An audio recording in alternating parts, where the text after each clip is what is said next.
Hello, hello, hello. Whew.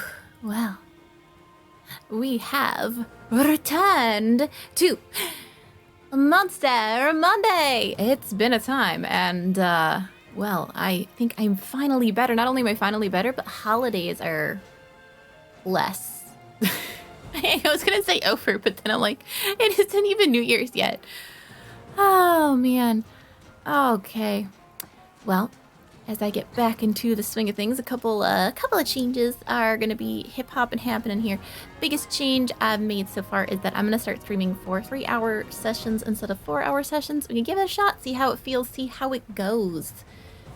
The eventual hope is that if I can sort of manage that better, that hopefully I can do it more frequently. That'd be pretty cool. Now, also, I gotta remember what I was doing, and that sure will be interesting. Yes. Ah, yes, Velcana. Oh, look at you. You're just, look at Handler. She's dressed up in such a fluffy outfit. You look so fluffy. I would pet you, but that's not a thing I can do. Smart. Be flexible. Yes, flexible. I'm very flexible. Hello, Grand Meowstership. Hello, hello, hello. Yes. Feed me? Feed me? Feed me. Yes. I believe we'll be starting today with a warm-up first, because it's actually been a little while since I've been into the game, and, you know, knowing me, like I do, I just sort of, like, jumped in. I didn't, like, look at what I was doing beforehand before I started streaming again. What is time? What is it?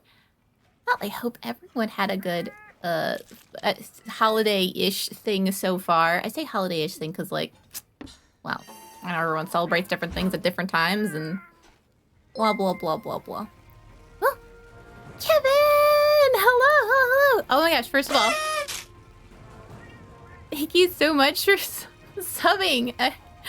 It's really awesome that you would, especially since, you know, I definitely gotta do, I gotta do something for my peeps, for making up for all the time that I was not here for the past week or two.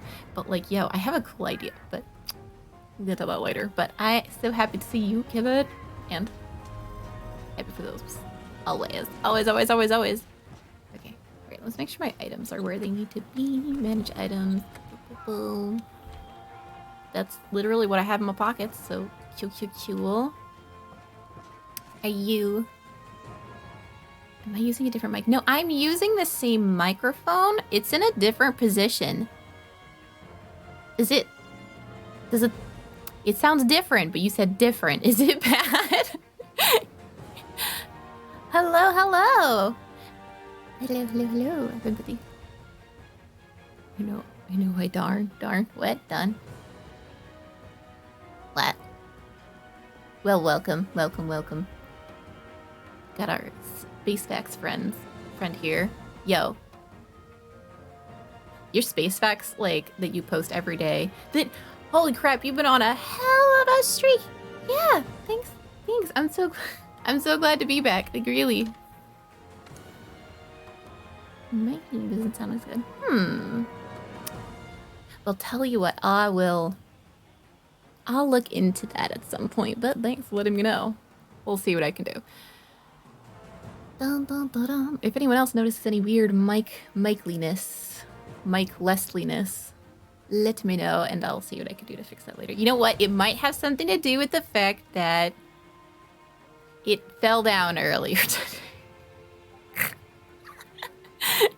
I hope it doesn't have anything to do with that, but it might. Well, how did it fall down, JellyCat, you ask? Well, I actually have no idea. I don't know how it fell down. I guess it wasn't quite as tightly screwed on as I thought it was. It still might not be as tightly screwed on as I thought I wanted to be.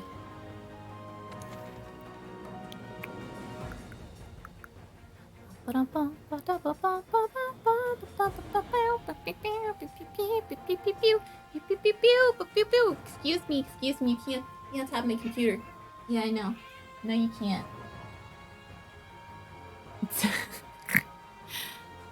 She trying. This cat, she wants to... Yeah, you probably want to... Get out. Out.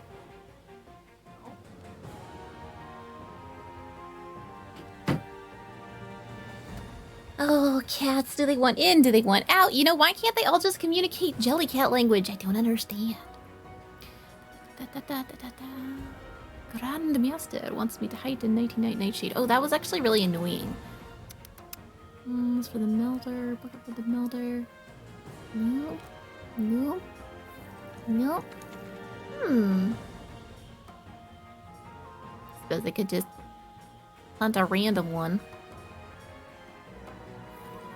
That'd be out to this though, no thank you. Oh, well. I'm grinding my gyros. I can't bring yourself to it. Yes, I can. I can bring myself to it. See, that's the one. The one that they tell me I can't do. And I know it's not a difficult one. But I kind of did that on purpose. Okay, what outfit am I using right now? Change equipos. No, wait. Yes, change equipos. But specifically... No fire boom is the one we desire. What am I currently wearing?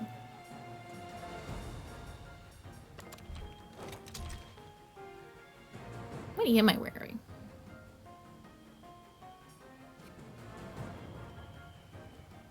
Yeah. The quest title reminds you of something? Ooh, what does it remind you of?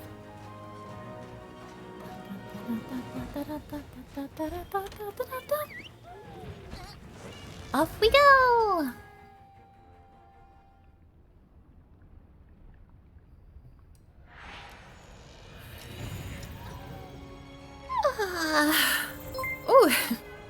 Oh, holy crap! Oh my gosh! Abra Nivea. Abra, you teleport. Thanks so much for the raid. Hi.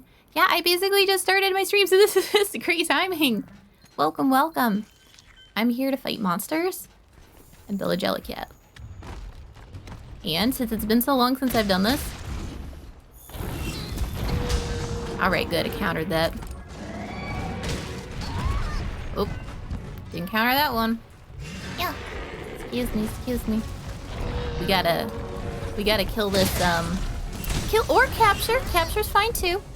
This roly-poly bomb, not roly-poly bomb boy, this little, adorable little bomb boy. You know, because we desire all the things he has to give us. All of his parts. HG! Whoop. Counter! Whoop. Charge! Get him out. Alright. Get him out on the face. Remember the essay was due 2 years ago. Whoop. I never finished because lack of self-discipline. Finally got it done after talk. Oh, that's so awesome! Kevin, I am so happy to— oh my gosh, look at them. Oh, we have a friend to join us. Okay, see you in just a sec, bud. Ah, I am so happy. Ah, okay, everything's exploding.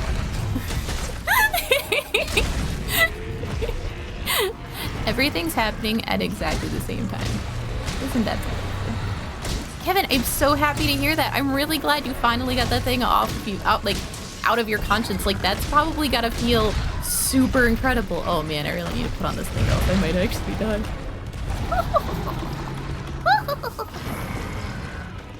Oh wait, I can call for friends now too. That's a new thing I can do. Call for friends. Yes, I call. Yeah, yes. All friends. Yeah, so what was it that worked, Kevin? Was it really just like getting a pep talk from somebody else, or was it like really just kind of giving a big think about it, or just like being like, you know what, I'm just gonna do it. I'm just gonna do it, because like that's what works for me. Sometimes like telling someone else, I'm like, oh man, I can't figure out when to do this thing or how to do this thing, and then they're like, well, and I'm like, yeah, I know I could just do it, but and I'm like, you know what? Spite, playful spite, positive spite is a thing and a really good motivator, actually. I have used it to do so many things. It's just really, really important that you use it positively, or positive spite. Oh, here we go. Do-do-do-do-do.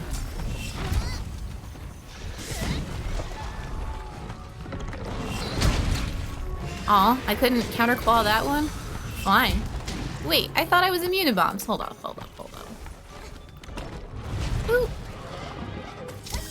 I thought the whole point was, hey, 2 Hero 2! What's up? We hunting Bomb Boy. Well, this Bomb Boy. There's a lot of Bomb Boys, actually. Okay. I really thought I put on the thing that made me immune to bombs, but apparently not. Alright. Mantle.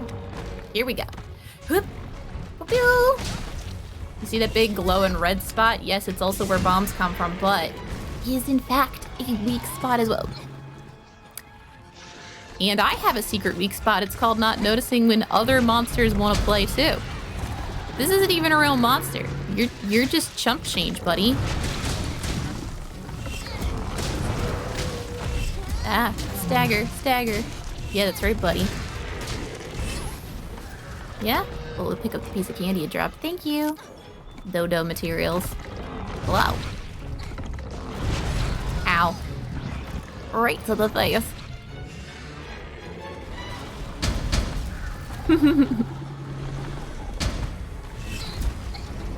Oh. That's really awesome, Kevin. No, that is super awesome. No, seriously, like, a lot of people, you know, I think especially, like, I bet they still teach kids that these days. So the thing about what they teach us in school and what they teach us in general, what society tells us, is that basically they're like, either you're good at something or you're not. So, like, people have this assumption, and it's similar with things like discipline, et cetera, that, like, you know, there's, like, you're talented in something if you're just, like, good at it immediately, and if you're not, you're just bad at it. And worst, if you're bad at something, you're just doomed to be bad at it forever. We, for some reason, as a society, especially American society, only seems to reward people who, like, and effort which, like, would make you the best at something. Like, I've been seeing more and more things about, like, people appreciating, like, hey, what if, like, it's not only, like, okay, but also totally cool to be, like, not even very good at things, too. Like, not every skill needs to be something that you could be the next, literally best person at ever. And I know maybe that's a slightly unrelated thing, but I think also with self-discipline, that's the case, too. Like, the thing about skills like self-discipline is that not only is it a skill and something you can build and something you could practice and do on purpose, but even gaining a little bit of it, like, no, you're not gonna, like, wake up and suddenly magically be able to, like, be like, yes, today, I will be able to do anything and everything that I want to do at any point in time.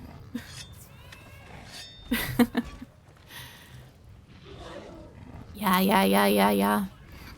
Like, you're not gonna wake up and be able to do that, but, like, even the tiniest bit of, like, slightly being able to do a little couple things more than you were able to do before, like starting a new thing, et cetera, yeah. You can kind of achieve anything you put your mind to. You can achieve anything you put your mind to that, like, you actually want to do. If you don't think it's worth doing, it's harder to lie to yourself about it. A lot of people don't have the... a lot of people, it's really hard to be honest with themselves about certain things. And really stay motivated is to remember why you're doing a thing. And if you feel like, oh, it's just because I have to, it's like, well, that's not a good reason. I bet you can come up with a better one. But, like, you can also make reasons and do things. I see, okay, two. I passed all my tests without even doing any studying, but because school focuses more on making workers than scholars, I still failed. Yeah. That's also a thing. Like, despite the fact that, you know... Dying. Yeah. Especially the American education system, but honestly, I think most education systems right now are, like, hilariously flawed, where they don't really care about the education part. They care about, you know, the very basics and the tests and all that stuff. And that doesn't mean that every aspect of education is bad and we should just not even try. Like, it's more like, I wish that we were able to be a lot more honest with ourselves and also with the kids that we're teaching and society in general, because we could be like, hey, what if we actually like taught kids how to learn? Taught kids how to teach themselves, taught kids how to gain skills and not just like, oh, you need to know these things. I mean, like sometimes you need to know those things just like because you gotta, but like could also teach them how to enjoy learning. But so much of school like it takes so much joy out of learning. I found that like, you know, once I was out of school, I enjoyed learning infinitely more. But also it was harder without being kind of like gently forced to do it, so you know. Let's see, there's one thing I learned playing dozens of JRPGs. Oh, yes. If you don't want to do it, that's where the self-discipline part comes from. Kind of. So there are, like, wanting to do something isn't, but, oh, I'm losing health because oh! Senpai Metal, thanks so much for the follow! Yay! Yay! I'm just, like, pushing that button for, like, everything exciting that's happening to me today. I need to drink a cool drink and also not get hit by these monsters. I'm like, why is everything hurt and why do I keep dying so quickly?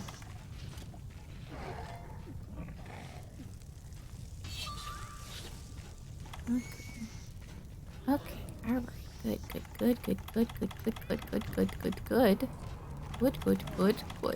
Alright. Wait, where'd he go? Oh, he's right there. Yeah. So yeah, wanting things isn't a totally binary thing. Like I found actually, and I've been like really digging into this more and more, that the most important thing about learning and self-discipline in general is also to find the fun. Find something exciting or interesting or useful or whatever in what you're doing. If you can focus on where it will take you, if you can focus on like all of those beneficial things and focus on the goal in a positive way, you're way more likely to stay like feeling motivated, and that's can be where self-discipline comes from. You can't expect motivation to just like show up out of nowhere, but like you can kind of work on the skill where you try to craft it. And let's see, yes, the school system is terrible, Senpai Metal. And yeah, a lot of people do well in middle school, never really learn how to learn. Yes. And they struggle in high school and college. I mean, I don't blame middle schoolers also for not learning how to learn, especially because that's not what they teach. They mostly teach like obedience and following the rules, because that is, surprise, surprise, what society thinks they want from us. Which is such a shame, because it really would benefit everybody if everybody could, you know, benefit. Yeah. Yeah, I've heard that story from a lot of people, like, you know, straight A's until high school, straight A's until college, straight A's until, you know, basically some part of the structure breaks down for you and what you relied on just suddenly stops working, and then you think there's something wrong with you because no one tells you that, like, they'll say things like, oh, it's just because you're not trying hard enough, but like that's so unhelpful and not even true. Like, yeah, if it's because you're not trying hard enough, Podies, it's because they haven't given you a reason to try before, nor taught you how to try, because a lot of times they won't bother to teach children the benefits and fun of being challenged and how to challenge yourself and how to enjoy learning and how to get things out of it without just, you know, being praised for doing what you're told.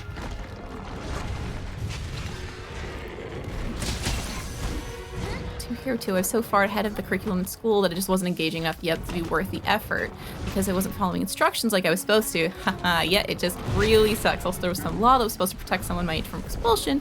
There was some kind of clerical error you got expelled anyways. Damn! You know I was told by school not to go to class while they tried to sort out my situation. That is... Damn! That is crazy. Like, did you get in trouble a lot and that's why you got expelled? Just to make sure I'm understanding. Like, did you, like, not pay attention to class, or were they like, you're being disruptive, or things like that? Because, like, stories of people getting expelled for things that aren't, like, I don't know, a bomb threat or whatever. Those from... I haven't heard many of them. I actually have no idea how rare it is to be expelled. Is that even actually or expelled? Kept to yourself mostly. Huh. That's so weird. The tail rider left you can't die in the end. It's true. Oh, hold on. Let me just crouch in this lava pit. That's a great idea. Yeah, the tail rider did their best, but... Excuse me, sir. Ow. Excuse me, sir. Oop. Oh, there's roly-poly. Yeah, I kept to myself a lot, too. I also moved around a lot, so, like... I didn't really get to know people because turns out if you never like stay in the same place for a long period of time, you never like build roots, connections or whatever with teachers, other kids, whatever, etc. So I became and was always very a loner. For all the good and bad and mostly bad that did. Plus I was a hella unrecognized, undiagnosed ADHD kid when I was a youngin'. I didn't even figure that out until college, so that was an adventure. Oh, the chin. Hey, Skull Frog. Hey. Good to see you too. Okay. All right. Gotta heal again. Shh, it's fine. Everything's fine. I'm just gonna put on my bomb-proof cape, my little jacket. Yep. Jack. No, thank you. All right, good. He's rolling away. He's got other things to do, and so do we. Hello, Dodo. Yes, back to being on your face, dum-dum. Dodo going more like dum-dum gonna. Good things about learning most times. Oh, no. Give a few more assets, and I'm gonna see if I put Microsoft Store at the end of the week. Oh my gosh. Okay. All right. I'm gonna finish writing a lot of the thoughts. Like, I'm gonna write you a thing about your game today. Probably. I have this thing where I don't know what time is. So like, sometimes I'm like, I thought I did not do that thing yet. That was somewhere in the future. I'm totally gonna do that though. Because heck yeah, I wanna get you some feedback before then. Also because I'm like wicked excited to see it. Super excited to see Kevin's game. Can I pick this up? Can I have? Yes. I would like this candy. Candy's important for me. Woo!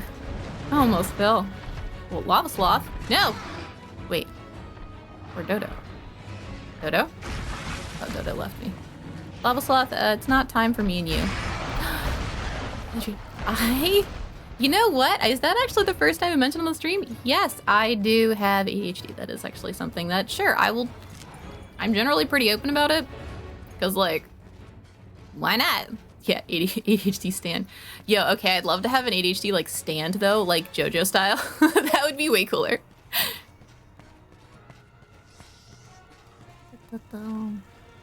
Meet two here too. I made friends during lunch, but I was never a problem in class. Also, welcome back, Albert Nivea.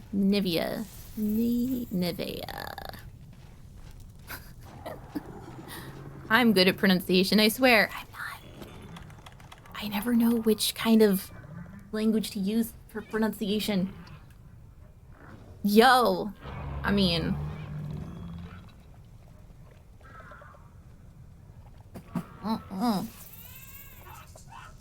Thank you for the Hail Hydrate. I had the Hail Hydrates.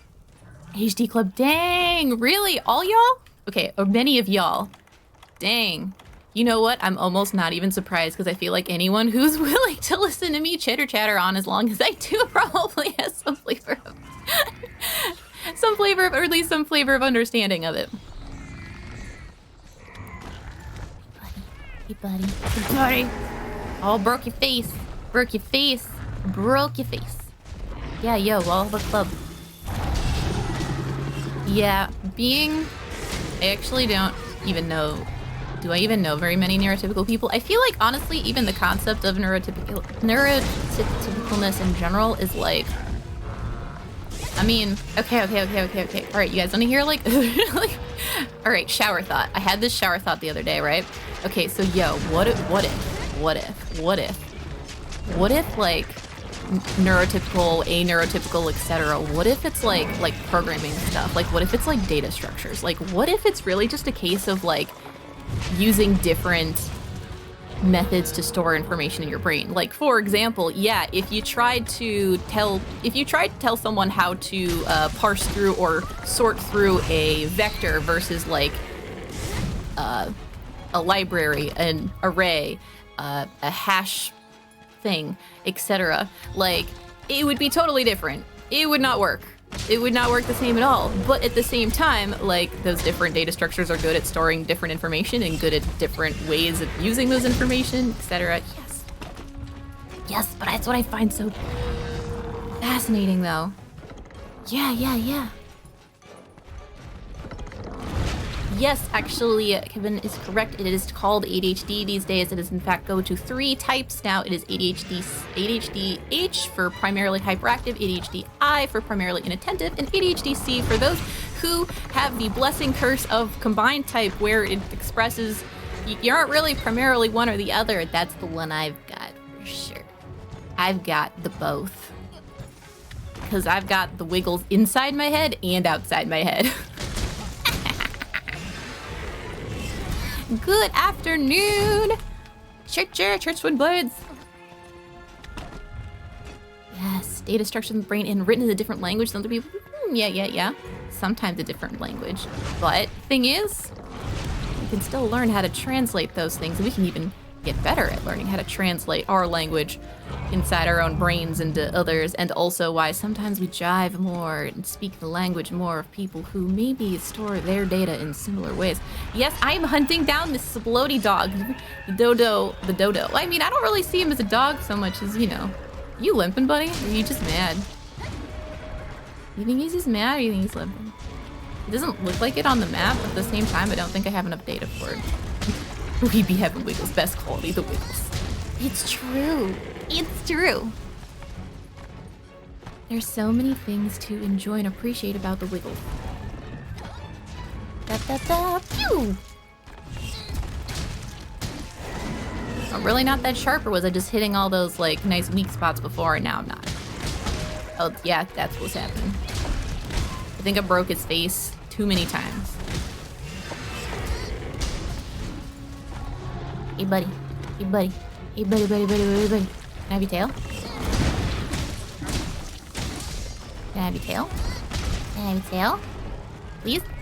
Please? Just as a snack. Just so I can have it for later. Ow. Incorrect. Been focusing on Stardew Valley. Yo, nice. Is that where you were playing before raiding? We're playing Stardew Valley. Yeah. Pew! Also, yeah, I totally love binging on things too. Excuse me. Little hippie hops. Hippity hoppity.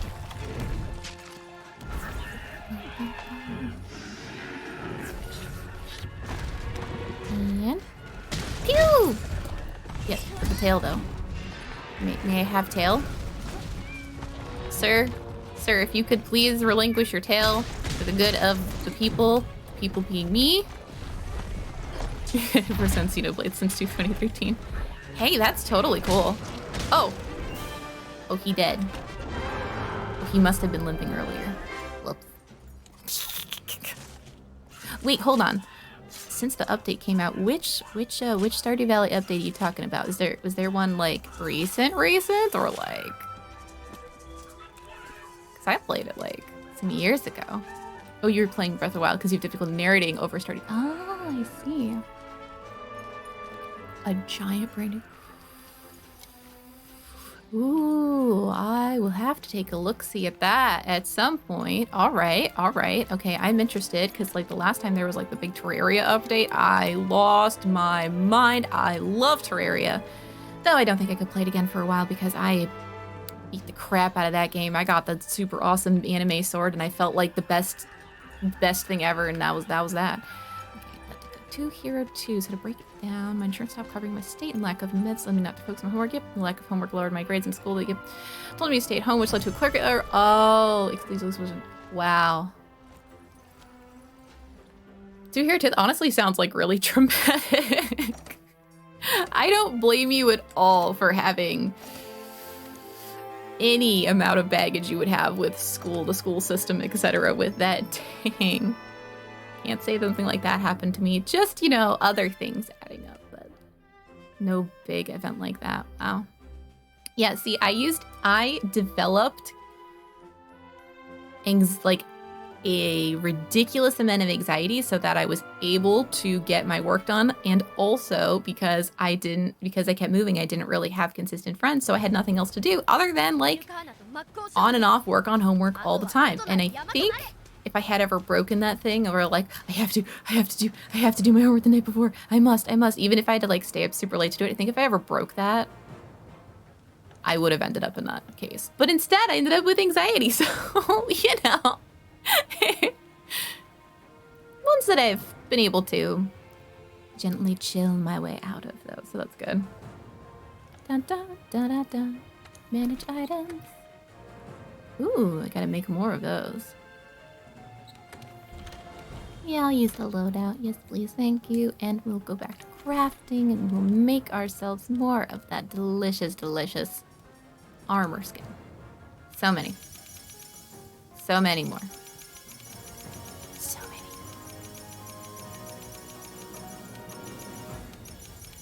many.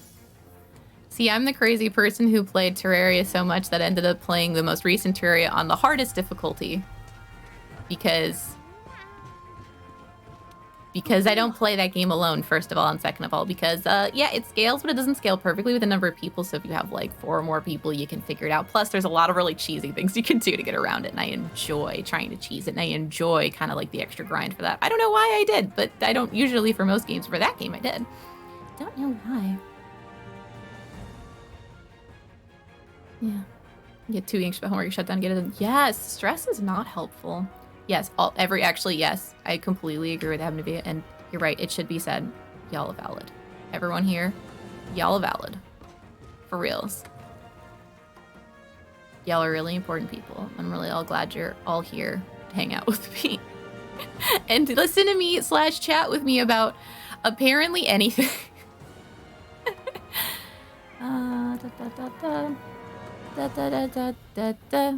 What was I? Oh, right.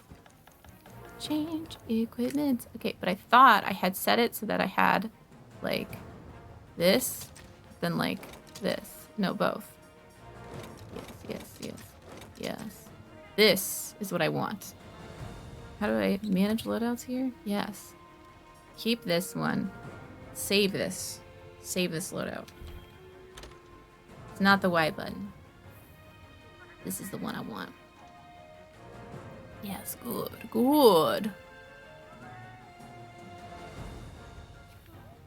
Truly. All right. Okay. Let's do another kind of warm-up thing. I'm enjoying that. Yep, so.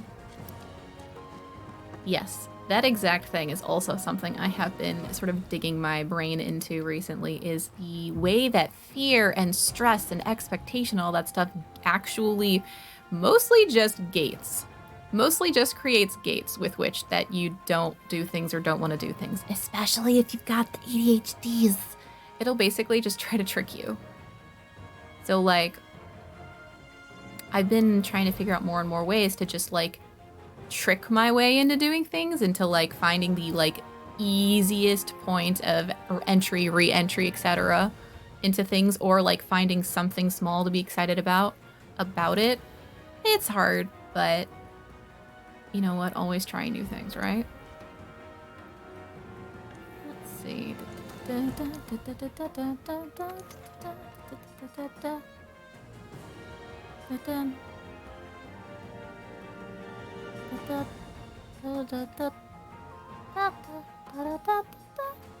It's on the Rathian. For her wrath is too great for us.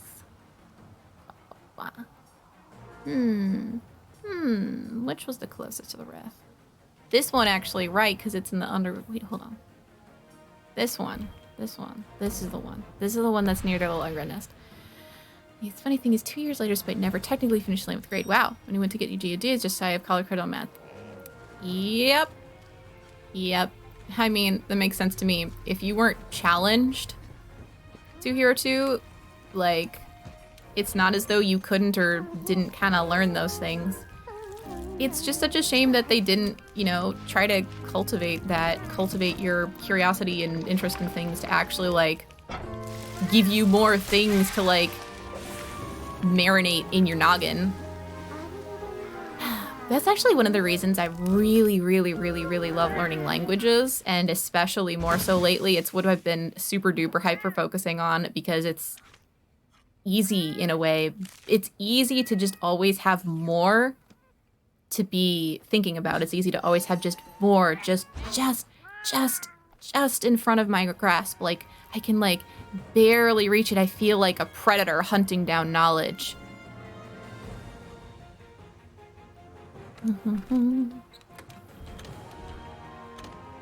Yes, I got myself a one more thing. I clearly needed that. That was really important.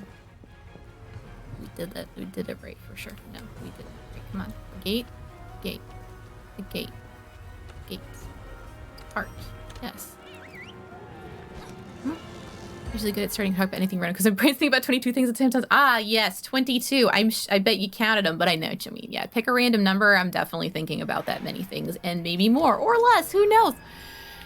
But it's all about the cycles. I found that, like, the things that I cycle back to are the things that are actually really important to me. The things that I actually like or things that I get excited about over and over and over again are actually the more important things. Those are the funnest things. Like languages, like games. Like things like that. Yes, I must have this ammo for reasons. Do not question me, handler.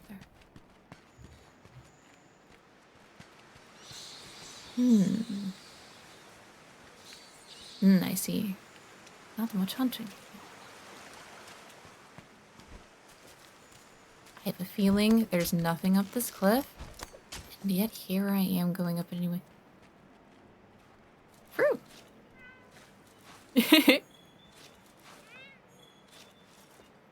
Delicious, delicious, delicious. Let's see. Never got an official 82. Yeah. Getting an first of all, getting an official diagnosis is actually, like, super duper duper hard. Like, yes. Yes. Yeah, I remember I had a time with that. Some of them will be like, oh yeah, you gotta get tested, etc., etc. And, like,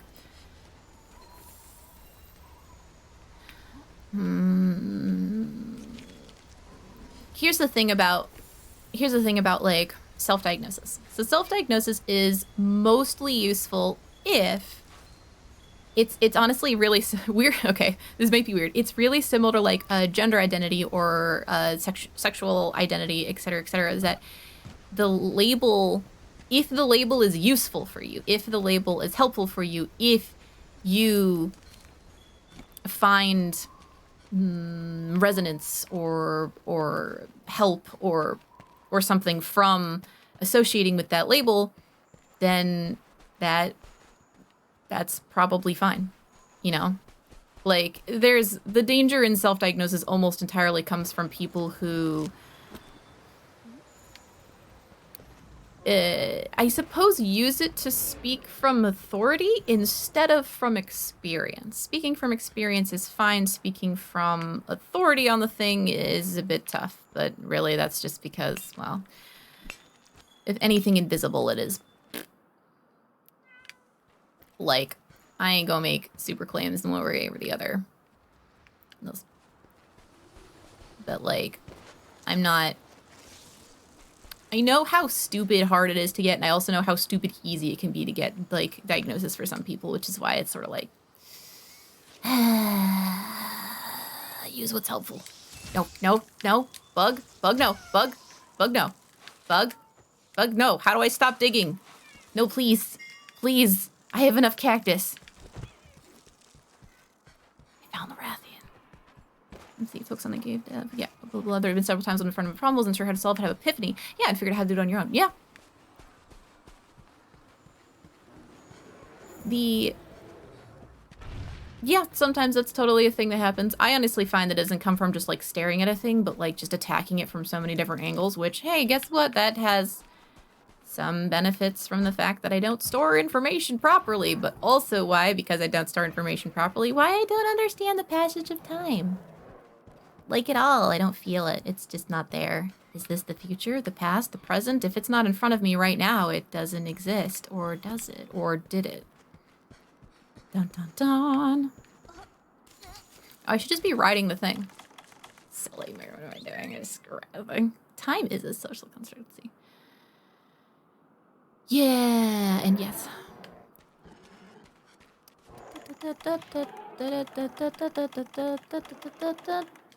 Ready to ride. Oh, there it is. Okay. Take me. Let's see.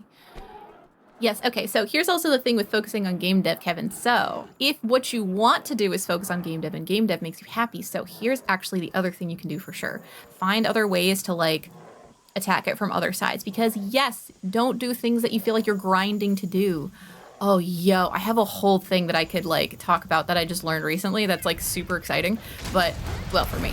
But maybe I think it's super exciting is what I mean. That it's super exciting just for me.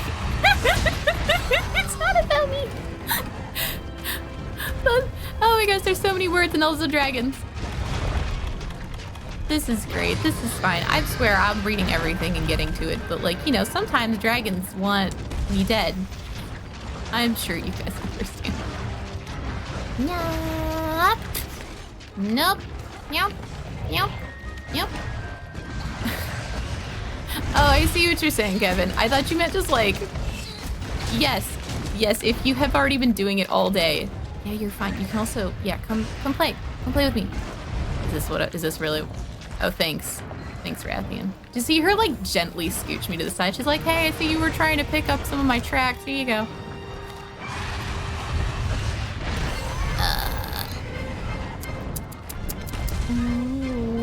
Yes, also you should be taking care of yourself. I mean, as long as you're still having fun with it, it's probably fine. But, like, hey, remember to eat, remember to drink water, remember to do all these other things that, like, hyperfocus will make you forget exists. Let's see. Almost diagnosis, symptom indication. Yeah. Yeah.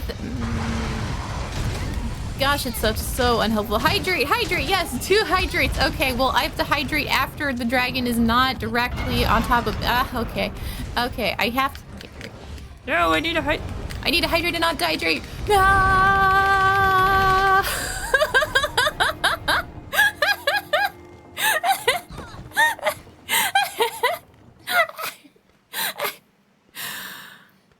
The tail predator.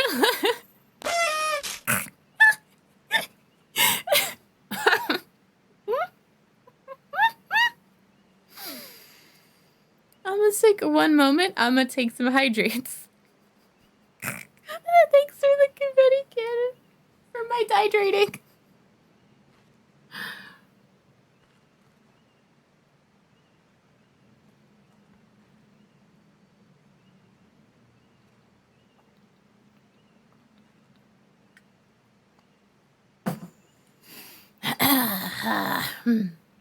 Yes, I have hydrated. No, I was kidding. I'm fine. Oh yeah, that's also a thing before I jump back into the affording the test. That's totally a thing. Luckily, I got the diagnosis without getting a test because I super didn't need the test. Because as soon as it just immediately made sense to so many people. In fact, it made sense to so many people that, like, because of me figuring it out in college, the rest of my family was like, oh, wait, actually, maybe we should look into it. Also, you have younger siblings who, like, maybe you should look into it. And they did. And turns out, hey, maybe I saved them at least some years of stress and feeling like they were broken and all that stuff because I figured it out first. So, you know, some weird upsides, I guess, to being the eldest in that case. Mostly downsides. Well, no, mostly, actually, I have no idea. It was mostly downsides because I've only ever been the eldest of siblings. I have no idea.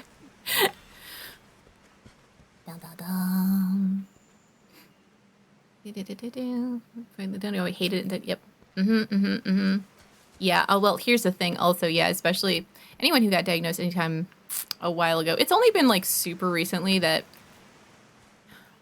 people are slowly becoming more accepting of the fact that, like, you know, saying you're a thing doesn't mean you're a broken person. Though, you know, sometimes you still look at yourself and you're like, man, I really still can't do this thing. Huh, I guess I am irreparably broken, huh? Which, again, is why labels are useful so long as they are helpful. Da da da da da da da da da. This stream's it's just... No, my stream is not totally just about me, or else, like, you know... Well, I mean, like, I'm doing stuff, but, like, y'all are here. So it's much more fun that way, too. And... Yes. What else? Excuse me, Rathian, m'lady. Wait. She left. Okay, I was about to attack Bombero, and that's not what I want. Ooh, wait, see. She said S.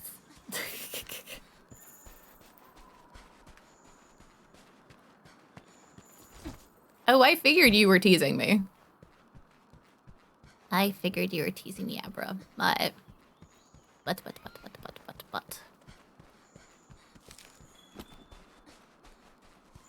I also tease. Da, da, da, da. And sometimes it's not, well, I'll do our best here.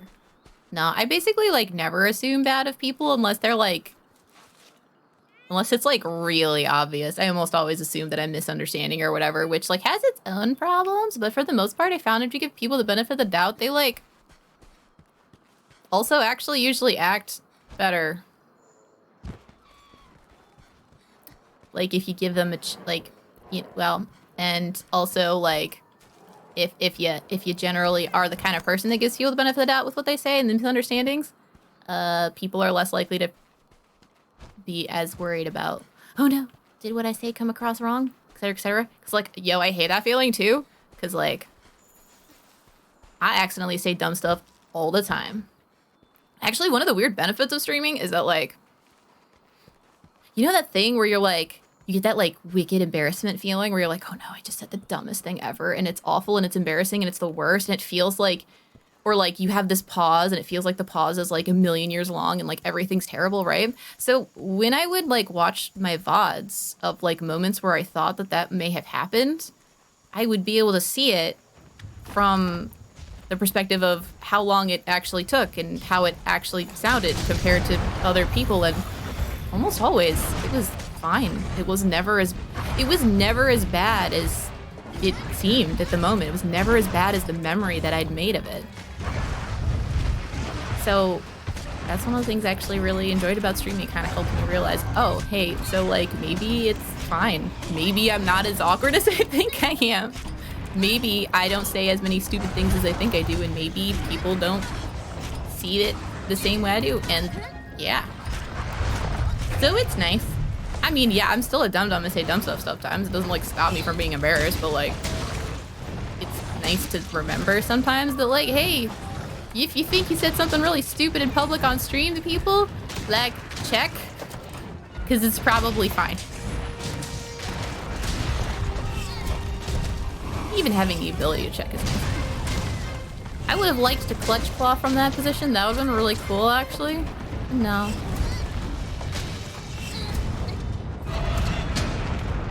Really? Couldn't clutch claw from there? Can I poke your tail?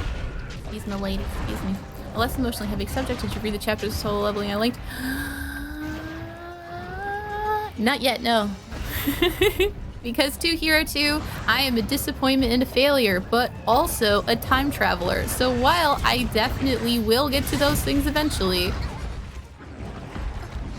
I super will. And I really should.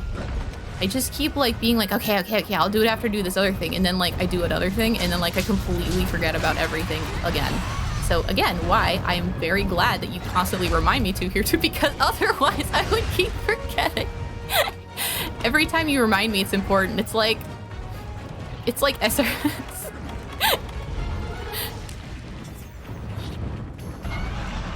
So, I appreciate. Plus, I know that, like, it cancels each other out.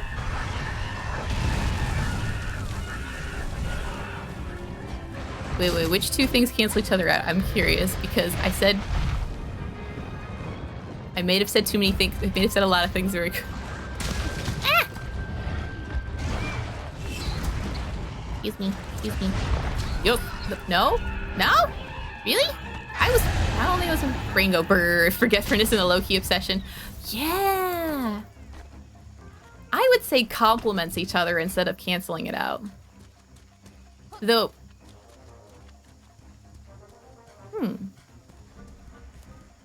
Now I'm thinking about it.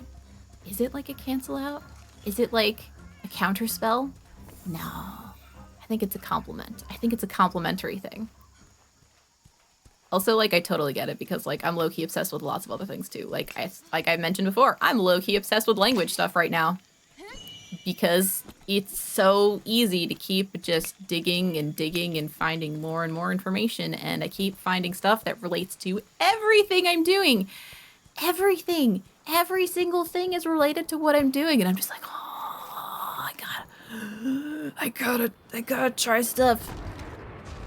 I totes would have played this game in Polish today if I, you know, didn't know for an absolute fact that that would have been a whole thing. It would have been me being like, all right, I know most of these words, but hey, have I... Hey, lady. Oh, I'm wearing the bomb-proof suit. I never changed that. Okay. All right, so I'm noticing. Yes, consent. So yes. Okay. All right. So I'm gonna tell you guys a thing that I have been doing some research into about language learning and why I think the method that, like, I could probably give y'all some insight about some better methods about going into learning. And the thing I'm gonna talk about, I'm actually gonna post a video on it in the Discord later today. Because I know exactly what video it is, but like giving it a real big thing is a whole thing. Okay, so there's this guy. Is he just a linguist? He's not a psycholinguist, he's a linguist. His name is Stephen Krashen. Oh! Did you try to trigger a bot? I should probably have a bot that makes the thing happen. The link to the Discord is in my, about page in like 2 different places. There's 2 links there, and if anyone wants to post a link for Abra or anyone else who might be in the chat, that'd be cool. Otherwise, it could be found there, and it will be there. Thank you, Kevin, and Richard. I should set up bots. Yet one of the many things I have procrastinated doing. So I'm like, yeah, I should do that thing, and I don't. Actually, so 2K2, funny thing, children don't actually learn languages better than adults. As a matter of fact, they don't even learn them particularly differently, as in the method. So, Stephen Krashen, which I'm pretty sure is how you pronounce his name, he is a super cool dude. I really admire him, and honestly, like, you can see in the way, in like the videos he talks in, and like the one I'm gonna share, like, he has such a passion still for this stuff. Like, the way his eyes sparkle and light up when he talks about it, it makes it so, like, amazing for me to listen to him talk. So basically what he says is that there are 2 separate things for language. It is, you can learn a language and you can acquire a language. And these are 2 different processes that serve different functions and work in different ways. The difference between learning a language and acquiring it is massive, though. Acquiring a language is what you do when you get comprehensible input. It is in fact the only way that you acquire a language, through comprehensible input. And he actually has a video, I'll post that one too. He's a video where he demonstrates this with German, actually, where he just shows you German. He doesn't tell you about German, he shows you German. And like, he proves that you can be taught through just experiencing and seeing the language and kind of seeing in context. And I've seen this, and I've heard this from a lot of people, like Kevin, like others, who are like, yeah, I learned English from, like, you know, just going on the internet and playing games and stuff when I was a kid. But it wasn't magical because you were a kid. Maybe it was easier because you were a kid. But, so, right. Comprehensible input, but not just comprehensible, but also interesting, super interesting, like compelling. Like the more compelling it is, basically you kind of want to ideally, if you could even forget it's in another language, that's the trick. That's the kicker. Now, my theory or my hypothesis is that the reason why adults struggle more is because we don't focus on getting this input. We focus on learning languages the other way. We focus learning on languages basically like study, Duolingo, stuff like that. And it's not that it doesn't help to learn language, to learn grammar. It's not that it doesn't help to do those sorts of things, but like it's like the tiniest little bits and pieces. Watching a movie in the target language can, yes, be a very helpful thing for learning. But here's the thing. If you can't comprehend it, it's passive. It's not helpful. It's only going to help you learn the sounds of the language, the pacing of the language. Yes, we do make things much harder. So, but the thing is, I think that for kids, for children, it's just easier to find comprehensible, like it's just as easy to find comprehensible input. It's actually probably easier for adults to find comprehensible input, but it's easier for a kid to find compelling and interesting input because here's the thing.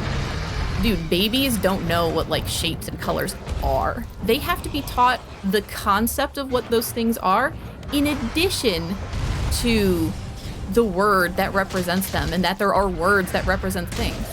So this is also why adults actually don't have a harder time with that. They actually have a much easier time. You don't have to teach them the concepts. They have other concepts and other information that they can rely on to be able to understand those things. However, we don't focus on these things in the right way. We like embarrass ourselves. We think that we need to grind language. We think that, you know, if you just pick up these things and learn how to do these things, if you try to translate from your native language, you get stuff done instead of like mimicking and imitating and like games in other languages. So, indeed, Mr. Interested Study, so apparently oh, yes, that is actually a completely different study to here too, and you're not misremembering it, you're misremembering what the answer of that was. So here's the thing that we have learned. Language acquisition, that was, I think her name was Jeannie or something, like, it was like, okay, so the kid, yeah, who was super abused, who was completely unable to learn language because she never got any language input. Like, she was unable to learn any language. She was unable to understand the concept of language because it was kept from her. That's different than being able to develop language later on in life. What is harder for adults is not only like lack of interest and embarrassment and expectation and all these other things and like feeling like we need to grind, etc., etc. What is harder is also the fact that it is harder for us to hear sounds that don't exist in the language that we know already. You can train yourself to hear it again. It'll be always a little harder and it'll be harder for you to replicate those sounds, but like, honestly, okay, so I have like a super whole big idea of like, hey man, you know like how the first thing babies do is babble because they're trying to replicate the noises that they hear? I feel like we should actually like encourage people to like, hey, you want to practice doing a thing? You want to learn how to understand the difference between these sounds? First of all, shadowing. Hugely, hugely, hugely, hugely important and useful for sure, for absolute certainty. But also recording the shadowing and listening to it afterwards to see like, hey, do I actually sound like these things? Like compare, contrast, like, do I sound like this native speaker? Am I doing it at the same pace? Am I doing it at the same time? Am I doing the same pitch? Because all of those little bits and pieces add up. Like, for example, while Japanese is like, oh yeah, Japanese has a pitch accent. And oh, you know, it's not that important, except, where are you taking me, Scoutflies? Oh, I think Rathian's just moving around. Okay, let's just walk right past Diablo. This'll be fine. No, Diablo won't notice me. This is fine.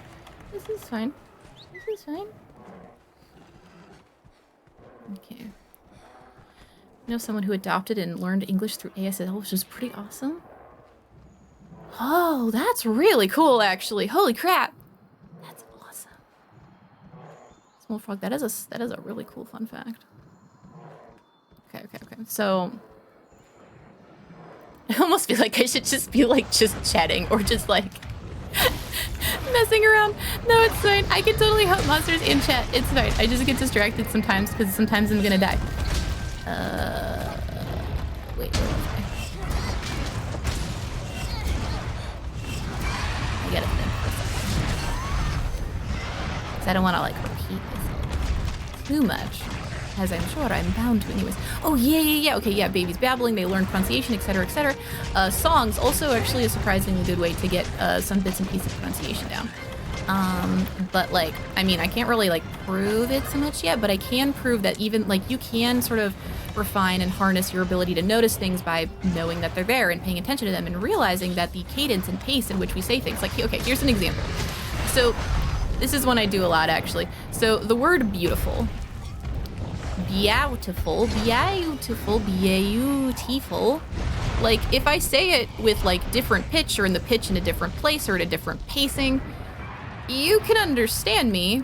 Well, probably. Especially if English is your native language, you could probably understand me. But, like, it's weird, and if you do it in the middle of a sentence, it might actually be harder to understand it because we rely off of a predictive engine, which is the language acquisition thing, to be able to understand, not understand, but to comprehend sentences by predicting the patterns in what's being said. Isn't beautiful a French word? I mean, beautiful is an English word. Wait, I thought beautiful... Belle? I thought belle was the French word for beautiful. Beaucoup. Beaucoup is a French word, and that means a lot. Huh. Isn't it from French, though? Maybe. It could be from Old French. Listen here. Listen, Rathian. Take your wrath elsewhere. Or actually, I guess, keep your wrath here, but, like, I'll put on a coat first. Language is super weird. Belle and beau. Yeah, beau. Male and female, yes, because they have the masculine, feminine stuff. Which is fine. Gendered language is strange, but interesting. Oh, I was going to look up... One day I need to look up the history of gendered language, because there's, like, a whole thing about it. English does take a lot of words from a lot of other languages. Which is very strange. And it's super weird and interesting when I, like, you know, look at Japanese or Polish or... probably German, actually, and a bunch of other languages where it's like, yo, did you know that, like, words could make sense and, like, actually keep their roots in ways that, like, make sense? Did you know that was possible? And I'm like, that's so cool. Shampoo is a Hindi word? Really? Huh. Fun facts. I love etymology. Etymology. Entomology is bugs. Etymology. I love etymology facts. Maybe also entomology facts, but not creepy ones. I like bugs, but not too much. Yes, English does not have a consistent pronunciation for their words, nor consistent spelling, which is, again, probably why spelling bees are a thing, but also, yeah, why? Epitome. Epitone. And so many other really easy to mispronounce words out there that if you learn it by reading, well, that's something.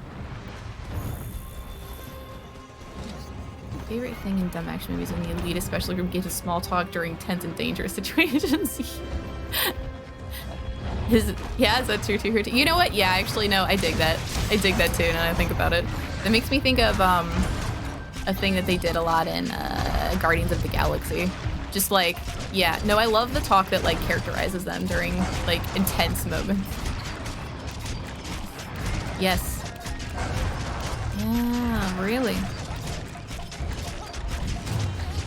Okay, so we have Kevin learning German. Is Bullfrog also learning German? Dang y'all. Guardians of the Galaxy was super good. Chinook feasible for possible. Ooh, that is a fun entomology fact. Thank you, Abra.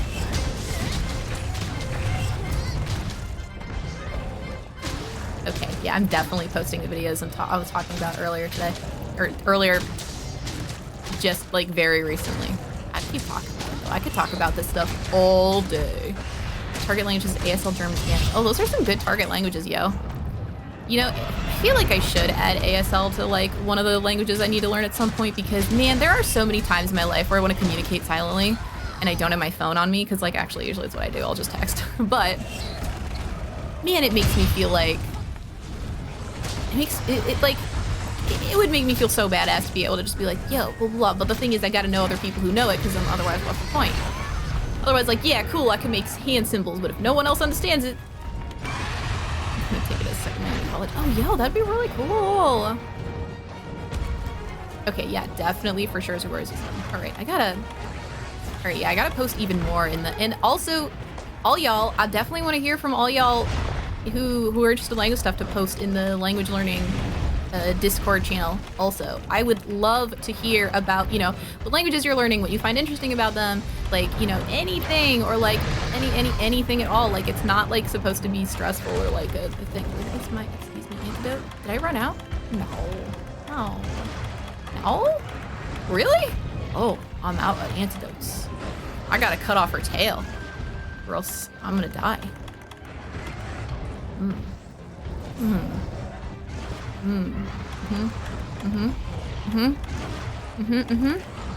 Okay. Okay. My friend's first language ASL. Oh, that's awesome. I'm so, yeah, having someone you can talk to in your target language is huge. Huge. Okay, you're learning language slowly, attempting to learn Japanese. Yeah, just to speak, understand spoken Japanese. Oh, yo, yeah. Honestly, though, you could totally learn hiragana, katakana, like, and I actually really recommend it. First of all, it's a super cool party trick just to know those things. Second of all, it takes a little bit of like flashcards, and it doesn't actually matter how long it takes, but like, it's totally worth it. Even just that. Yeah, the kanji's a whole thing, and it's one of the reasons why, like, I am still trying to learn Japanese, but it's still a bit backburnered right now, just because, like, I'm doing an experiment on myself to see if I can learn how to better learn, which sounds really silly, but like, it's true.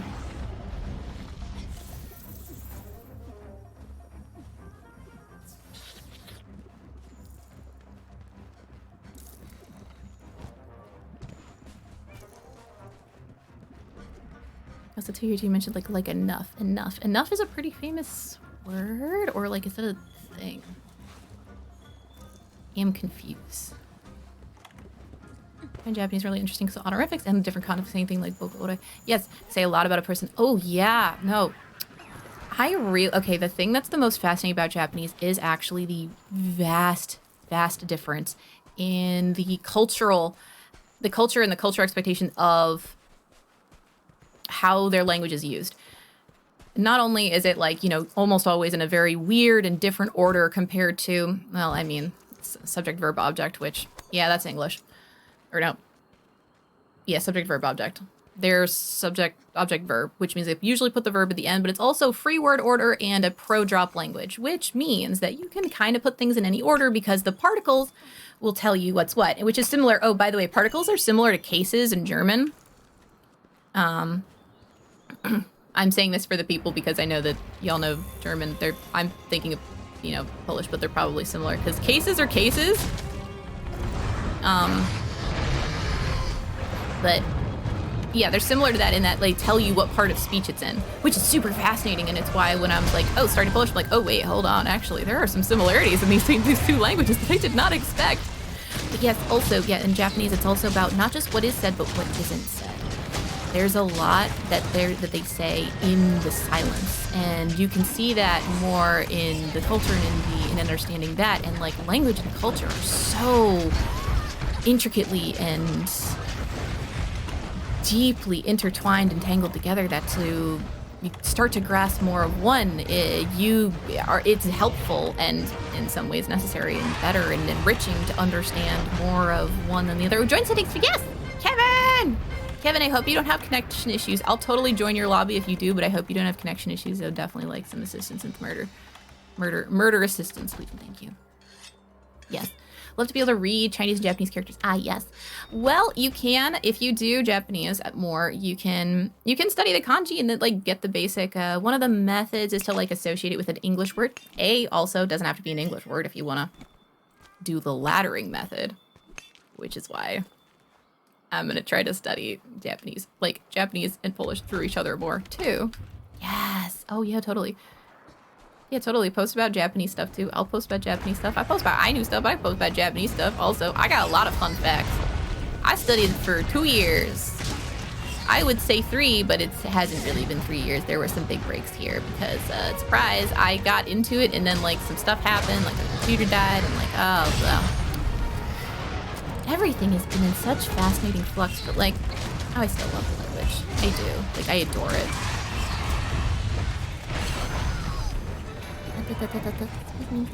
Excuse me. Yes. Actually, doesn't Cantonese usually use the... doesn't it use more the traditional versions of the characters, too? Actually, Cantonese is closer to Japanese than Mandarin is, too, which is really interesting, because if you look at Cantonese, you can get insight as to where some of the Japanese stuff originated from, too, which is super cool, I think. You know what? Okay, I have an idea. Okay, so I don't think I'll do it as a... I don't think I would do it as like a big stream thing yet. I think I do it as like a private stream thing on the Discord so anyone who's there can like hang out, because it would be like real chill, relax, whatever, and then that's not like something that I have to worry about or fret about either. I really gotta go. So what if on the Discord I did, and other people could too, do like just stream stuff in other languages, like games, languages that they understand, languages they're learning, doesn't matter. But like people can hang out, people can like hang out and just text, people can hang out and not say anything, and it's totally cool. Like I'd say like no expectations thing, but like maybe I give that a shot. I could try it with Polish, do it with Japanese. They'd be like, look, this is what I know, this is what I don't know, these are fun facts. Like, it could be just kind of entertaining, and if people wanted to be like, oh, wait, I know that character, or like, I want to look stuff up, or like, hey, you guys want to see fun facts? Because, like, that could be a fun way to learn by, like, seeing things. Yes. Give me your face. There we go. Yes. Rathian! Yes, there are more than 2 types of Chinese. There's, like, so many. There's so many. Chinese is one of those that I like want to learn. I want to learn the really basics of Mandarin grammar at some point, just because like I wanna. But it's like so far down the line.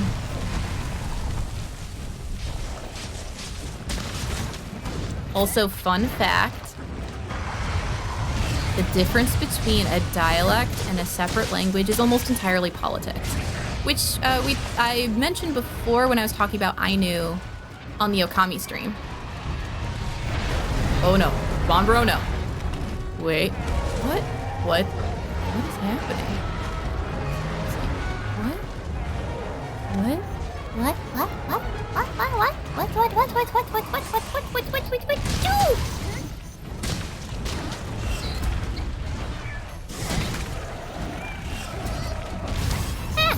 Oh, good thing I'm wearing this.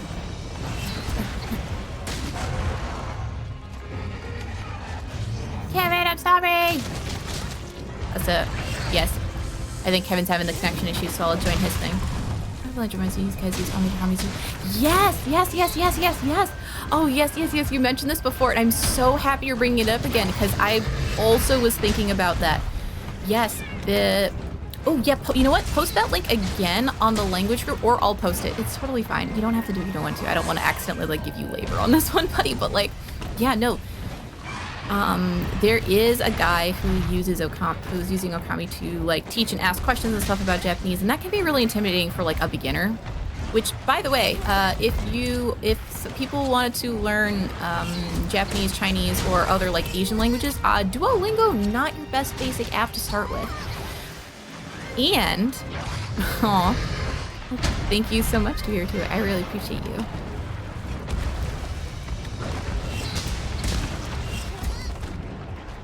So, yeah, you know, Duolingo is not very good in general. However, what it is, it's easy. Okay, so, best app for beginning and starting to learn this, there are 2.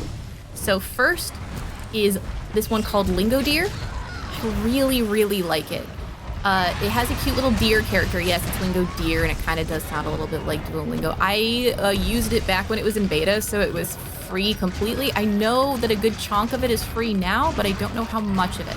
But I still highly recommend it because it's still a really well done app. They do the voicing really well. They teach the grammar really well. They have they have things about it ahead of time, and it's actually built in such a way that it doesn't try to just immediately compare it to, to English.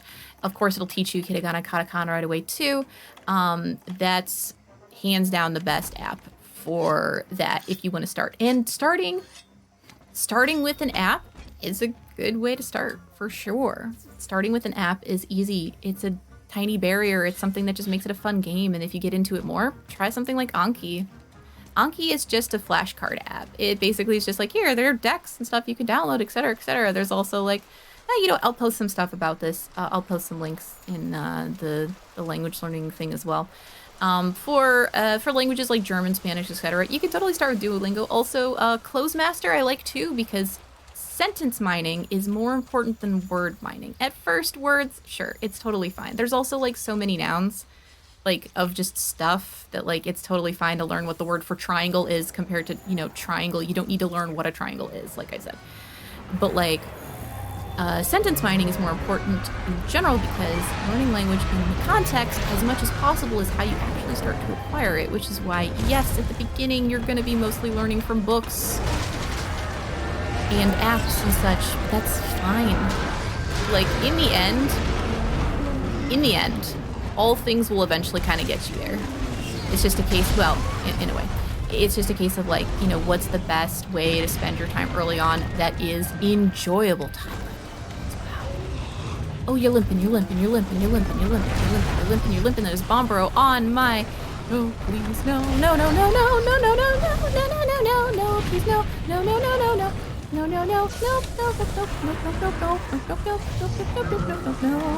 no, please, thank you. I gotta drink the potion because I chopped the wrong buzzer. Please, Rathian, please don't leave. Please don't leave. Oh no, I got scooted and please don't Bombro. Please, Rathian, please. Rathian. Oh, okay, alright. Oh, what's... Oh! That was stressful.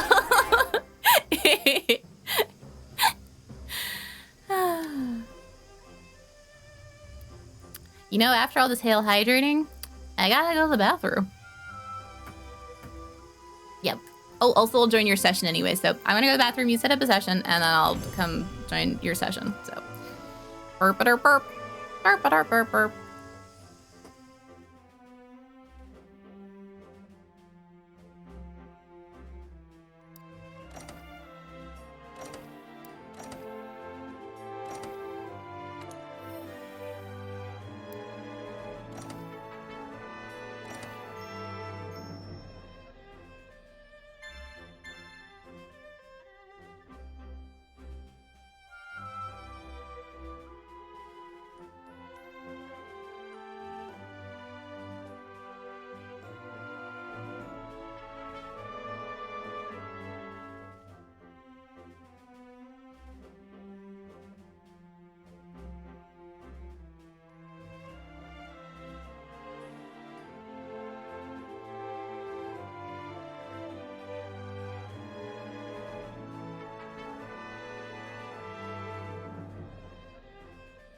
And a back. But also, I noticed what time it is, and I'm gonna have myself a delicious Soylent beverage lunch. So, like, I'm here, and I'm still doing... I'm here, and I'm still doing stuff, but... I'm also gonna chug food. I don't think I'd be able to survive without Soylent. I, like, forget to eat a lot. Eating is just so boring. Which is, like, weird but true for me. Food, it bores me. Manage items. Holy crap, I used all my items. So many items.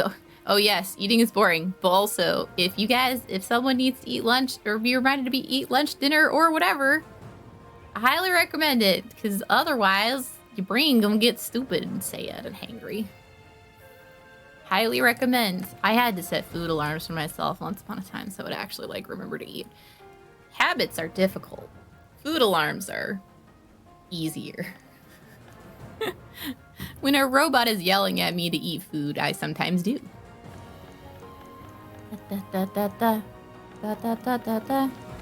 Yes. Change. Quippos. Lance turtle. Non-Ella turtle. Does normal lance turtle seem good? Ah, yes, of course. Actually not what I meant to do, but it's fine. Whoopie wiggly. Look at us. We wiggle. We jiggle. We truly are a monster. Delightful. Yes, if I don't remember to eat, I'll just be like, why is everything so hard? And why am I tired and weak? Why am I so dumb now? And I'm like, oh, right, because food, because I don't feel hunger. Whoops.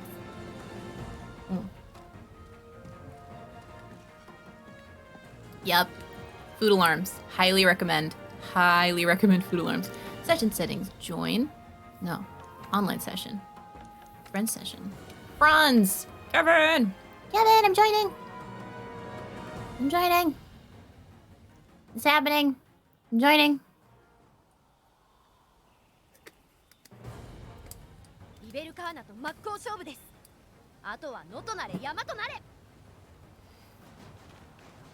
Game grammar, game grammar, game grammar. I'm gonna look that up again. Gonna post some stuff about it. Gonna do stuff. Dinner snorts. Dinner. Where you at, buddy?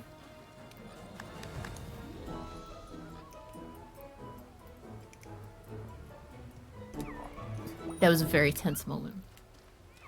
You gotta pet him, but only at the right time or else he bites. He doesn't actually bite, he just gets like, he's like, no, I hate you now. And I'm like, no, I'm sorry. Come back, delicious piggy. Here's hoping as it will, as you kids say, make your hunt a sneeze. No one says that. Need something melded together? No, I don't. Thank you. Thank you, lady. Okay, Kevin, what hunt do we want to do? What hunt do we want to hunt? What do we want to hunt? Are you ahead of me in the story? Should I try the story thing? Can I do this? The Iceborne Wyvern? Is that a thing? Okay, let's see if we can do the story, because I would like to try to progress the story. Eventually. Well, let's see if you can do this. If you can't, let me know, and I'll just pick a different thing. It's totally fine by me.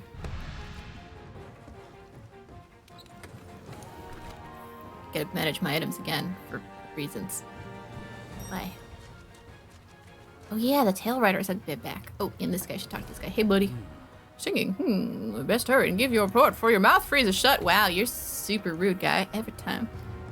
Bad friends create enemies. I don't know if I've heard that one. I feel like that might be ahead of me. Take all. Yes. Yes. No. Tail rider safari, please. Yes.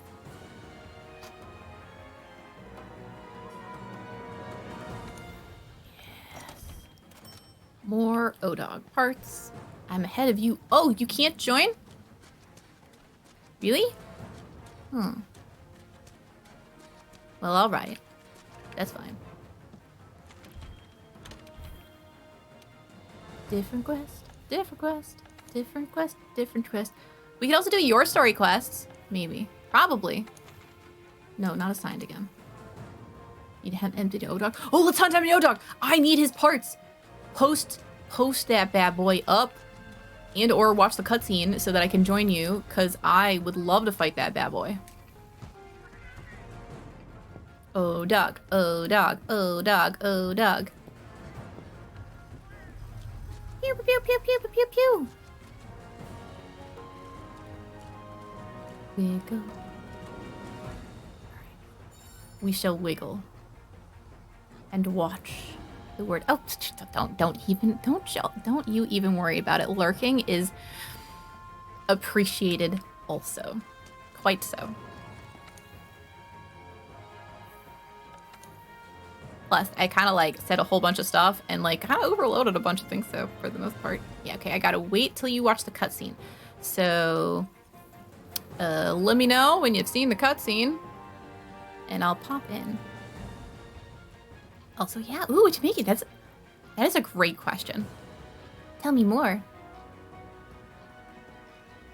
But don't prick yourself to do it. I have a rat plushie? Oh, you make plushies? That's so good. I would love to see a picture of that sometime.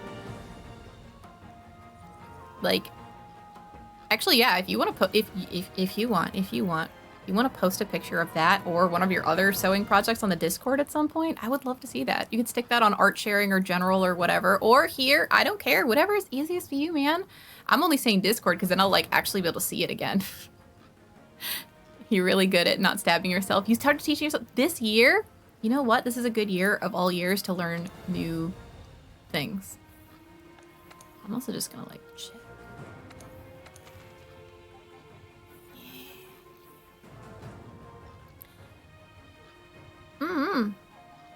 Oh yeah. Oh, relax. Oh, that sounds nice. That sounds really nice. You also start teaching yourself. Oh, what instrument? What instrument? What instrument? The automaton. Also, yes, Dukrafu. Kalimba. Oh, Kalimba. Really? That's cool. What made you go for that one?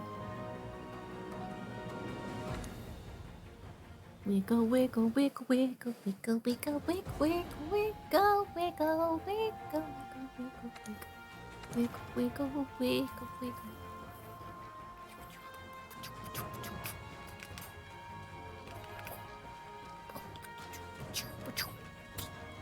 I'm not good at beatboxing, like at all.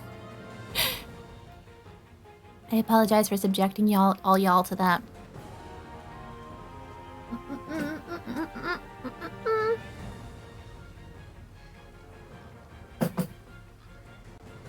Hydrate. Whoa. What? What? Why are you being like this? Weird. I like headphones, just like disconnected and then reconnected. Bluetooth is weird. It's so soft my family doesn't mind too much. It's just this gorgeous music, but probably it's hard to play badly. Oh, yeah. Yeah. Kalimba are really nice, actually. I agree. I actually wish I owned one. My mom has one. Because, like, South Africa. But, like...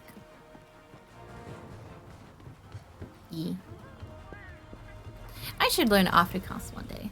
And or Xhosa. And or Zulu or Swahili. Did you know, fun facts, did you know that South Africa has 11 plus like 3, so it's like 11/14 native languages? Like, there are so many. I think it was, like, English wasn't even the first. I think it was, like, the third. I think it was Zulu or Swahili was first. Second was Afrikaans. And third, I think, was English. Then it's, like, a bunch of other really fascinating languages. Xhosa is what they spoke in Black Panther, by the way. And, like, yo, the idea of a language with clickies is wicked fascinating to me. There's not that many videos of it on the internet, but there's at least one that's like, hey, I'll show you like the Oh, there are hundreds and hundreds of languages in Africa. This is specifically the country South Africa. Oh, yeah. He will be missed. He was good. He was a great Black Panther. I really, really liked that movie. Da, da, da, da, da, da, da, da, da, da, da. But yeah, no, there are actually... Ooh, another fun fact. Okay. New York City is the city, like, in the whole world, of the whole world, New York City has the most languages spoken. The most different languages spoken. There are, like, 800 languages spoken in New York City. Now, obviously, you're not all by a lot of people, but, like, basically, it's a hub of an absolute massive amount of immigrants and people who grew up in a whole bunch of different cultures and such, and, well, apparently stuck around. And yeah, no, it's absolutely crazy. No, I think that I'm like 90% sure that the number 800 is accurate, too. It's ridiculous. Yeah, it's also a huge tourist thing, which I'm not sure why I've been to New York City. It's, like, super boring. At least it was for me. Then again, it was a long time ago. I went to go see a concert there. It was also the only concert I've ever seen. It was Pendulum. I really like Pendulum. Except, like, whoa. My game just stuttered. Game? Game, are you okay? Can I join this? I'm like so excited. Oh, Doug! Find him! Broadway, probably. Oh, I guess. I mean, I don't know. I get the wiggles too easily to, like, want to sit in a Broadway play. Maybe it's also because I had bad experiences with having to sit through plays when I was a kid. Oh, good. You got him. All right, we're almost in. We'll just, you know, sit here and vibe and wiggle. Look at my stupid, beautiful, wiggly head. I can do it too. Theaters when you're interested, you enjoy seeing plays. You know, that's fair. I did drama in high school, and I actually really enjoyed it, but also hated it sometimes. No, I really enjoyed it. We did a musical. It was fun, but at the same time, every single moment of my existence, I felt as though I was doing something terrible and wrong and stupid because, oh man, putting myself out there was super, super scary. But the thing that was fine about it is, you know, you do the thing. Oh, you help with costumes at the theater. Oh, that's so good. That's so good. Honestly, man, don't lose your love for theater. It's such a cool... There's so many fun people who do theater. Like, a lot of fun and silly people. Plus, it's a great skill. Improv, also a great skill. You prefer doing behind the scenes. Yeah, onstage stuff's wicked scary. But I did it. But it's okay. I was just one of the choir ladies. Lady shapes, you know. Which was fine. I had to learn how to, like, basic tap dance for the thing we did. Which was actually, like, pretty cool. Oh my gosh, I still remember the songs. Oh man, the song I remember is actually, like, very dumb. A penny, a nickel, a dime. We're in the money. We're in the money. We've got a lot of what it takes to get along. We're in the money. The skies are sunny. Oh man, depression done us through, you done us wrong. Ain't never seen a red line, about a bread line today. And when you see the landlord, you can look that guy right in the eye. Look that guy in the eye. Boop-a-doop-boop-boop-boop-boop. Yeah, and also a couple others, but, like, I won't, like, just subject you guys to that because y'all yipping monsters, not for those sort of shenanigans. Yes, the controller is in fact still plugged in. Thank you, game. Oh, you guys can't see the pop-up. There's totally a pop-up. Some super like acting plays. Yeah, I mean, I wanted to like acting. I really wanted to try it but I think what I really wanted was something else. Honestly, probably something more like this, where, like, you know, you just be, you just do, you just get into a character and, you know, hone that part of yourself and just do it. Yeah, get your pizza, get food, feed thyself. Kevin, where are you? Kevin. That's fine, you don't have to tell me. I'll get there. Figure it out. Kevin. Yeah, scout flies, take me to Kevin. Also, I'm jealous. Pizza sounds great. Whee! Whee! Ooh, going up.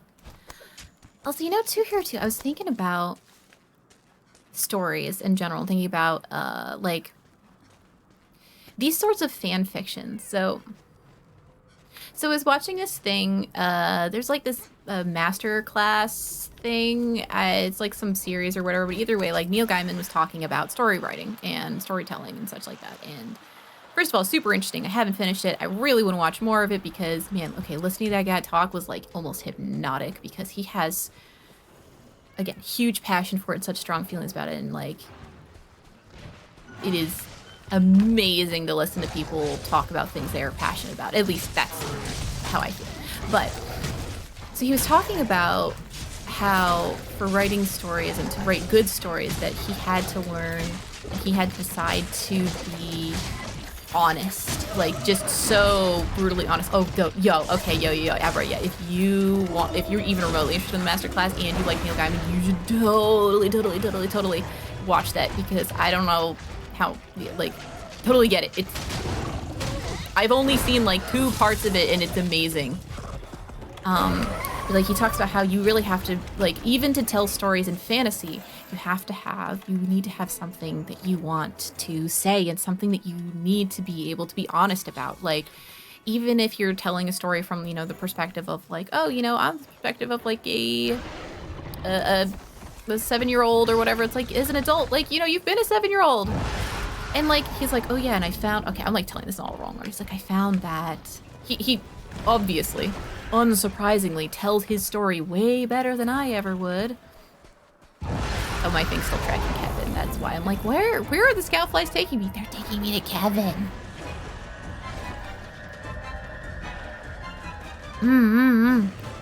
Yeah. So the thing that he mentioned specifically, okay, Narkagar is coming for me, and I need to change my map, and just... Okay. Do I have a thing for you, or have words, but I tried to get out of the menu, please. Map. Unclicky. Correct click. No, that's still Kevin. No. I'm sorry, Kevin. I'm the worst helper right now. Okay. So he was talking about how, the most, like, what he was saying, what he was doing, like, he was, like, basically, he knew how to, like, kind of emulate the things he wanted. He knew how to, like, kind of make stories similar to other people's stories and other things that they've done. And I think fan fiction is an amazing, amazing way to get into and practice, like, honing the craft of storytelling and all that such. But you really have to not only just, like, find, like, he was like, you really not only just find your own voice, but, like, you have to be honest and you have to, like, know what you're going to and what you want to say. And I thought it was really interesting to think about, like, okay, how does fan fiction, like, you know, build into that? How do you take something that is fan fiction and turn it into your own thing? Well, probably the same way you, like, take something that's like a genre and make it your own thing. The same way you take, like, a story about a coming of age thing and make it your own thing, right? So yeah, actually, now I'm curious to hear, too, what's your idea for a story? Tell me more. Also, yes, Abra. First of all, I love role-playing. Role-playing is incredible. I have a lot of thoughts about role-playing in general. First of all, basically, role-playing is of course, you know, what we call playing pretend as we're older because we get embarrassed to think about calling it playing pretend, even though, like, that's weird.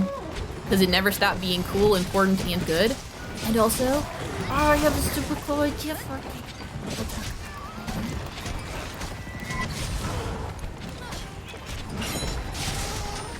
So basically, well, in terms of role-playing stuff, so basically I have this, like, crazy idea that, like, I really want to see if it sticks around because, like, it sounds like a crazy cool idea, is, like, creating a role-playing game that is designed as a system that is built to teach people languages through, like, experiencing them, through acquiring them.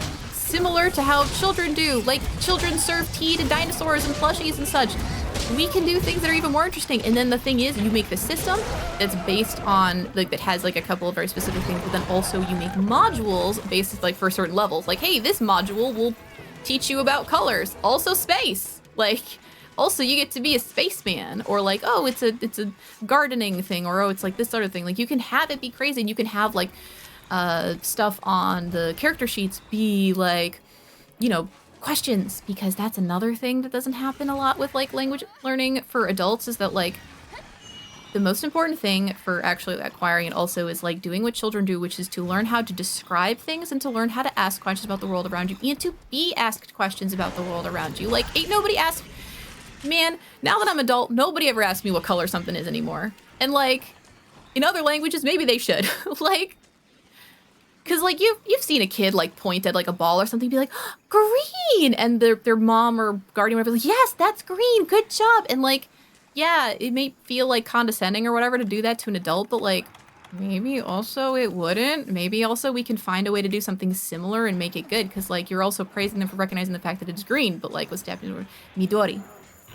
And if anyone's seen My Hero Academia, yes, Midoriya is based off the word green. This is the wrong monster.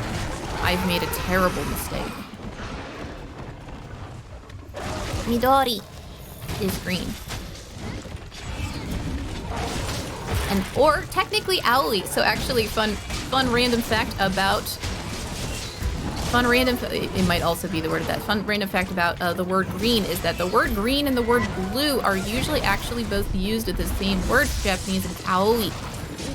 Or Ao, but usually Aoi, because it's usually going to be used as an adjective, a modifier, so like that's, so you need the E sound at the end there. But Aoi is blue/green.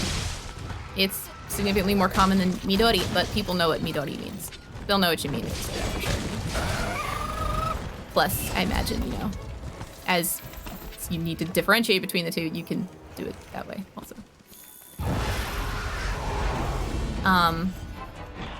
Also, thank you for asking me about a color. Turns out it was nice and I liked it. Maybe adults like things that kids like too sometimes. Maybe we could just admit that to ourselves and that'd be much better. Okay, so 2 here too. You know all these stories about the balance between light and dark and how the growing force of darkness threatened to tip that balance. The gods above tip the scales to help the force of light. Yes, I have heard, in fact, stories like that. So, tell me more. Tell me more 2 here too.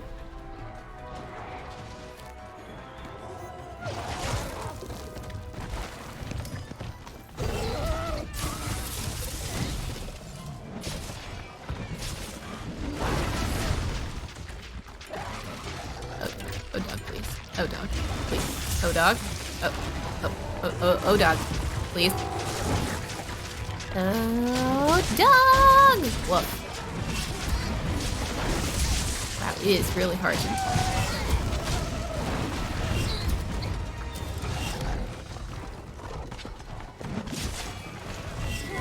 It is very hard to counter you, buddy. Keep team attacking. Can I describe my avatar the kitty in Japanese? You know, weirdly, it'd be easier to do it in Polish right now because that's what I've been like really digging my brain into a bit harder. But let me see what I can do. Also, yes, children's cartoons are, first of all, yes, awesome, and yeah, we don't really grow up, but also like embracing the fun and stuff and things is really important to describe it. Oh boy, well now I'm very on the spot. But hey, yeah, let me see what I can do. I gotta turn on that part of my brain. No more about Japanese. Yeah, fair.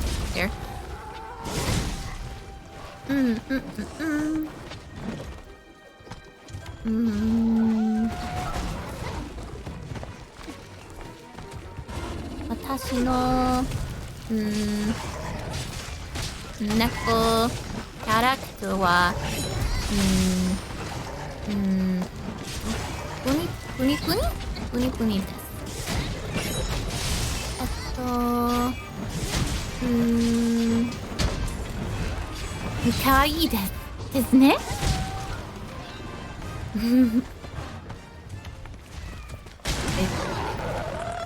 Let's see, Polish. I'm pretty sure Puni Puni was squishy. Because I remember being taught, I'm pretty sure that that's the word that they'll use, or the onomatopoeia, which Japanese uses a lot of in very serious context, which I adore. Alright, put on the coat. And...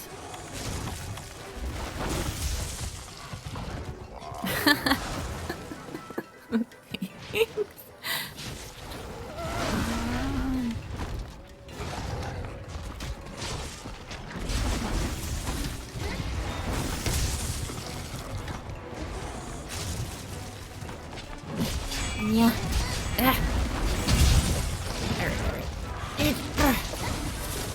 Alright. He wiggles. He wiggles so much. No. No. No! Okay. It's easy to understand. Forces of life and are getting present in the war. Doing so they would also tip the scales to the universe forces. You have benefited. God Goddesses lending their hand to objectively malevolent forces for balance, because imbalance in either direction only gets stories about it going one direction. Ooh, interesting.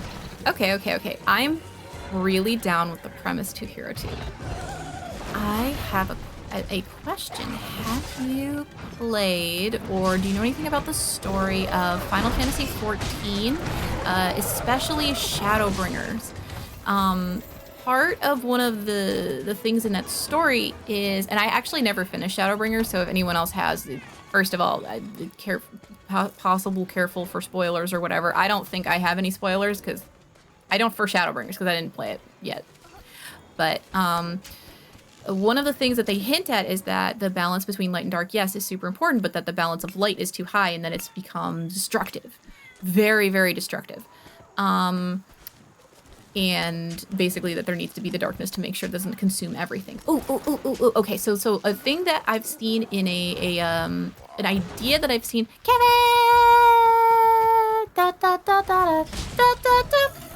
The forces of darkness got him. They were just tipping the scales, Kevin. You were too powerful. Yes, maybe the warrior chose my daughters for balance, but it's for the balance. Okay, so,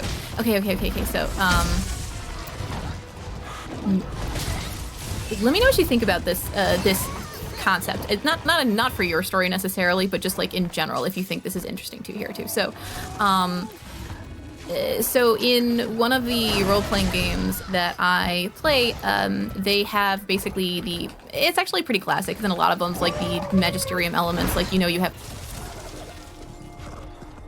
death, life, and chaos and good.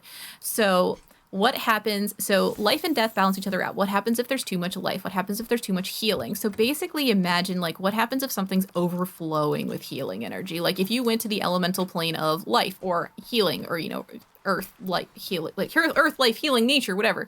If you... Wow. Oh, Doc. He was cruel. I should put on my armor that makes me not take his...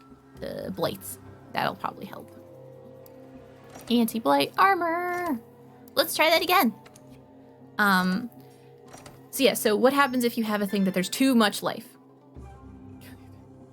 Oh, you have? Oh, I want to hear about the anime that does something like that. So in this, it was basically like nothing can die, no one can die. We've erased the concept of death, but like everything becomes so much life that eventually you just like turn into, like, eventually you explode and turn into life energy. So basically you have a thing where like people have to be constantly like hurting themselves so that the regeneration thing, ooh, which is actually really similar to the whole thing with the My Hero Academia thing as well. With the like, what if healing but too much?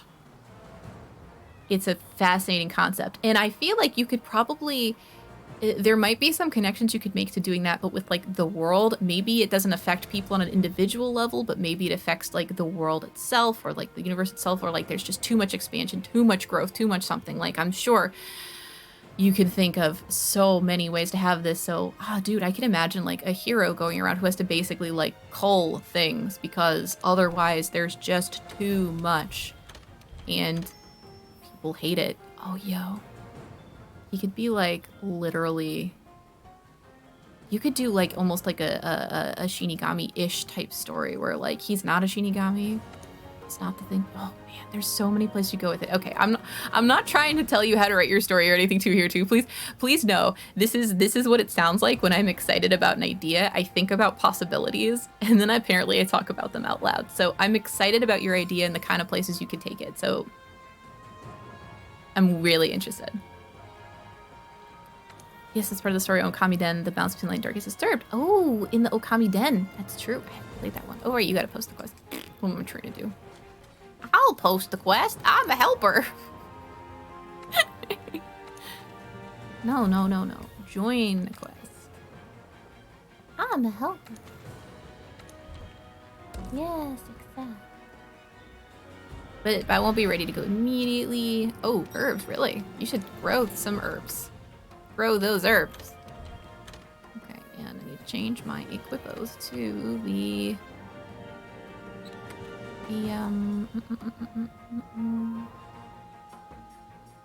non-Ella? Non-Ella. Wait, I thought I had the... Don't I have the anti-blade on this one? Is this the wrong one?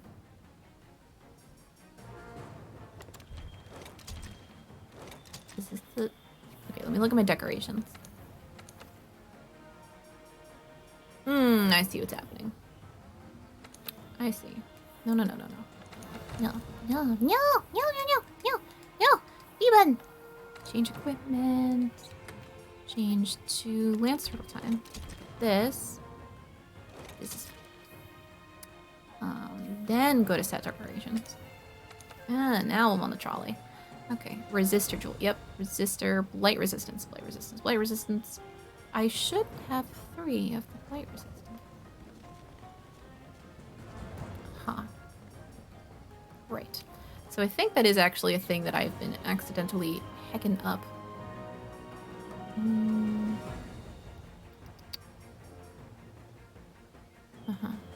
Yes. Take this from the foots. Take a thing from the foots, please.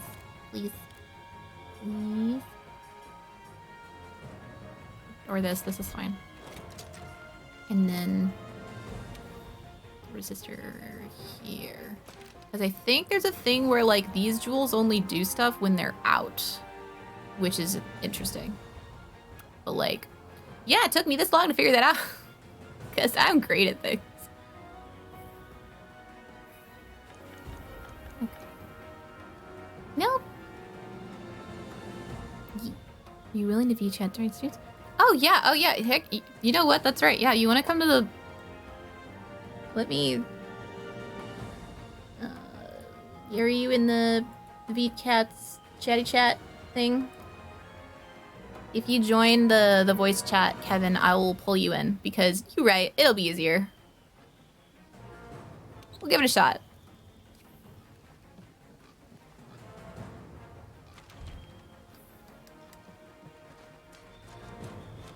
Oh, I have to eat. That's right. I'm like, what else am I forgetting?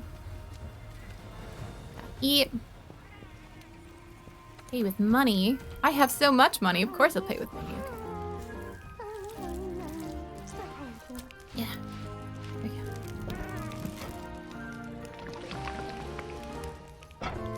Hello, Kevin. Hello. Hello. I can hear you. That's nice. Yes. Okay, so let's see. Real quick, the 2 here 2 thing. The thing I saw was the main antagonist being able to multiply living cells instantly, heal grievous wounds, or take 3 seeds of what turns thousands. It's forcibly subjugated to a dragon made come from. Ooh. Wow. Oh wow, that's wow. Okay. 2 here 2. I don't know what anime that is, but that sounds dark, but kind of awesome. We'll look that up at some point. Or something the name of that. But yes, hello, Kevin. Yes, I'm a distracted bug. Yeah, that's okay. I know the feeling. Well, I'm ready to go now. I have eaten, and I changed my decorations. I did all the things. I still need to eat. There we go. Man, I don't know what happened last fight because it felt like we were doing really well, and then we died like 3 times in a row. Yeah, it might have had something to do with the Dragon Blight. I think Dragon Blight makes you take more crits. which is why I'm trying to do blight resistance. Oh, I didn't know what that Dragon Blight did, so I literally just ignored it for most of the match. I actually might be totally wrong about what Dragon Blight does, but I know it does something that like is bad for damage. Okay, hold on. Before you go, let me armor, skin, and demon drugs. You want drugs? Drugs. Let's do drugs. Wait, no, let's have drugs. It's different from doing completely different thing. Okay. All right, well, now we should know where this doggo is, or we don't. Okay, well, I know where he could be. I think I can use my Tail Rider, so we should be fine. Oh, okay, cool. Yeah. I can't because I don't know where he is. Probably because I need to talk to the guy. It was called... Okay, 2 It's called Drifters. It's quite a few years old. It's by the same guy that made Hellsing. Oh my god, 12 episodes. Oh, wow, but a short but sweet one. Yo, good to know. Thanks for sure. I'll keep adding things to my list. I will get to it eventually. Hey, oh, you know what? The best part about being anime is that I can totally use it to do more Japanese. That was actually one of my excuses for learning Japanese in the first place, is because I'm like, oh yeah, I could read manga, I could watch anime, you know? Like, basically that's the thing with language too. You want to do something that you like already do, but like in the other language. Yeah, that makes sense. I kind of wanted to learn Japanese mostly to understand the voice acting in anime and stuff like that. Oh, because yeah. I feel like understanding what they're saying actually adds a lot to the experience. Maybe that's just me. I mean, you would have at least some experience with that since, you know, you learned the language. You know more than one language, so you would know what it's like to like not know things and then know things. Kind of, but also kind of not. Kind of, but kind of not. Okay. But the thing is, I've been speaking English for as long as I can remember at this point. Oh. I see. You started quite young. One thing that is kind of funny is that sometimes I hear like kind of old songs that I heard as a kid that are in English, and as a kid I didn't know what they meant, or the lyrics at least, and now I do. So that's sometimes kind of funny that I actually can tell what those songs are about. But other than that, I never really noticed the difference. Huh. Okay. So, okay, first of all, like, Yana wants us, but we don't want her. Okay, yeah, so, I don't want to random fun fact, you know, it's funny you mentioned that. But, like, so I have that same experience with songs in English, too, because when I was a kid, I just couldn't hear lyrics, like, at all. So, like, I'm like, oh, this song is way darker than I thought it was.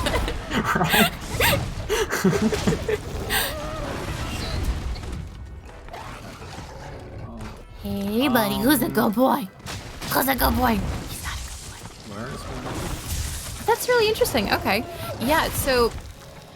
Yeah, I've definitely found that one of the benefits to learning even as much or as little as... It feels like little, because it's very little. I'm not conversational enough. I'm mostly just able to understand, because, surprise, when you self-study, you don't really practice talking with people, so, like, you don't get good at talking to people at all. Yeah, that's true. But being able to like look away even for a few minutes and understand anything about what's going on is really awesome. And sometimes being like, wait, that's how they translated that? Huh, interesting. Is really cool. I do enjoy it, especially for Japanese, because it's such a hugely different language than English, you know?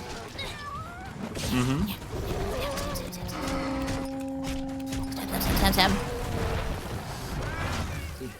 Oh, it got trapped. Nice. I'm still, like, honestly low-key jealous, though, of all of the... There's, like, now so many stories of, especially European people, or even, like... Actually, even some Japanese people who are like, oh, yeah, no, I picked it up and stuff when I was a kid. I'm like, I just learned English. I'm like, cool, I wish I was bilingual. I wish America wasn't so anti-learning second languages. That would have been nice. Yeah, I think I mentioned this before, but I have everything to thank to Pokemon.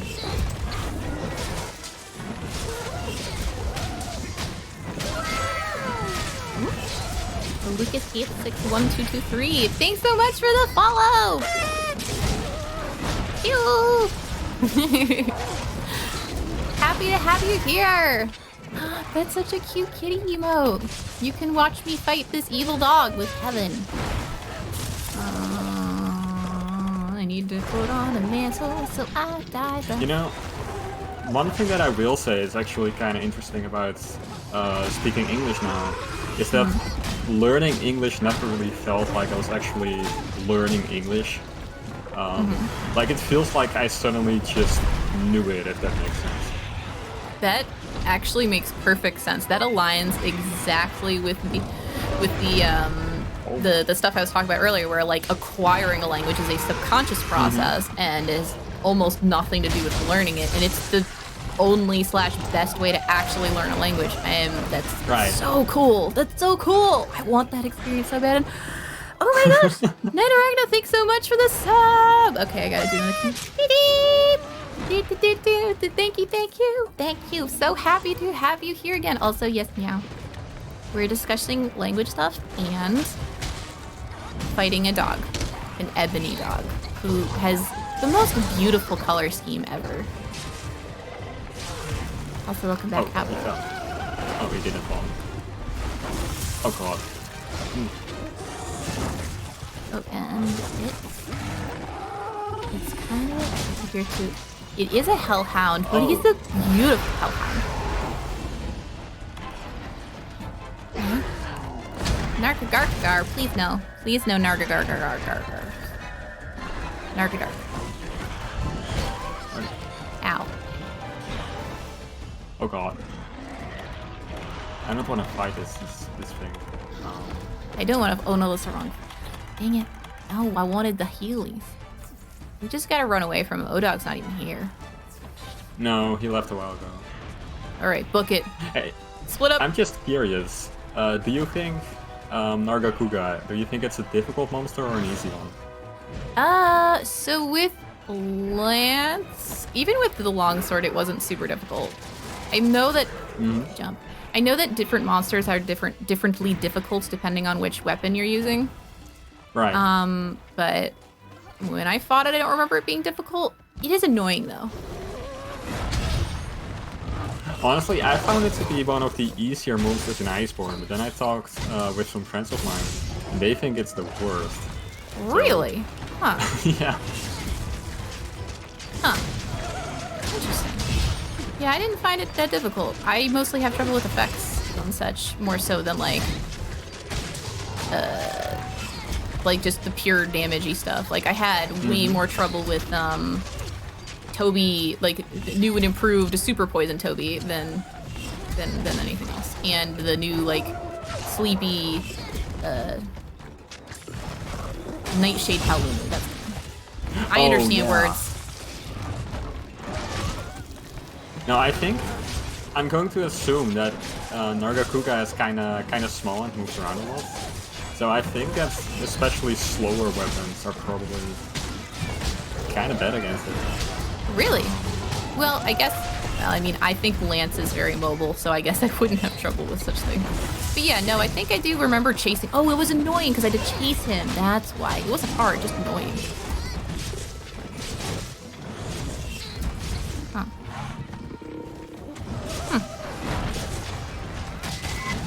Oh. Fight.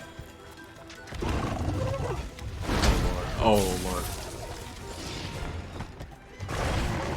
Pew. Yeah, oh yeah, two. Oh, God, I'm getting comboed.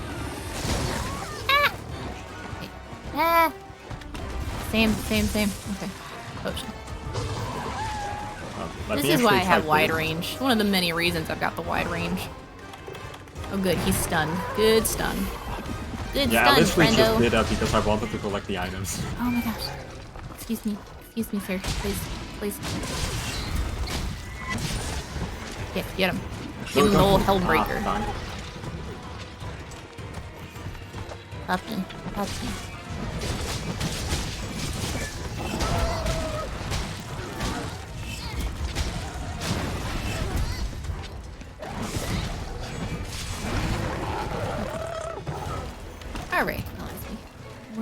as we walk to the next stage. All right. Let's see. Two hero twos. Let's see. It's kind of pseudo-history. Historical figures are pulled from many quarters of the globe moments before their death. Ooh, or is being interpreted as at the moment before they die, they just fight in a war. The good guys are merciless and brutal, but effective with their more experience. Oh, wait. I think I've heard of this anime. This anime sounds really familiar. Either that or the concept is something I have seen in something, which... I don't know what that means. I don't know if that means I've seen the same thing or if there's more than one that has a similar premise. Huh.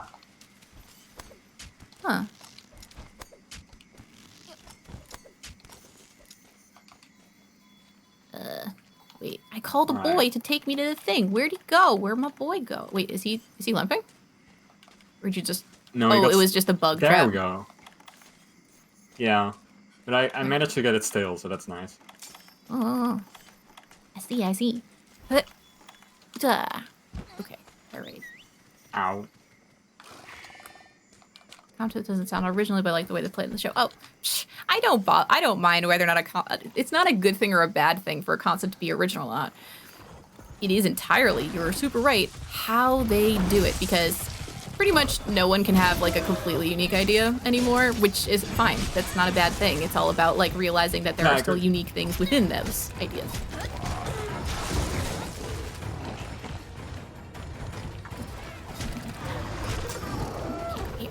I mean, that's also kind of one of the things that's really challenging about game designs, because mostly everything you can think of has already been done. But it's kind of about trying to do it in your own way, I guess. Yeah. Yeah, it is. It's not only trying to do your own way, but like also like exploring even a fraction of something in a slightly different way than someone else has, or just your way. Because again, the first few things you create like are going to be and should be trying to replicate something you've seen before pretty closely, not exactly, but pretty closely, because you'll learn so much by trying to do what they did. It's the same thing they tell us to do in art classes, especially fine art classes. I'll be honest, I hated these assignments when I was in school. I hated the assignments of like, okay, kid, you gotta replicate one of these masterpieces. I'm like, are you kidding me? That sounds awful and boring, but I was wrong, and I wish I'd understood that back then, because learning and really being forced to look deeper at how they made things work. Like, how did they get that texture with the paint? Or in the case of game design, like, how did they get this to work this way? Or why does this feel so satisfying? And honestly, having to try to replicate it. That's something I think about every time I play a game now. Like, how does this work? Like, I wish I could just look in the code of every game. Yeah, no, honestly, constantly thinking about how something could work is a hugely awesome, important skill.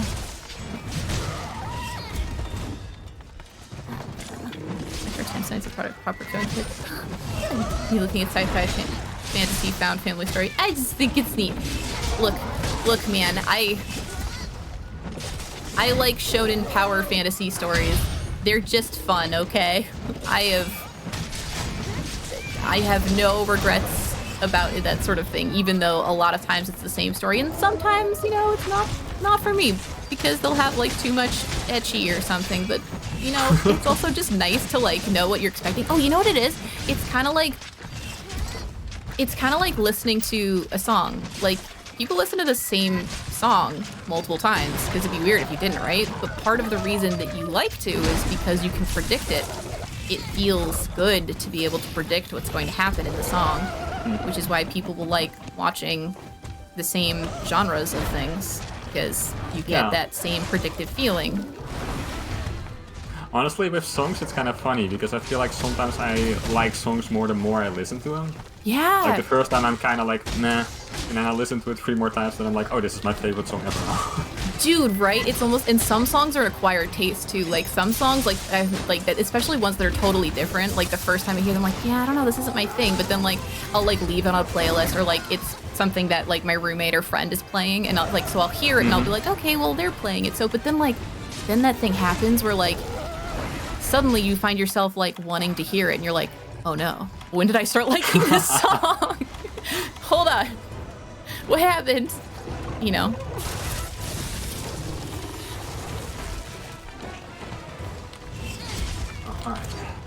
come on. Right? Come on, buddy. I like countering him, but he doesn't like hitting me. Oh, No. I'm Oh, falling no. asleep. This is Oh, bad. nap time. Nap Yep. time. See, for example, in the first major fight, they Wait. find a group Oh, of he's elves. sleeping too. Yeah, everybody's taking a nap. Vitality Mantle can now be used. All right. Can you blow him up? Let's try that. Oh, I don't have any bombs. yeah. Let's blow him up. All right, I'll put some bombs on his face. Right. Yeah, in the first major fight, they find a group of elves that are being oppressed and barred related to anything related to archery. Cutting their arrows with hoops. Gross. To make the wounds toxic, even if they go. Gross! Gross! That is very gross. But certainly a functional tactic, but gross. They make gunpowder. Oh, it's Oh no, he woke up! Alright, that's still a Good solid amount of damage. It's still bombs. It's still an explosion. No regrets. No regrets. No regrets. Oh, yo.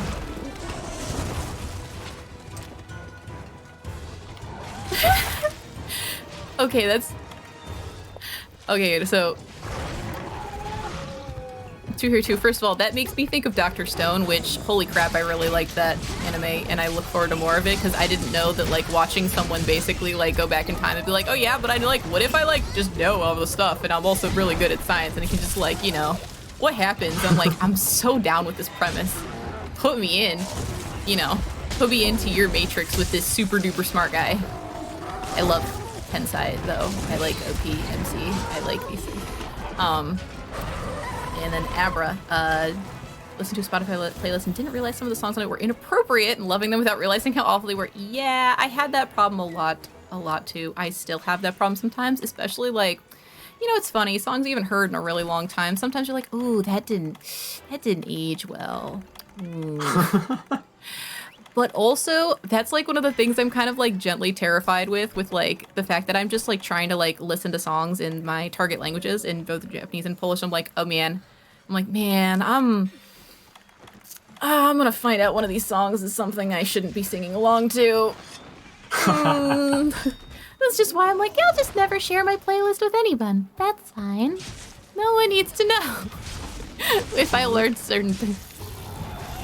Oh, But hey, God. maybe it's useful to learn all the swears and learn that you've learned all the swears already. Just maybe don't sing those songs in public until you know what they're about. You know what's funny though? What would actually be really more, like, in some ways would be more embarrassing than like finding out a song is full of swears would be finding out a song is like the equivalent of like a Christian rock song. I'd be like, oh no, that's worse. Because to me, Christian rock is so cringe. Like, not all of it, but like almost all of it. Mostly because it's what I was, the only thing I was allowed to listen to, and because a lot of it gets off on the merit of like, look, don't worry, they'll make the Bible kids listen to it instead of actually making sure it's like good first. Yeah. But like, that would be the most embarrassing to find out that I'm just like, the thing is just like, oh yes, you know, praise God, etc., etc. I'm like, oh, is that what I've been singing along to? Oh no. Oh, it's limping. Oh, yes. I'm gonna be honest though, I don't think I've ever listened to Christian rock. I don't think that's really a genre in the Netherlands. I cannot recommend it. Yeah. Yes, it's cringe specifically when there's no meaning behind it. It's cringe when it's like specifically, this is Christian rock. If it's rock and they happen to be Christian, it's like, sometimes it's fine. But like, that's again, very personal preference because music's really personal. Like what you like and what you don't like is very... Okay, did he go up? Really? Smell least favorite place to place a trap. Yeah, like, yeah, it's just there it is. the lyrics will end up being like, I don't know, stuff like they'll sing in like really the is it Protestant? Like the super like, it's not a religion, it's a relationship type of churches. I think they're called Protestant. Wait, oh no, I didn't. Uh-oh. Yeah, I'll do it later. he got a resistance against the traps, so... Get in here, get in here, get in. Okay, alright, he got it. There we go, nice. It just Thank you. poofed him ahead of time. But yeah, the shame is really when the lyrics are like, oh, Jesus, you're my best friend. Jesus, you're super cool. Jesus, like, these are just really boring and uninteresting in lyrics. So it's I'd like, be willing that's to the listen kind of to it stuff. because I've never heard it. It honestly, it does sound kind of interesting to me because I've never heard it before. That's fair. I mean, like I can't. it's a I kind of cultural just want thing. to listen to it for the memes. Okay, let's see. What's the name of a band that I could maybe recommend? It's like you'd understand, or you know what? I'll see what I can do. I don't remember the names of things, honestly. Because yeah, no. The thing is though, the really bad Jesus rap. Ooh, maybe that'll work. I don't know what you're talking about there. There's more than one, but maybe. 2 here 2, please post that in the Discord.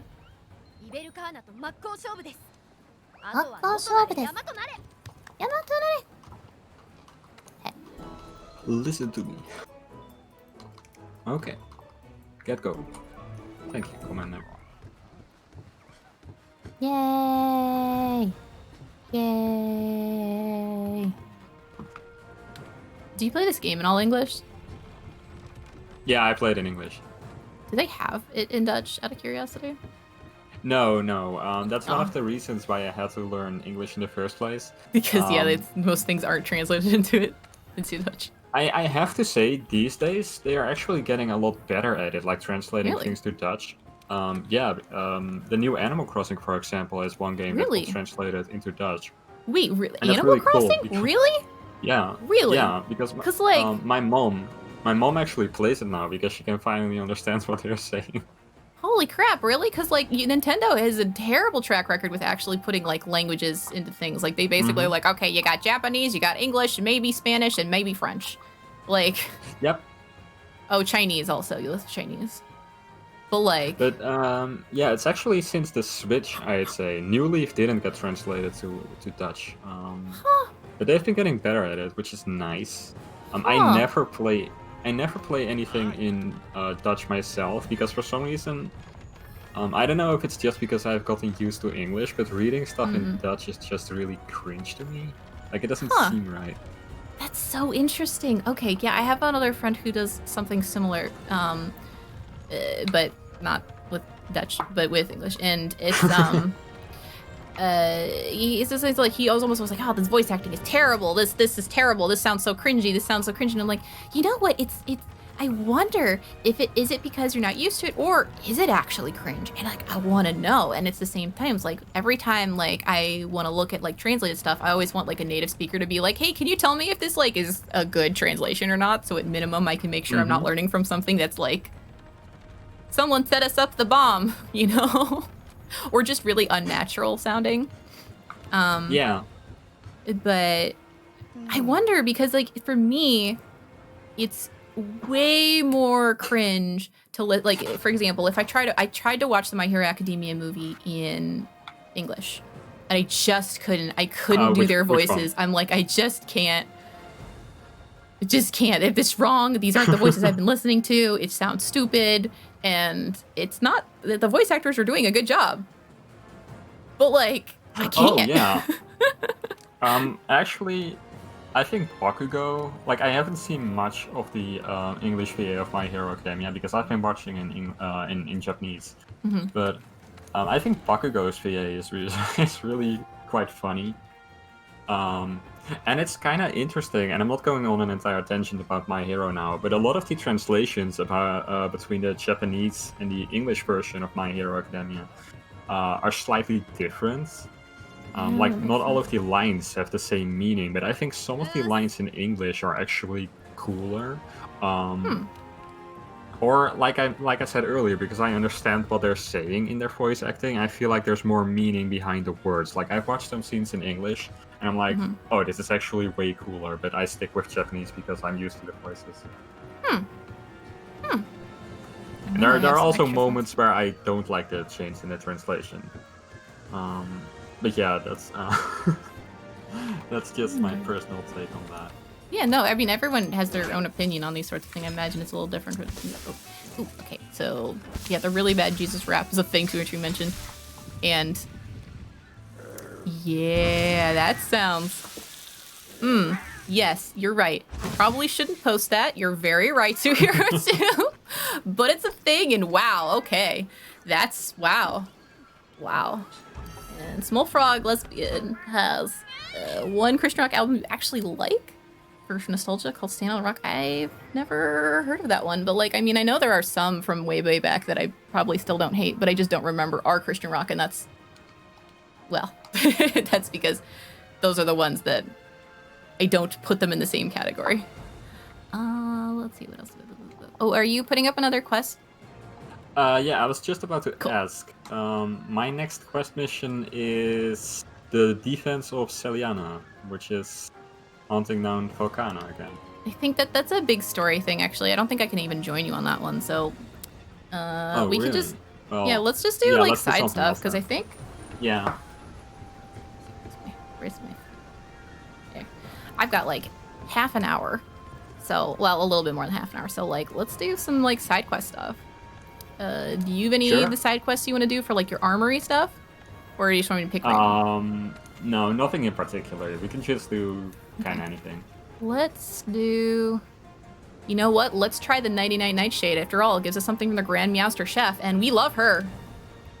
Actually, this is one that I also need to do. Good, but I've okay. been putting it off because I really hate this fight. I also do not like this fight, which is why I... yeah, let's both utilize the fact that we both don't like this fight to do this. But you know what? I think I have enough anti-sleep things. I could probably do an okay with it. So let me just piece that sucker up and see if I have those gemmos. And let's see. I'm going to be honest though, most monsters that fly, I just straight up don't enjoy fighting. Like, I'm fine with everything that stays on the ground, but as soon as they take off in the air, I just get annoyed. But maybe I should be playing more long-range weapons. Maybe. I mean, I should ever probably pick up bow again. Ever. But, you know, well. I haven't, so...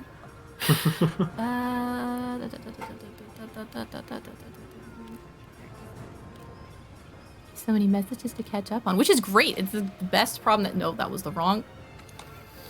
no, we're not sleep attack. Anti... peps. Give me the peps, please. Pep. Pep. Pep. Where'd it go? Where's it? What? Do I... no. No. Do I have 2 pep jewels? No. No. No. Oh, no. That's the worst number to have. It's like almost the right number, but then it's not. I'm so sad. Not really, but kind of. Fine. I guess. Guess.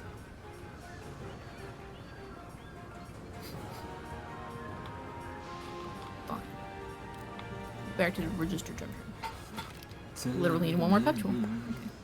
It's delicious orange. Playing Metal Gear Solid 5 while knowing Dutch is like a cheat code in the African chapter because the enemy soldiers speak Dutch-derived African. Oh, Afrikaans? Yeah, probably. That would make sense. And that's actually pretty cool to think about. Wait, delicious orange, do you know Afrikaans? Which I might actually even pronouncing the language name wrong, but that's what I remember from how my mom says it. And knowing Dutch is like a cheat code in the African chapter because the enemy soldiers speak Dutch derived. Oh, right. Yeah, Afrikaans came from Dutch. This I know for sure, Zeus. Which yeah, we have a very interesting history. We were basically the worst country in the entire world. Really? Yeah. Huh. The Netherlands is one of the countries that profited the most of slave trade, and we were also one of the last to abolish it because of that. Wow. Huh. I did not know that. Oh yeah. Fun facts.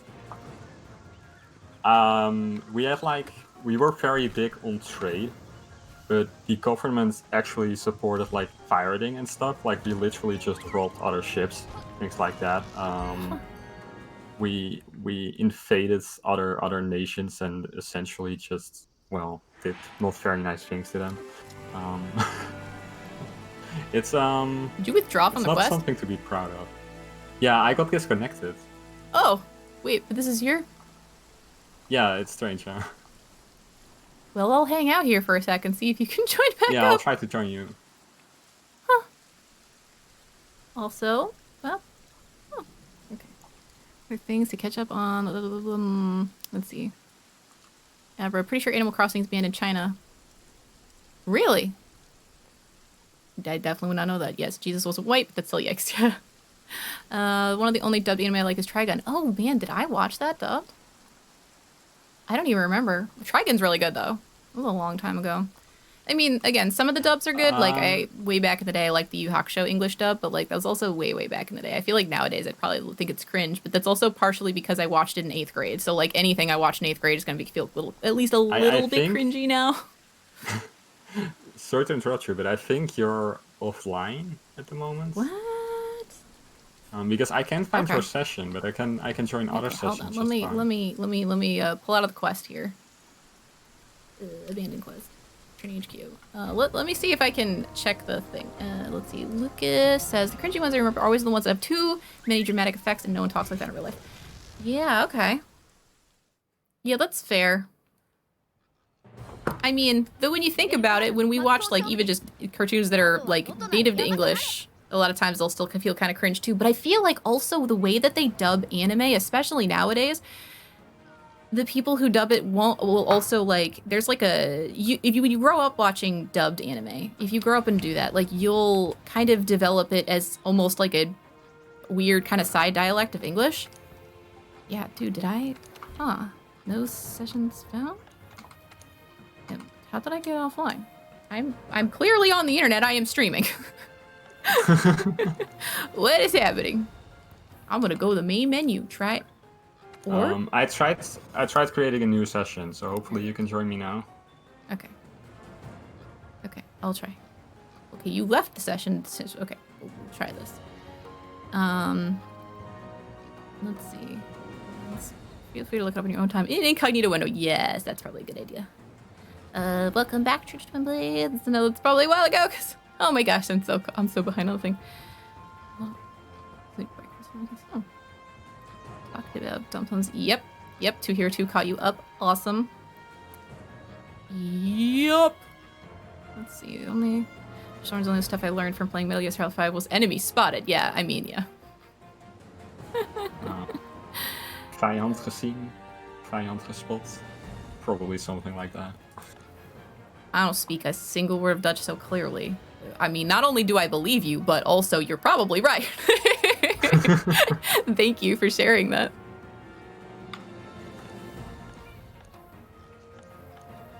Also, what a dope sounding language. Dutch? Yeah. It's awesome. I don't know. I think it's okay, I guess. It's okay, I guess. Oh yeah. What do you think is better? I think English is better personally. It just Really? sounds. Yeah, it sounds better, but it's easier to write. Really? Yeah. I literally never would have thought that. Okay, we have like this really stupid rule in the Netherlands. But basically, essentially, you have words that sometimes end with like a T, you know, the letter T. Is that even how you say that? But the D has the same sound in Dutch, so you can write words with both the D and the T at the end. And based on where and how you use a word in a sentence, the D or the T can actually change, or sometimes you have both. And it's the most difficult thing ever to figure out while writing, and I still don't understand the rules behind it, to be honest. So I'd rather write stuff in English. I'm less likely to make mistakes that way. Huh. Interesting. I'm gonna have to, you know, at some point I'm gonna have to look up at least a little bit about the basics, the very basics of Dutch. 'Cause now I'm curious. Well, it's kind of funny because this is something I talked about with friends before, but a lot of my friends still make mistakes with with your and your, as in you are, and Mm-hmm. I never really had that, and apparently that's because I learned it later. Like that's something that I just taught myself while learning the language, and they grew up Oh, with it, because and you apparently acquired that, it instead of trying to yeah. memorize it. Oh. Huh. That is fascinating. Okay. All right. The grammar and spelling rules for English are obnoxious. They are Says super Timur. obnoxious. Yeah, We see, have so many that's where helper verbs, and I didn't even realize how many helper verbs we had because, surprise, I've been taking it all for granted because pretty much all I know because that's what America's like. America's like, do you know But American? Yeah, good. I honestly disagree, to be honest. Really? Yeah, like everything in English, I'm not going to I say posted that the I quest, by never the way. make mistakes while talking. Like I've probably made like a dozen mistakes while talking to you. Really? But I haven't noticed. I feel like everything in English makes perfect sense, and the Dutch grammar is just a mess. Like, that's my personal opinion. Oh, well, definitely. Okay, yeah, I'm gonna look up some stuff about that. This is super fascinating. Also, did you see the quest I posted? Are we having connection issues still, or is it? Oh no, I'm really bad at focusing on multiple things at Me once. too. So, I didn't realize you had posted a quest, but I'm joining you right now. Good. Well, I mean, I'm enjoying conversation, and there's still conversation in the chat too. Let's see. Let's see. My heart keeps getting bigger and bigger, and that's why I just. Oh yeah, I shouldn't even. Yeah, Dragon Ball Z. Dragon Ball Z, a good dub. Yu Hakusho, yes, a good dub. Cowboy Bebop, probably. Yeah, no, that's actually very good. Digimon. Yes, actually, some of the older ones are pretty okay. Yeah, you got to be careful what studio's doing the dubbing. Yes, actually, I never really thought to think about to pay attention to which studio does the dub. And yes, Urameshi. Kuwabara was actually delightful in his English voice. I actually did enjoy that. Say what you want about 4Kids OP. I'll be thankful for showing it. Yes, it's true. That's true. I mean, yeah, 4Kids is hilarious to make fun of now, but for the most part, yeah, we didn't. Without it, there's a lot of things that we just wouldn't have had. Also, but even more importantly, Adult Swim. Holy crap, Adult Swim. Without Adult Swim, I don't think anyone would really have known about the animus and the mangoes. Which I like saying it wrong on purpose too. Honestly, the only anime I watched when I was a kid was Pokemon.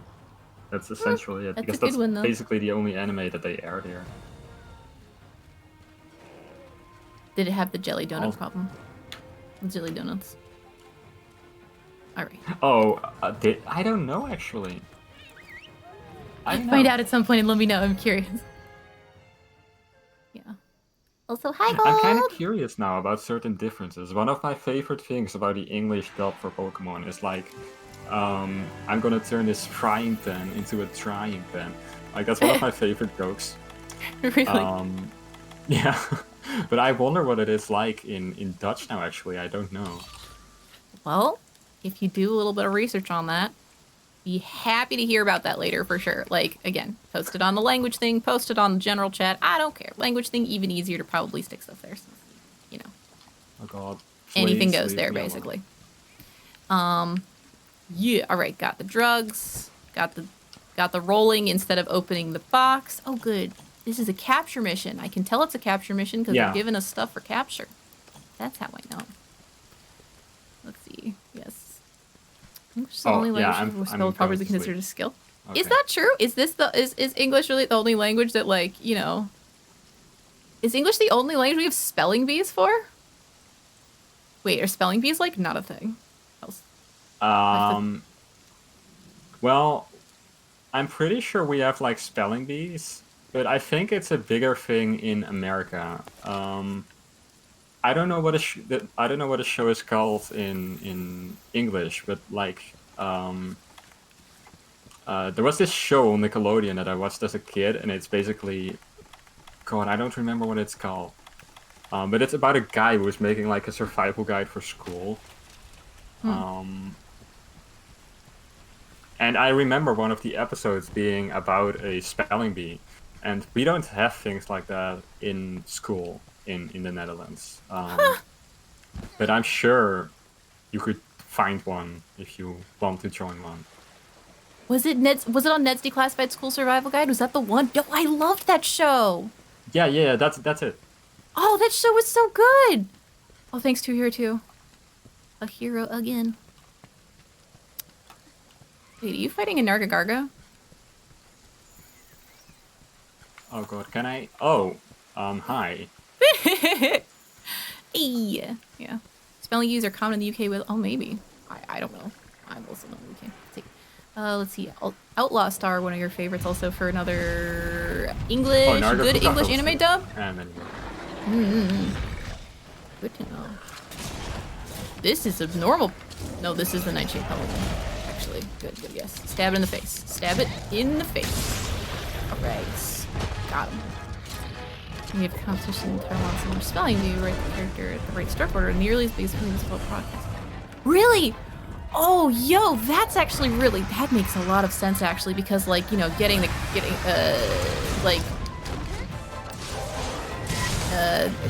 characters, Chinese characters, I guess it'd still be characters. The stroke orders and all the complicatedness with that is probably like that's a whole thing. There are so many of them and there are so many cool obscure ones, and that's so cool to think about that it'd be based on writing instead though. That's really awesome. Honestly, I'm so jealous that you're able to keep up with chat while also playing this game, because I literally wouldn't be able to. I am doing my best, and I'm honestly very glad that my chat is as understanding as they are, that I'm like, I love all of you guys so much, and I swear I will respond to all of you guys. Oh, I just wasted an ancient potion. Nah. Waste or... It's totally fine. No one needs to know except you told everyone. Womp womp. Alright. Slide. Wait, no, that's Nargagarga. No! No! He's asleep. Nargagarga is asleep. Alright.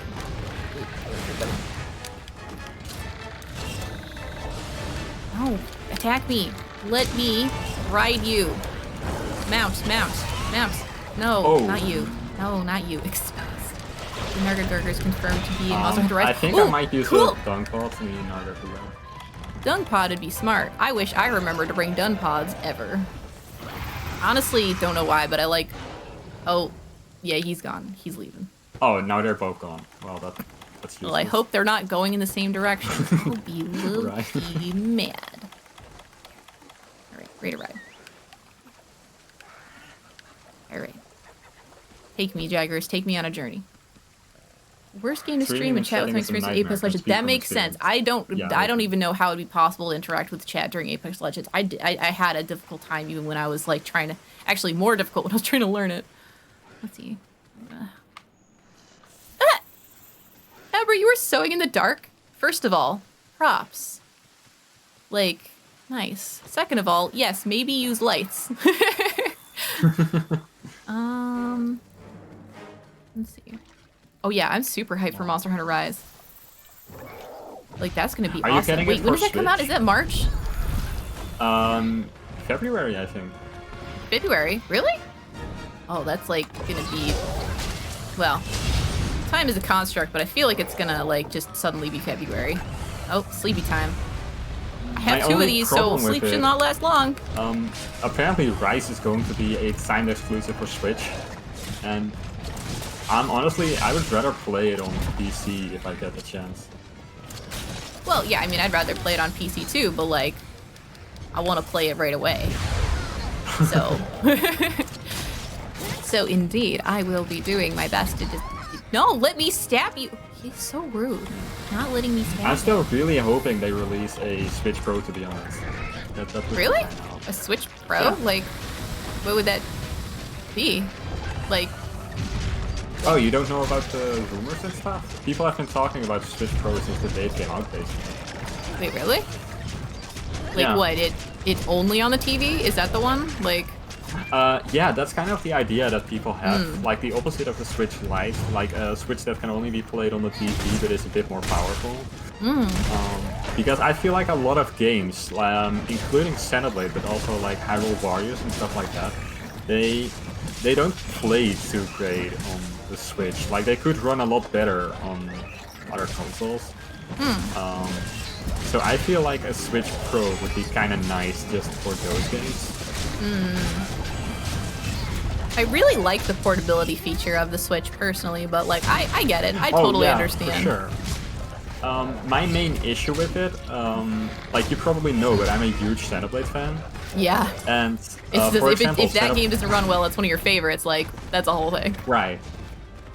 Like that game is locked on 720p 30 frames per second, and even then it still has frame rate drops, and that just kind of stinks. Yeah, that probably makes it tougher. I did buy it for, well, I just read it. At some point, that's one of the games I plan on streaming. Perhaps when I am done with Iceborne or need a break from it. Don't know. Because oh, it's a really good game for sure. So I've heard. I do recommend the first one first, to be honest. For reasons that I can't quite explain. Okay. But well, I mean, I'm sure that'll go on sale at some point too. Oh, Monster Hunter Rise is slated for PC release, but with no release date, which makes sense in these times. Let's see. Also, oh, Gold, you never really got to see Ned's Declassified. That's a shame. iCarly was a fun show too, but Ned's was no. They both had their own very different charm. But Xenoblade got a discount the other day, so I'm afraid you missed it then. Oh, well. I'm sure there will be more. I'm sure it'll happen again. Plus, like, again, I'm not sure when that'll... Oh, yeah? Yeah, buddy? Yeah? Yeah? Yeah? Well, he left. Alright. Okay. Let's see. Giving you a capture card now. It's a better controller type game. Oh, yeah, dude. I mean, well, yes. Monster Hunter is totally a controller game, but I'm playing with a controller on the PC. Oh, yeah, so am I. Hell yeah, I'm using the PS4 controller. Gold, wait, weren't you the one who... I thought, Gold, you were the one who told me to just plug in the thing and use the Steam Big Picture mode or whatever, and it just works. No, I think that was me. Who was you? Oh, that might have been you. Also Gold, apparently. A lot of people were telling me, which makes sense why I would just remember... See, everyone except me knew. And yeah, you know what? I believe it that FF14 is probably super easy to stream and chat with people while playing. I would get, like, honestly, even more distracted. At least with Monster Hunter, like, I know what my goal is. I'm fighting a monster. If I'm not fighting the monster, I go fight a monster. Like, with Final Fantasy XIV, we're like, what raid was I doing? Was I in the middle of quest? Oh, right. And I would just, like... forget that. At least this, like, I know where I am in the game. Alright, cool. Got a second mount. Boy. Tried to kick me off. Someone saying he wanted to buy the rights to show friends we released it without the laugh track. Oh, isn't there? I think there's a thing on the. Oh, you know what? It was Big Bang Theory without it. Actually, partially it's also because Friends doesn't age as well, but not because it was a bad show at the time, but mostly because we've learned so much from it that, like, we've seen so many derivatives of it that, like, seeing the original when it was unique is no longer good. Same thing with Seinfeld, apparently. Apparently Seinfeld used to be really funny, but now isn't because so many things are, in some ways, derivatives of and improved upon the Seinfeld material that it just doesn't age very well. I would know because I haven't seen Seinfeld. But I have some friends who really like it. I'm in the exact same position, but this is what I've heard from the internet.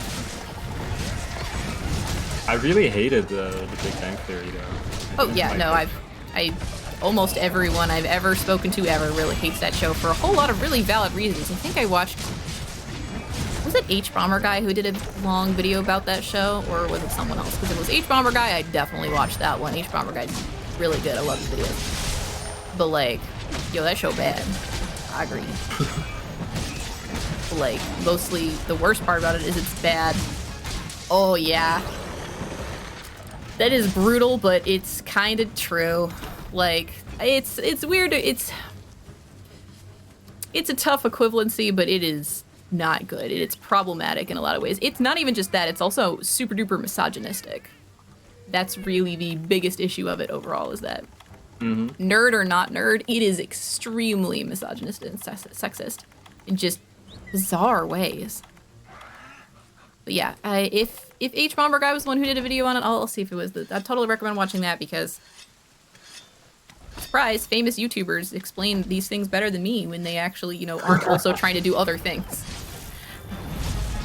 Trying to like, oh yes, I can totally give a lecture at the same time while also paying attention to chat and also fighting monsters. This is fine. I mean, I appreciate the challenge though. It's part of the fun. Yeah, most controllers do work with Monster Hunter World. Yeah, I had trouble with the Switch controller though, because it kept trying to give it to me with the controls in ways I wasn't used to. Which maybe doesn't bode well for me playing Rise and with the Switch controller, but you know, it's a different game, so maybe I'll just kind of get used to it, and then maybe I'll start playing Monster Hunter on the PC with the... Oh, it's nap time. Here I go. Oh, nope. I got pooped. Alright, we did. Oh, I should put on my mantle. Vitality? Mantle? Mantle. Oh. When you said I got poofed, I thought you DC, but... Oh, nope. No. Did not DC. I got poofed by the windy, sleepy, farty boy. Yeah, I understand. I think I thought that because I play Splatoon a lot, and in that game when you DC, you literally poop. Oh. I so see. I think I was thinking about that.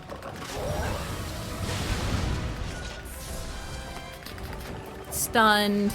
Sleeps. When can I...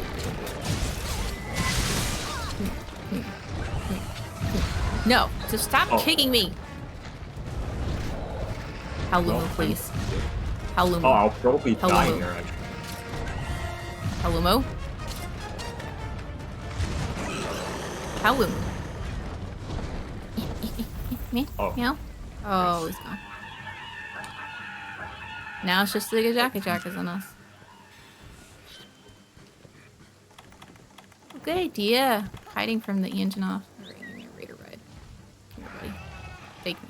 Take me on an adventure. Let's go.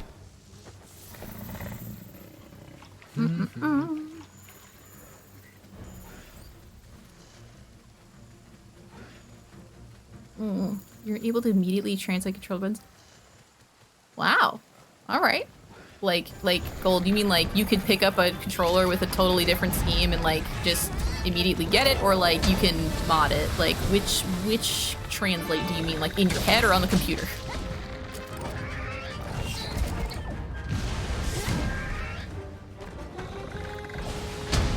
Oof. No sleepy time. No. Oof. Now I'm the wrong kind of sleepy. The one where you might take the forever nap. Okay, come on. Where's my jacket? I'm in a fight, but I'm clearly not in a fight, and now I can't use my Raider right. Oh no, it could be the Anjanath or one of the Jack-a-Jackas nearby. Like if you find a place to hide, that might work. Abra, hydrate. I gotta hydrate. Hydrate, but also not dihydrate.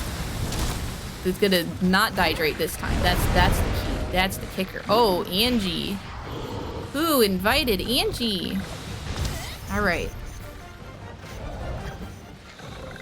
Mostly not die. Angie is asleep. Stab you in the face, Halumu. In your head? Gold, that's an amazing ability. I cannot do that. I seriously, like, every time I tried using the controller when I first started on here, I would just press the wrong button. I'm like, alright, I'm gonna try PS4 controller because I clearly cannot do this. Just press B every time. Or like when I was playing Baldur's Gate, I would keep pressing like E to interact, or one of them that was like E is to interact, and the other one's E is to like something else. Hydrate. Hey, Lingo dear, yay!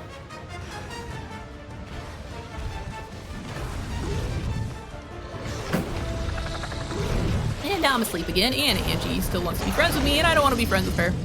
Oh, this is really bad. Oh, and I ran into another sleepy cloud because I am so good at space. Yeah.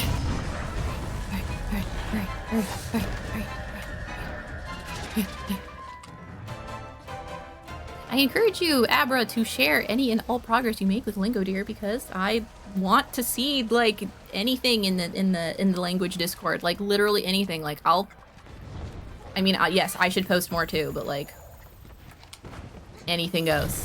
Maybe I'll just start posting a whole bunch, and then if y'all want to post too, you should. But like I'll be like, look, you can post anything. You can post dumb Duolingo stuff.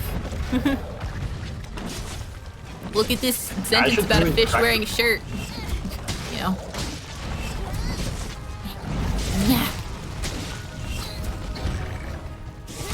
Die. Oh, yeah. Yay! And don't worry, I will not, like, weirdly hold you to that promise, Abra. I just have hopes and dreams. No pressure, please. None of this is meant to be pure pressure, just encouragement that's slightly aggressive. But, like, good aggressive, like fire aggressive. Oh, Wait, yes, the bone piles. What? What? Huh? What?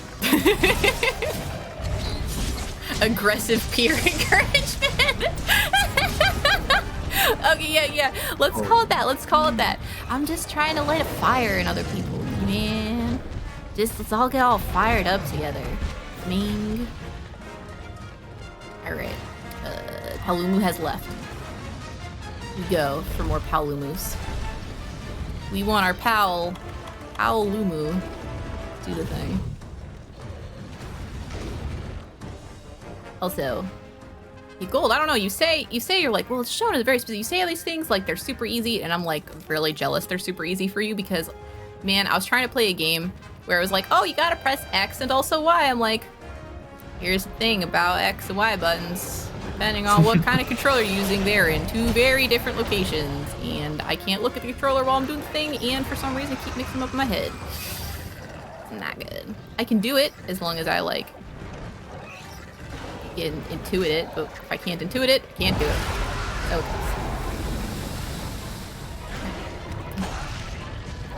run and stab. You're having an argument with Nargagarga, and I'm here for not that. Pew pew! I've spent many years in. That's fair. That is fair.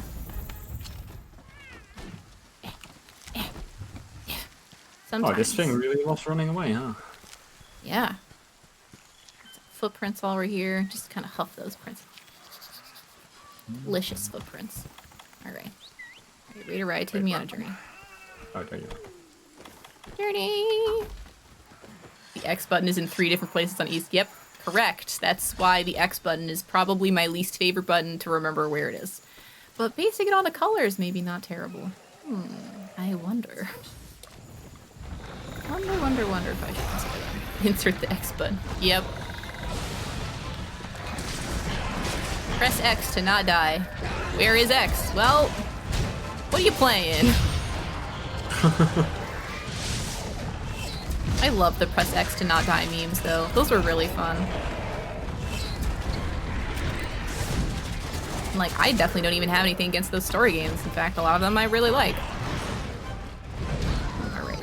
Gotta run now. Again, wow, like, seriously, Palumu, if you could just, like, not... Okay, Nargagarga.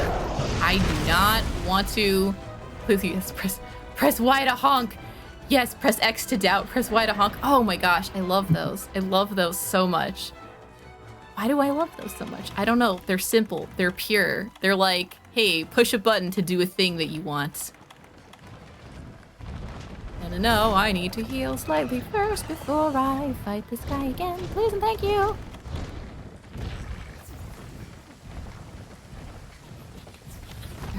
Alright, let's go. Yeah, I see. Kevin's got this. Press F to pay respects. Yes. Press B to let go. Yes. Yes. All of these are so good. Every single one of them. Dude, people will still do the F. People still do, like, F in chat, all that stuff. It's so good. Like, I love how these just are forever. And I hope they're forever. Like, honestly, I want to see... Wait. I want to see more.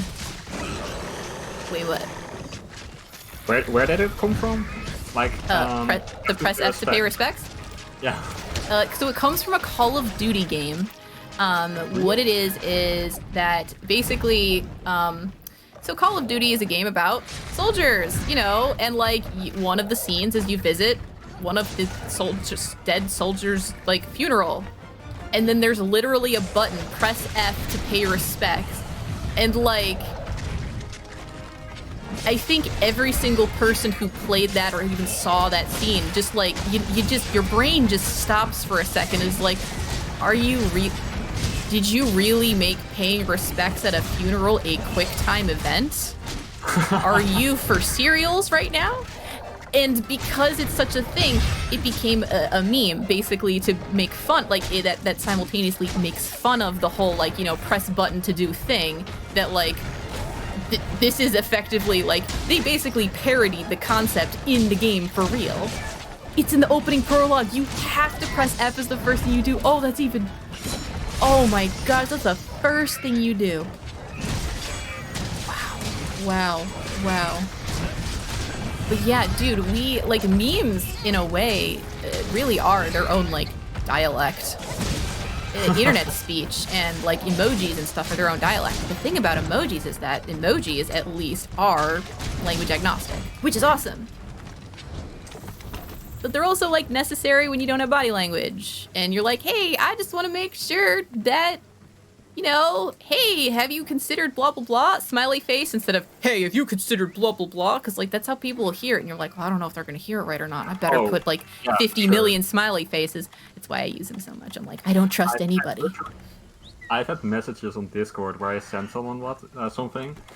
And then later I looked at it and I was like, I should probably add an emoji to this. Dude, I just do. I just add them everywhere. Emoticons are worse than text emojis. They're not worse. I disagree. Why are they worse? Delicious orange, or why do you think they're worse, more specifically? Can we trap him? Because this thing is never going to go down. We need to trap him to complete the mission. Yeah, okay. Is he limping? Yeah, it's limping. Okay, hold on. Yeah, we can definitely get him down. Let me see if I can I'll just put a trap over here. And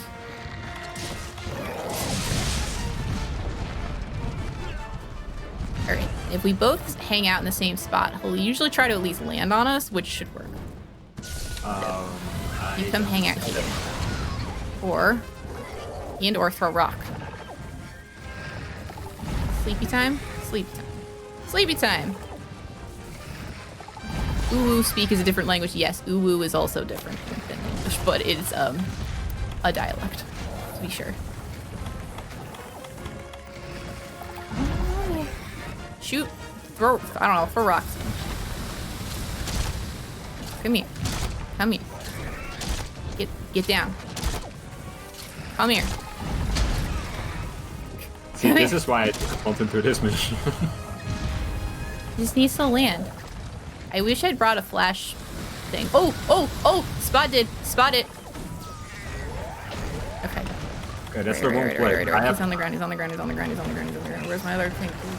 Place a trap. I'm falling asleep. I have a trap, but I'm falling asleep. No! Damn. Okay, he's in the trap. Trank. Nice. Oh. Everyone take a nap. You burned. Okay.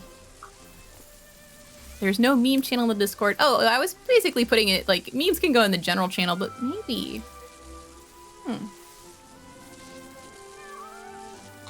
guess I could make a meme channel. I worry about having too many channels because then they, like, end up looking empty. So honestly, just put memes in the general channel for now. If it's, like, a whole thing, we'll put a side channel for it. Also, it entertains me if we put memes in there and then, like, LootCat and people watching LootCat stream will just have zero context for it, but we all will, which will be hilarious to me. I'm so out of the loop on meme culture, though. Like, that's one thing. Even better. Ask questions about it. Dude, if you want to know, you can ask questions about it either on the main thing, or you can be like, hey, question about this meme in the language thing. And I'll be like, yo! Get to explain stuff. Also, you can go to, like, Know Your Meme, which I have to do sometimes too, because surprise, sometimes I don't know things. Not everyone immediately knows all the things. Let's see. Yes. Text emoji requires you to type them. No, I feel like because text emojis require you to type them for the most part. I've seen the opposite. I've seen text emojis have less creativity because it takes more effort and people just kind of memorize what they're doing. However, Discord emojis, people are actually really creative with. Partially because you can have so many different ones, but also because you can, like, just grab whatever's you want. Wait, what time is it? Is it past my normal? Ooh! It is now at the end of my normal streaming time, but I can actually stay. I could stay a little longer if I want to. And I'll chill and chat for a little bit. Seems okay. Why? What? Let's see. Every Metal Gear game is a meme factory. If you've not played Metal Gear Rising, okay, I'll keep that in mind. Okay, Discord. Maybe a memes channel. Yeah, that's fair. A lot of people will end up having memes channel because, you know, it's a thing. Okay, maybe I will make a memes channel, but yeah, for now, use general as a memes channel and we'll see where it goes. Okay, so I've got two options. One is to stay on the stream and change my language in the game to Japanese and to kind of struggle around and like enjoy that there and be like, look guys, look, the stuff, people with things we're interested in. Other option is I could do the same thing but in the private Discord so that like it's not in the public. Kind of depends on if that'd be like really weird to run into or not. It's also an experiment, so You know what? Let's try one mission. Experiment on. We're doing a live experiment. Stay in the session. I'm coming back. It makes me restart the game though to change the language. So changing to Japanese, everyone. It's gonna be real interesting because it's been a real long time since I've looked at the Japanese. Oh, back to the old days, huh? Yeah. I remember back in the day, it took them forever to localize Monster Hunter games. So people would always just play them in Japanese and try to figure out what they were actually doing. That's a great way to learn, though. Well, it is how I learned English, if you think about it. It is. It's one of the ways you learn English. It's also one of the reasons that I'm like, you know, trying really hard to do that again, but differently with Polish right now. Mainly, just because, like, if I try too hard to focus on two things at the same time, my brain's gonna get all mixed up. Dude, sometimes I'm already, like, mixing random Japanese into Polish and vice versa, and I'm like, oh boy. It's fine. Date, save. Okay, I can't even read it. It's gonna go too fast. このゲームは... Nope, too fast. You set up a private Discord at the just repeating my name. That's, you know what? That works. There's a good robot for those kind of reminders. Game start. That's still in English words. All right, let's get in there. Friend no iru. I don't remember that. Do gather meat to make scent area. Oh, something. Yep. Hi. Experiments. Doing it live. That's fine. Well, I'll pull up a quest. Okay. Okay,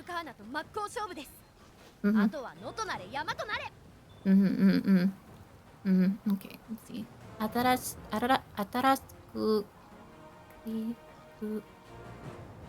I mean, it's quest or... I think that says post. Oh, I know it says new quest, but like I'm trying to read it because like the pronunciation is really important. Let's see. Quest no ni sanka suru. Oh, sanka suru. Yeah, that's join, participate.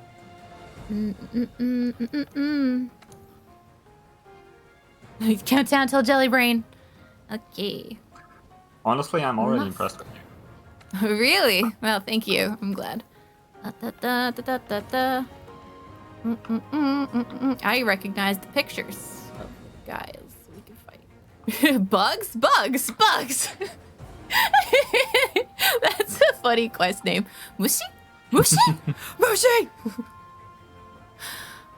Okay, we're doing this one. This is a great one to start with, because it's literally kill bugs. We can kill bugs. Let's Hi. see. Mushi, mushi, mushi. Yeah, I think one thing that's really cool in a way is that, like, I never really, like I said, I never really taught myself English. It just kind of happened. But because of that, I never really had to put the effort into it. Like, I never felt like I was learning something. Yeah. But that's actually how you're supposed to do it. Like, that's the best way to do it. Like, you're supposed to be, like, doing it in the good way. So, like, you did it right on accident. I do feel like it's a lot harder to do as an adult, though. But because of that, I have a lot more respect for people like you who are actually, like, really hard trying to actually study a language and things like that. Well, thank you. But I will say, part of the thing that I find to be more useful is actually talking to people like you and other people who did, like, basically acquire a language kind of on accident, but, like, not by, like, purposely, especially not by purposely studying, because that's actually what I want to try to emulate and figure out new ways to emulate. And but the comprehensible input thing I mentioned earlier, because input needs to be comprehensible and interesting for it to work. What makes it using studying to make input more comprehensible, that's pretty much what you want to do with it. Like, you want, like, studying and grammar and all that stuff should be what helps you, assists you into being able to do, like, being able to absorb and comprehend and understand and acquire through, like, native materials. As opposed to, well, you know, just kind of just, like, trying to study and, like, hoping that eventually if you study enough, you'll be able to do it. But the thing is, if you're always translating from the language you are learning it with, you won't understand the ways in which the language is, like, really specific and different. Like, like, because, like, for example, because Japanese is a proto-drop language, if you are always like, watashi wa blah blah blah, watashi wa kawaii desu, which actually that's really that's very self-centered of me, and I probably shouldn't, you know, actually be like, yeah, I'm super cute. Like, that makes me sound really full of myself. There's cultural stuff behind it that you need to learn that you can only really acquire by seeing it in also context and by just trying to repeat things the way they say it and the moments that they say it in and the situations they say it in, because, you know, it would sound really stupid and it would sound really stupid to constantly be like watashi wa or anata wa blah blah blah. Like, it's pointing it out. It's, like, really putting a huge pointer on it. It's like, as for me, talking about me, blah blah blah, talking about me, blah blah blah. Like, it's not like English where you constantly need, like, a pronoun or a noun or something, or almost always, to make sense. But then I thought about it, I'm like, man, we actually do repeat, like, me, I, you, all these things constantly. Why? Nande?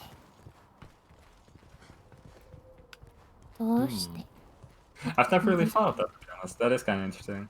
Right? And that's the thing. You can take language for, like, so much language is taken for granted, which is one of the reasons why I really like learning Japanese and other languages that are very asimilar from each other, because I'm like, oh, I didn't realize I was taking this thing for granted. Like, here's one of the stupidest things, or maybe I think it's pretty stupid to try to take for granted. Like, I never really thought about the fact that for some reason our alphabet, like the English alphabet, has, like, names. A, B, W. Like, what is that?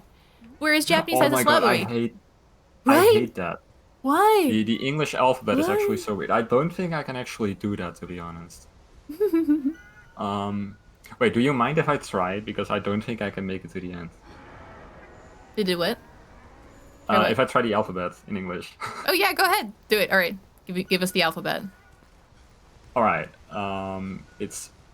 God, I can't do this. It's A, B, C, D, E, F, G, H, I, J, K, L, M, N, O, P, Q, R, S, T, U, P, W, X, Y, Z.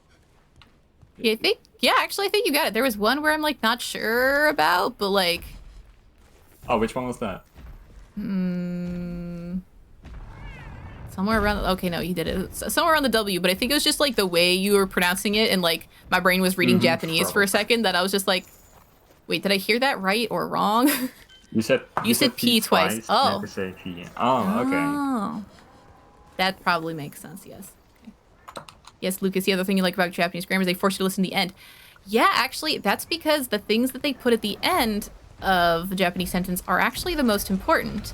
Like, yeah, to negate a verb, to negate a adjective. Like, if I want to say that, like, you know, this bug's not cute, like,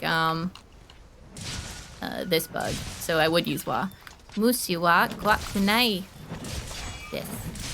Kwakunai. Kunai. Kunai is the negation. Well, the present tense negation. It's a negation. But yeah, you do have to listen to it. And it's not, I mean, English technically does that too. We have like, you know, why the first verbs I think of are the exceptions. Sure, pass and passed. This is a very terrible example.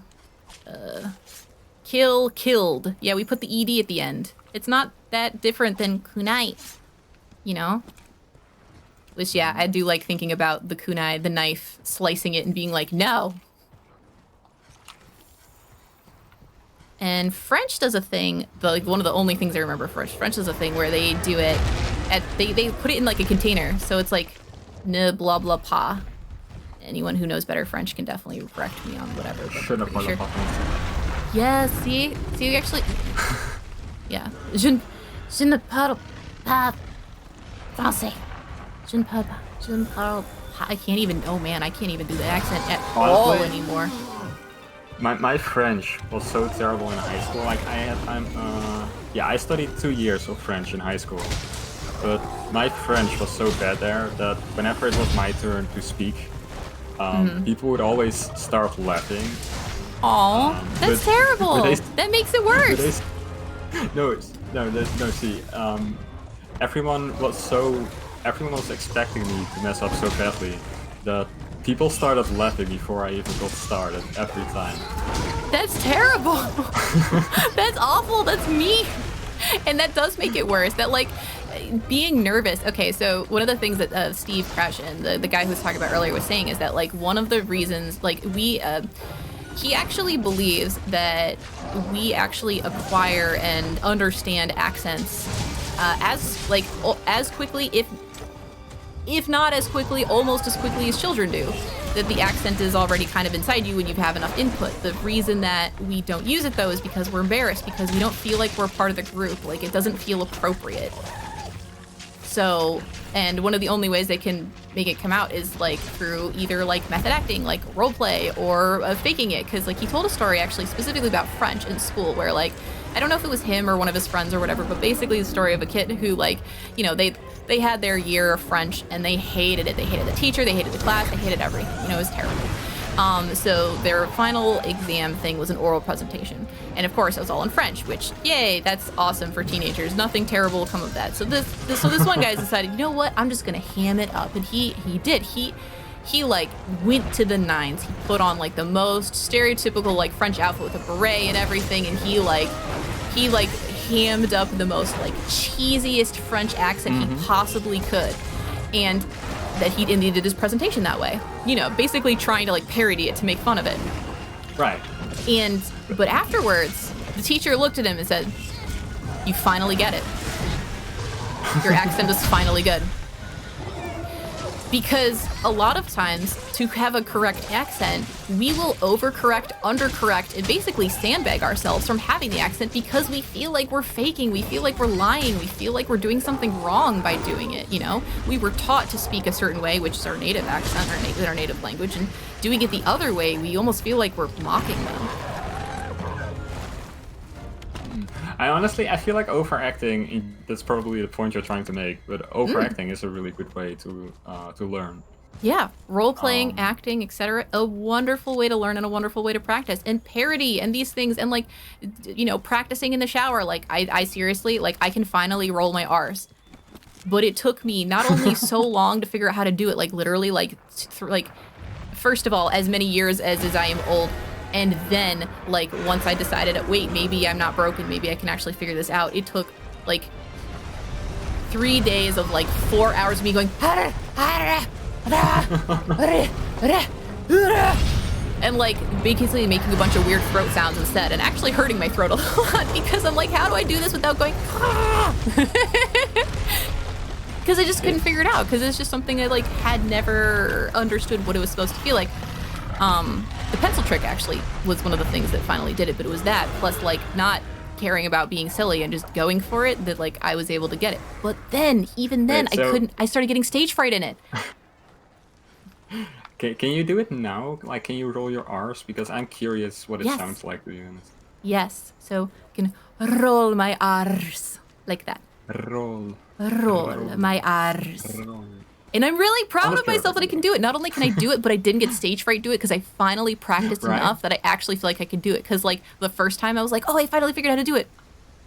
But I can't. I'd have to trick myself into doing it. Ooh. That's Because actually it's something scary. that I'm kind of. That's something that I'm kind of familiar with. Like I said, I actually, I've been speaking English for as long as I can remember now. Mm-hmm. But I actually, I always got really shy when I had to talk to people in person. Mm-hmm. So a bunch of my friends I know from like Discord servers and stuff like that. But whenever I was in PC with them, I would just completely shut down. So for like the first 8 months I was in that server, I never actually spoke with them. Like I did chat with them, but I never spoke with them in VC. Yeah. So what I ended up doing was that I recorded myself speaking English, and then I would basically have conversations with myself. And if I caught myself making mistakes and things like that, I would address that. And then there was Oh. like one good friend of mine who I practiced with, like in person, just talking, and then I picked things up kind of quick. Like I said, I mostly already knew what I had to do. But I just didn't have the confidence at the time, and that took a while.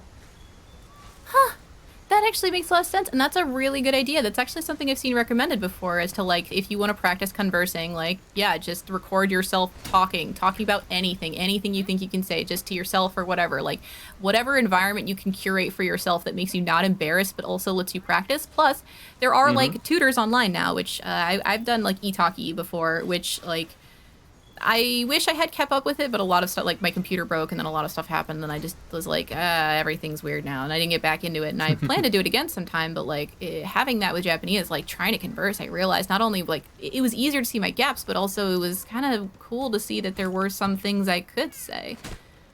And when I was, it especially helped with trying to talk to yourself is pretty good, but like when I tried to talk to a tutor, like I knew that they were being paid to do this thing, so I didn't like sit there and think, oh man, I'm burdening them with my existence. I'm like, no, I'm paying them to do that. It's fine. But it's what you feel like, and it's why like, yeah, it's gonna take me way longer to like feel okay speaking some of these things, and why I'm like, yeah, I can say Japanese words, but if I guarantee you if there was a Japanese person on the voice comms with me, I'd be like, yeah, I said it right?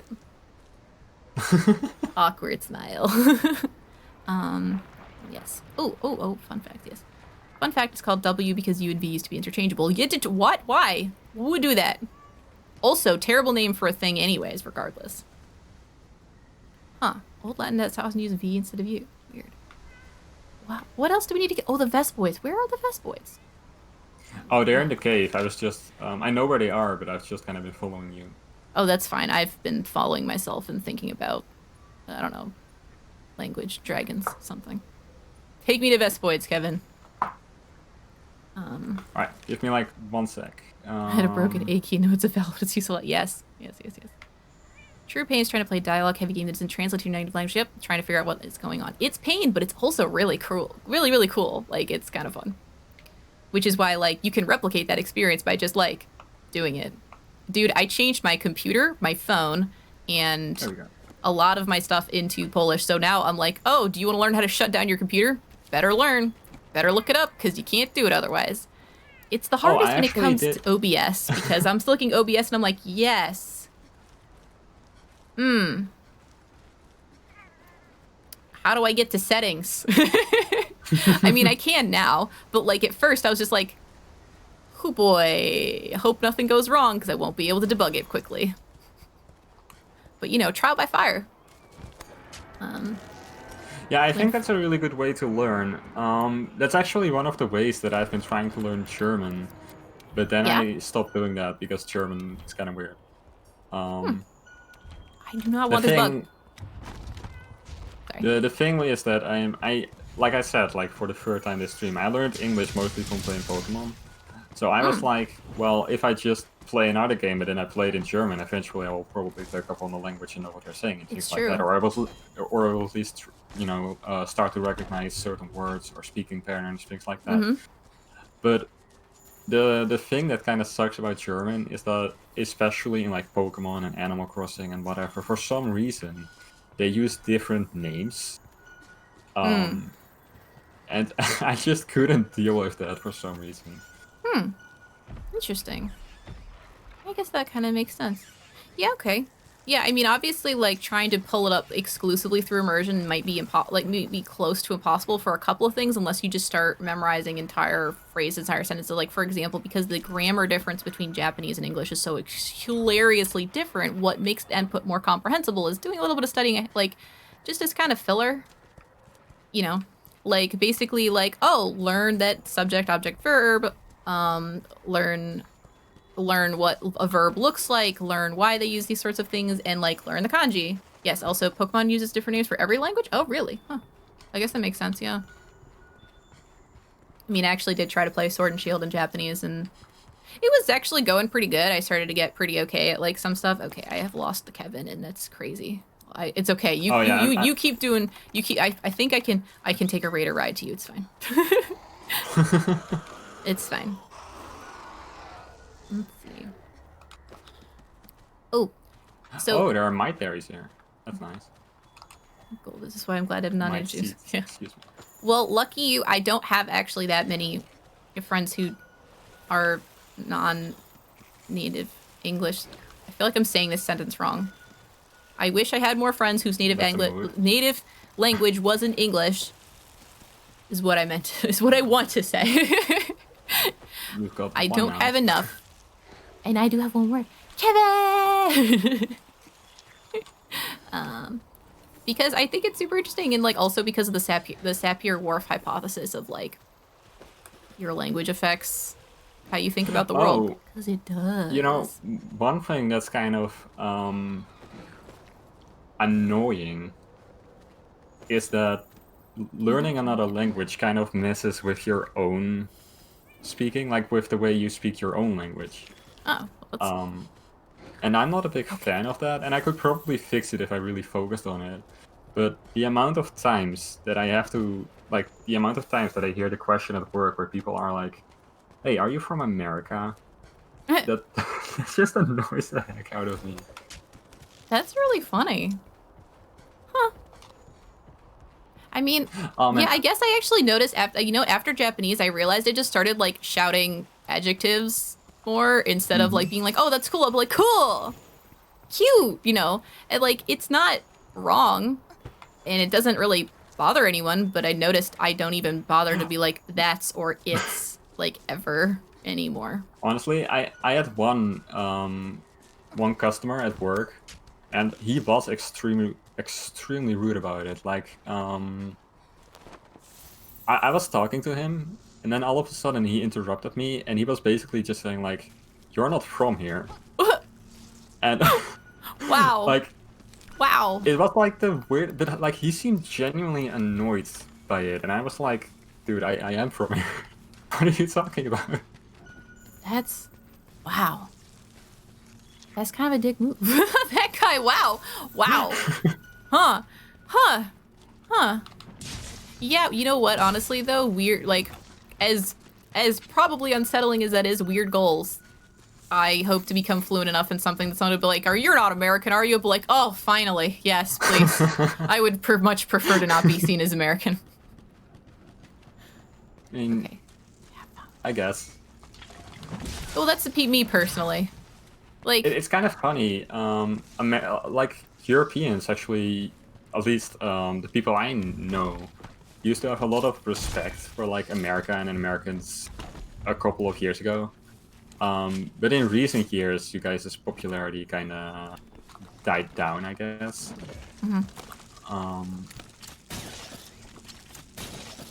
I mean, well, that makes sense for reasons.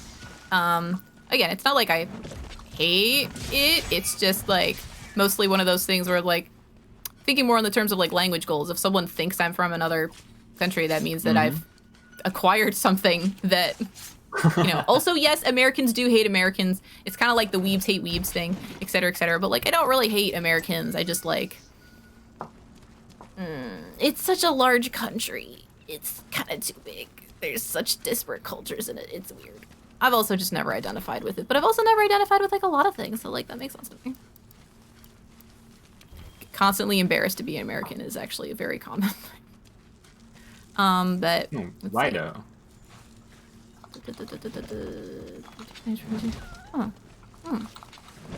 Honestly, I think America is pretty cool.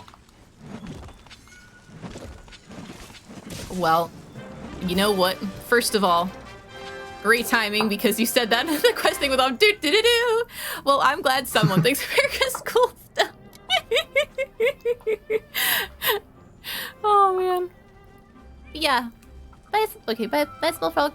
And yes, delicious orange. Yeah, no, that makes perfect sense that all of the names would be super. Yep.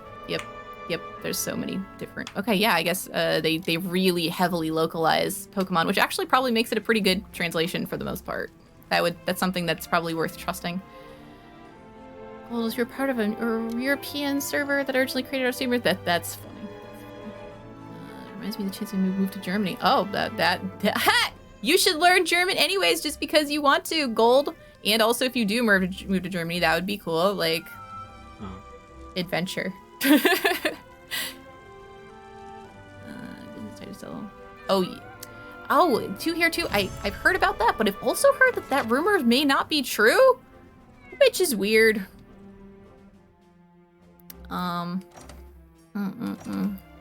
Jelly brain is intensifying. What was I saying?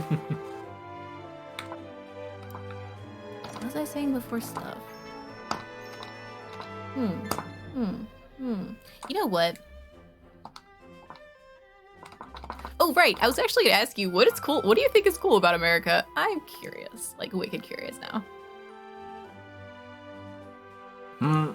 Well, I don't know, to be honest. Most of my friends, I would say about 70% of my friends probably comes from America. So whenever I went to America, it was just a lot of fun. Maybe it helps that I don't live there. I think that's probably a big help. Yeah. Well, maybe, but here's the thing. I guess it makes sense that, like, if you have a lot of friends from a country and you have, like, just a lot of positive experiences with it, it makes sense that, like, that's what you think about when you think about the country. But yeah, it probably does help that not living here. But at the same time, I have so many thoughts about this. I have a lot of thoughts about I mean, I could also give you a pretty long list about things that I don't like about America. Yeah, me too, man. It's actually really, you're right. You know, to be fair, it's also easier to criticize something that I'm very, very aware of. But like, yes. Yeah, no, totally. I mean, I also just want to like travel more and see more countries and experience more countries, and especially through the language and all that stuff in general, just because it sounds so cool and different and exciting, and I really want to understand more and more about what I'm taking for granted, like heavily. I was like, oh, this is just the way things are. Nah, actually, that's pretty American. I'm like, oh, like, dude, spelling bees, apparently, not exclusively, but surprisingly, at least English. Didn't think about it. Also, again, naming the letters instead of based on how they actually sound. Super. I have to say though, weird. That's something that actually didn't happen to me when I went to America. The what thing? Um, there wasn't really something where I was like, oh, that's really different. Oh, you know Mm. what? You guys do tips, like tipping Oh at yeah. restaurants and stuff. Tipping culture And is awful. I heavily disagree with that. I did it because I don't want to be rude, and I know that the people Yeah, who you work there have would like to to. be paid. You Uh, have to. but like, just please pay your employers or your employees or whatever. Just pay them the money they deserve, please. Hmm. Yep. Yeah, that would be nice. Tipping culture is, I dislike it, and it's a thing, and I wish we could make it go away. But it's like, yeah, people think it's a thing everywhere because they just don't know. All right, so I think my brain is a very, very jelly. So I'm gonna pull out of the game, but I'll probably stick around with the after chat for just a smidge longer, just because I just actually lost the ability to concentrate on two things at the same time. Da, da, da. But last thing I'll read. Wearing Yes, I did shoes find the inside a quit house is button because it says, okay, actually, I'm not sure how to pronounce this. This game will, that would have been like Owari, but it's not. It's like, oh, something she must. Yoroshii desu ka? Is that okay? Yes, はい。デートをセーブを行きます。デートのセーブを行きます。よろしいですか? Yes, it's still okay if you save. デートをセーブします。ゲームを行きます。And it's gone. Jelly brain is effect and will now postpone world domination. Correct. I And still just think do the first one. that's really cool.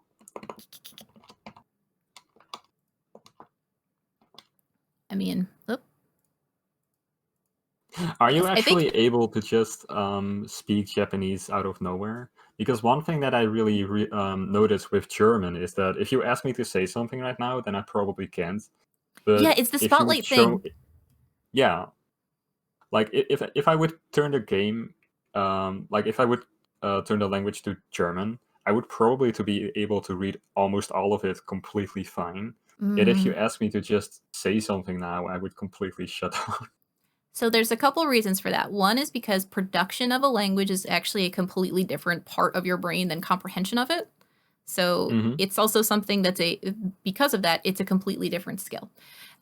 Usually though, you'll find that people have context, which is actually why I've been talking about the questions thing. I bet you if I said, if I knew any German and could be like, hey, what's your favorite color?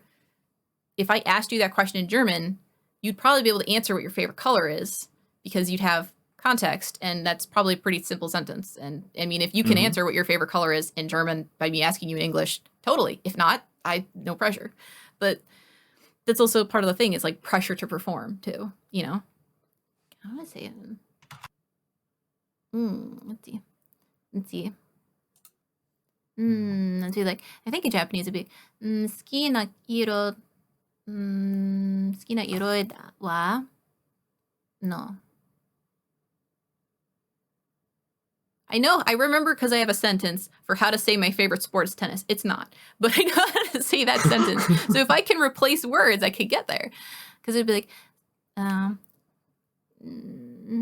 tennis no sport wa, 好きなスポートはテニ I ス will です。learn Is German, the then we thing. study entire B movie script. You know, Yes. actually, Golde, what something that's kind of funny but also extremely lame is that I feel like a big portion of being able to speak English now comes down to me to just remembering entire dialogues. If that makes Yes. sense. No, that makes perfect sense. Because that's context. Also because a lot of like small talk and a lot of like appropriate responses to things is based on that. Like, and also quick thing for Lucas. Yeah, actually, I don't know. I think it's like the South or like California or something, but I actually don't know anyone personally who wears shoes inside their house. And anytime I go to someone's house who wears shoes in his house, I'm like, what are you doing? That's all the outside except it's inside now. Take off your shoes. I thought wearing shoes inside a house is more of a movie thing, to be honest. I've never seen anyone actually do it. Some people do. I Um, think it's, again, mostly in the South or whatever, where like taking your shoes on and off is a hassle and it's like mostly clean outside. But again, I don't know. I don't know because I don't know anyone who does it. I don't live in the South. I live on the West Coast, but not California. I've told people Seattle. I live in Seattle. I know it's a good learning style, but the main thing is B-movie script is long, therefore it's great. Yes. Yeah, you're right. Okay, It is okay, no joke. You'd still be impressed. Xenoblade, and I'm sorry I'm going to be talking about this again. Xenoblade has 11 hours of dialogue, and Dang. I That's think I awesome. can literally I think I can quote like at least 80% of the cutscenes. Like I can say what they're going to say before they say it. That's awesome. That's like, okay, that's basically like shadowing, but also memorizing it. That's awesome. You basically learn it the same way you learn a song, which again is one of the reasons why songs Yeah, can be a good exactly. way to learn things. You repeat Actually, it. I'm a TA for English at my college, Mm. teacher's assistant, and one thing that I mostly recommend to students is to just listen to a song, figure out what it means, and then just try to sing along with the song, because it really helps, to be honest. That's true. I don't have proof for that, but it helps for me. No, it So does I'm because going to it's also assume. pronunciation, and they'll usually do it at like a longer or easier to understand pace, or it's different, but like the pronunciation's still correct, you know. Mm-hmm. Also, I know I keep interrupting you. Yeah, yeah, yeah, yeah, yeah. That's how it rolls. I don't know if that's an America thing or a me thing or a whatever thing, but I very much like part of me interacting with the conversations be like, I'm joining in. I know what you're gonna say. Yeah, I'm helping. I'm also like, well, I'm also a cat. So like, distract a cat. JellyCat. JellyCat. Yay! I'm a distracted JellyCat. Oh yeah. Mm-hmm. Let's see. Yeah, that's a really good thought. That's a really, really good thought. Yeah, I should probably find more dialogues. Oh yeah, also like dialogues like that help with really simple stuff too. Like, for example, like part of the reason we'll like freeze about like how to say a thing is because, especially when I was learning Japanese, like I basically just like very quickly learned to take every single thing I ever thought in English for granted because it's so completely different. I'm like, oh, did you want to say that in Japanese? Oh no. Like, for example, you can't say that like someone else wants a thing. Like I can't be like, oh, Kevin wants this, because I have to say like, I've heard you say that I want it. I have to say I think you want this thing, because Mm-hmm. culturally, if I say like you want thing just like that, it's basically the same as me basically ordering for you. Like it's that same energy of like, oh, he'll have the pizza. You don't need to ask him personally. I already know. I know what he wants. Like it has the same energy, but for like Mm-hmm. everything. And like when you start realizing you're like, oh no, everything I say is rude. Like you just start like, you're like, oh, I don't know anything. I better just stop. But like there are some things that you learn to say because you're like, oh, I've seen this repeated in this, Mm-hmm. literally in this For sure. context, so it's fine. Or even stuff like when you play a game in a certain language, you'll learn stuff like um or actually, what, anime is probably a better example. I'm sure everyone who has watched anime here has like seen a character be like, Nani? Like if they just like don't know what's going on, and like you hear the way they do the intonation, the way they're just like, what? Or like they're like, eh? Um, Sugoi. Like this, those ways of saying it are common, and you'll see it all the time. So you feel comfortable saying those things. God, I'm not entirely sure about the pronunciation anymore, but I know that there's like I don't want to spoil My Hero, but there's this one scene where Bakugo is really angry, and he Mm. keeps he keeps screaming like "Nande" during the fight. Yeah, this Um, nande is why. and I think he repeated that like 5 times, and then I was like, well, I guess I'm never forgetting that word again. Yeah, no, yeah, you'll remember it because it's repeated that quickly and that frequently. I mean, I think boku wa hero wow. Boku wa hero naritai desu. Boku wa hero ga boku wa hero na. Wow, I actually kind of forget it now. It's been that long, but like if I ever looked at the sentence again real quick, I'd be like, oh, of course, I want to be the hmm greatest hero.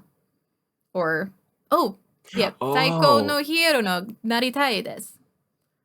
Yes, Oh, that's the damn, one. that's really cool. I want to be the best hero. If you remember sentences, which again is actually why I also like Clothesmaster. Mm-hmm. Saiko, not Saikyo, Saiko. Which again, also fun fact about Japanese, they don't have syllables, they have mora. Oh, there was someone said the thing about, okay, I think it was Abra who said the thing about something about rolling. You couldn't roll your R's until you started doing the R in Japanese or vice versa. So actually, I kind of did the other way around. So yes, the Japanese RL thing is the same place you put your tongue when you're going to roll your R's. So if you can roll your R's, it should actually be even easier to be like, da, re, di, do, do, because it's the same location as ra, re, ri, ro, ru. Like, you just don't roll it. You just tap it once. And like, when I figured that out, I'm like, oh, and it's why like even before I could roll, I could like at least kind of approximate what I was supposed to do. And because I figured out it was the same location, I was able to start figuring out how to roll my R's from that. So it's really weird what you'll figure out is the same in languages that have nothing to do with each other. Or do they? But yes, let's see. What else? I don't think songs are a good way to learn. At least Chinese songs don't seem much helpful. Well, it's Well, kind of like I mentioned earlier, but it's important that you actually know what they are singing, because otherwise it's just going to be lost in you. Like, you can listen to it a million times, but that won't change anything. you know what? Luce makes a good point, though. I think maybe for tonal languages, in songs, in tonal languages like Chinese or Vietnamese, etc., do they keep the same tone, or are you allowed to play with the tone when you do a song? Because that would make a really big difference. And that is fascinating to think about. Huh. And yeah, no, it's not good for learning like the pacing of stuff. It depends on how good oh, wow. Okay.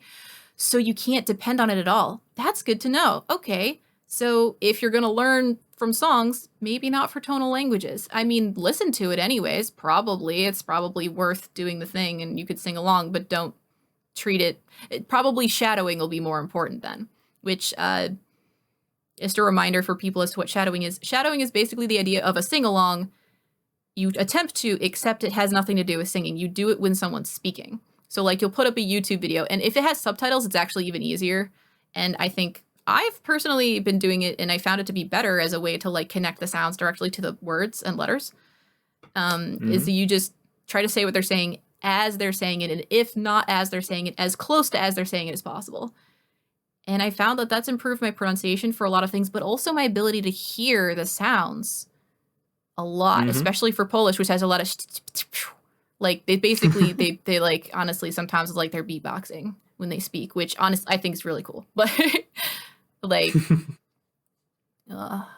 it's yes, shadowing super important, super useful, and something to do early. Is there any particular reason why you want to learn Japanese and Polish? Okay, so Japanese was so it's really funny. So I decided to learn Japanese when after I had been getting into like exercise stuff for a while. Like I was really into like MMA workout stuff. Like this was like I guess like 2-3 years ago now. I started getting so into it, but like I was into it too much, and I was like, okay, so turns out you can't exercise all the time or else your body like breaks down because recovery is an important part of the experience. I'm like, okay, well, I've been doing this thing. I've been building discipline. I've been doing this sort of thing. Like, what if I find a mental thing to do while I'm not allowed to work out anymore, like while I'm on a rest day? So I'm like, I should learn a language. That's a great idea because that's something you can just like pour a little bit of time into constantly and you'll just be making slow progress. It's really similar to exercise in that way, in that like it's a discipline thing, but like, well, no one ever forces you to stop with the language acquisition thing, because there's always more. Your body won't break down and your brain won't break down either. Oh, man. Except sleep. Definitely sleep. Oh, my God, sleep. You'll never remember anything if you don't sleep. But, so that's I started... That's actually what my essay was about, believe it or not. That's awesome. I want to read your essay now, kind of. No, I would totally read your essay. You don't have to post it. Well, Please don't think you need to, like, it just sounds no, no, interesting. You can also no. tell me about it sometime. But anyways, so yeah, so I decided to start picking that up because I'm like, you know what? The only language I took French in high school. I don't remember any of it. And like, man, I don't know. It's just not that appealing to me to learn it right now. But like when I was a kid and like I watch anime, so like I'm exposed to that language. Like it's actually the only one that I could see a day-to-day use for. I would love to be able to understand. I only want to be able to understand. That's all I want. And then I downloaded like Lingo Deer because I talked to my brother who had been learning Japanese from apps. I'm like, man, apps and stuff are great. And they weren't around way back when I was like, a wee thing who's like, I don't even have the internets. What do you mean how you have a phone that has stuff on it? I have a Japanese to English dictionary. That didn't help at all. But No, I imagine. right. But like he's like, oh, try this app. And I did. And I tried apps and I looked at more stuff. And then it's like, first of all, even just learning hiragana and katakana is basically a cool party trick you could never need to forget. Like, it's worth just learning that for fun. Now, obviously, kanji, characters, you can have a similar effect with. It's at minimum a cool party trick. Now you can go to the Asian grocery store and you can be like, yes, I know I am getting the thing with salt. That's the character for salt. I feel very cool now. No one else knows these in the group of people that I'm with. But it is actually really cool. And you know what? It's exciting. And little kids get excited for stuff like that. Why can't we? Why can't we get excited for like, look, a word I recognize. Get excited about it. It's cool. But yeah, so I started doing that. Yeah, actually, the more I did it, the more I'm like, oh man, this is actually like amazing. I really like and everything about learning how different this language is and the concept of learning. And then I just started getting super, super, super, super into it. And then I like moved 2 times in the middle of it. So like I kept having to like drop it and pick it back up again. But like, every time I did, I kept doing it better and differently because I was learning how to learn a language while also learning a language. And even then, and then it was put down for a while. And then I ended up making some like I ended up meeting some people who lived in Poland, and I was like, well, that's pretty cool. And they kept like, yeah, Polish is actually really awesome, and English sucks. I'm like, yeah, well, maybe I'll just learn some of it then. And so through the spite and like, actual just like, what if I learned a language, but I could actually read it though? How different would that be? Ooh, also, what if I made my friends help me with the language? That would be totally different because I don't have anyone to speak to before. Is it different? Is it easier? I should find out. Even if I just like dabble and then I'm like, wait, this is actually like really cool. Yes, spite is a great motivator, especially if it's playful spite and you can use it to start basically anything and continue things. Spite. Is spite a healthy motivator? Playful spite. Sometimes, yes, actually. No, it can be. It actually can be. It's not always, but it totally can be a healthy motivator. So like, I like it. I like spite. Just a little bit. Just like a spice. It's actually, you know what? Spite is like salt. You can't have, if you have too much, everything's salty and it's terrible. If you have enough, it makes it better. Does that work? That's a good metaphor. Is Sprite a healthy? No. Soda's terrible. Don't drink it. This is garbage. It's just sugar water. It's empty calories. No gains. Oh, I basically live on water and tea anyway. Right. And yeah, so then I ended up doing that, and then I'm like, wait, this is like way easier than Japanese. And I'm like trying to figure out if it's easier than Japanese because it's the second time I'm learning a language, or because I'm doing like it in a totally different way, or because I have a person to talk to. And I'm like, okay, well now I need to like find the answer to that question before I like dig back completely to Japanese again. I'm like, I must know. I need to know. But also, surprisingly, there's some similarities between the 2 languages. And I'm like, oh my gosh, learning this is actually going to really help me learn the other language. Wow. Huh. Weird. Unexpected benefits. Yeah, that's cool, but that's actually something that you notice with more languages. Like I mentioned this earlier during your stream, but luckily for me, English is like 50% Germanic, which makes things a lot more convenient. But it yeah, probably makes it easier to learn, like probably knowing English and Dutch makes it easier to learn German too. Yeah, right? Exactly, because Dutch is also heavily based on Germanic. So there's a lot of words that I already kind of know, but I didn't quite know. Like it's a word, but there's like a 2-letter difference. So you can just say it once and I'll never forget it because it's essentially the same thing. Um, and Mm. I think like I think that's cool, interesting, kind of neat. No, that's super cool. I Also, like certain cognates that are surprisingly there or not there. I wish I was so um I'm gonna say disciplined as you. I'm a very motivation driven person. Like if something catches my interest, I'll focus on that for like the full 200% and maybe even more. Like I'll literally lose sleep over things. Um, so like I did that with running, and I'm doing that with game development now. Um, but as soon as I lose that motivation, I can't keep going. If that makes sense. Mm. um, I just like self discipline of any kind. Which is something that I've been trying to work on. Yeah, you can definitely cultivate that skill. And first of all, wow, thanks, Gold. I'm glad that this is entertaining. Like I'm hanging out because I'm entertained. Like honestly, I'll probably. I only feel bad because Kevin, you're up super late, aren't you? Oh no, it's not even 1 a.m. This is It's nothing not for me. even 1 a.m. Okay, all right, all right. It's not that bad. Okay, okay. So he says for now. But okay, so yeah, the thing about so I've been thinking about this in general. So the thing that Stephen Krashen was saying about how we acquire language through comprehensible but also very interesting input. Like if you're not interested, your brain won't pick up on it. Like you can't grind Hmm. a language. You can't get there. And I've been thinking about how much that actually probably relates to a lot of things. And I think especially with like ADHD and things like that, it's not that it's like I think it matters even more. I think realizing that you can't, like, if you have ADHD, you probably just can't, like, lie to yourself and grind things out. Like, I just don't think you can. Like, especially because you need that acquiring thing. So basically, what I've been trying, like, is my new, like, personal. I'm my own guinea pig. This is great. I run experiments on myself. I do though. I really do. But you, me.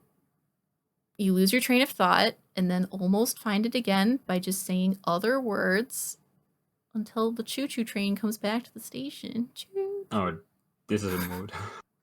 Big mood. Big mood.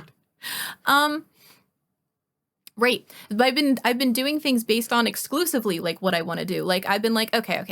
Like I find ways to like trick myself into having fun with things, find ways to build the fun, but also like, okay, so example, one of the things people recommend for people who are like, oh, you just started, you can't really watch or listen or understand that many things, try Peppa Pig, because Peppa Pig is in like every language. Yes, Peppa Pig is in Japanese.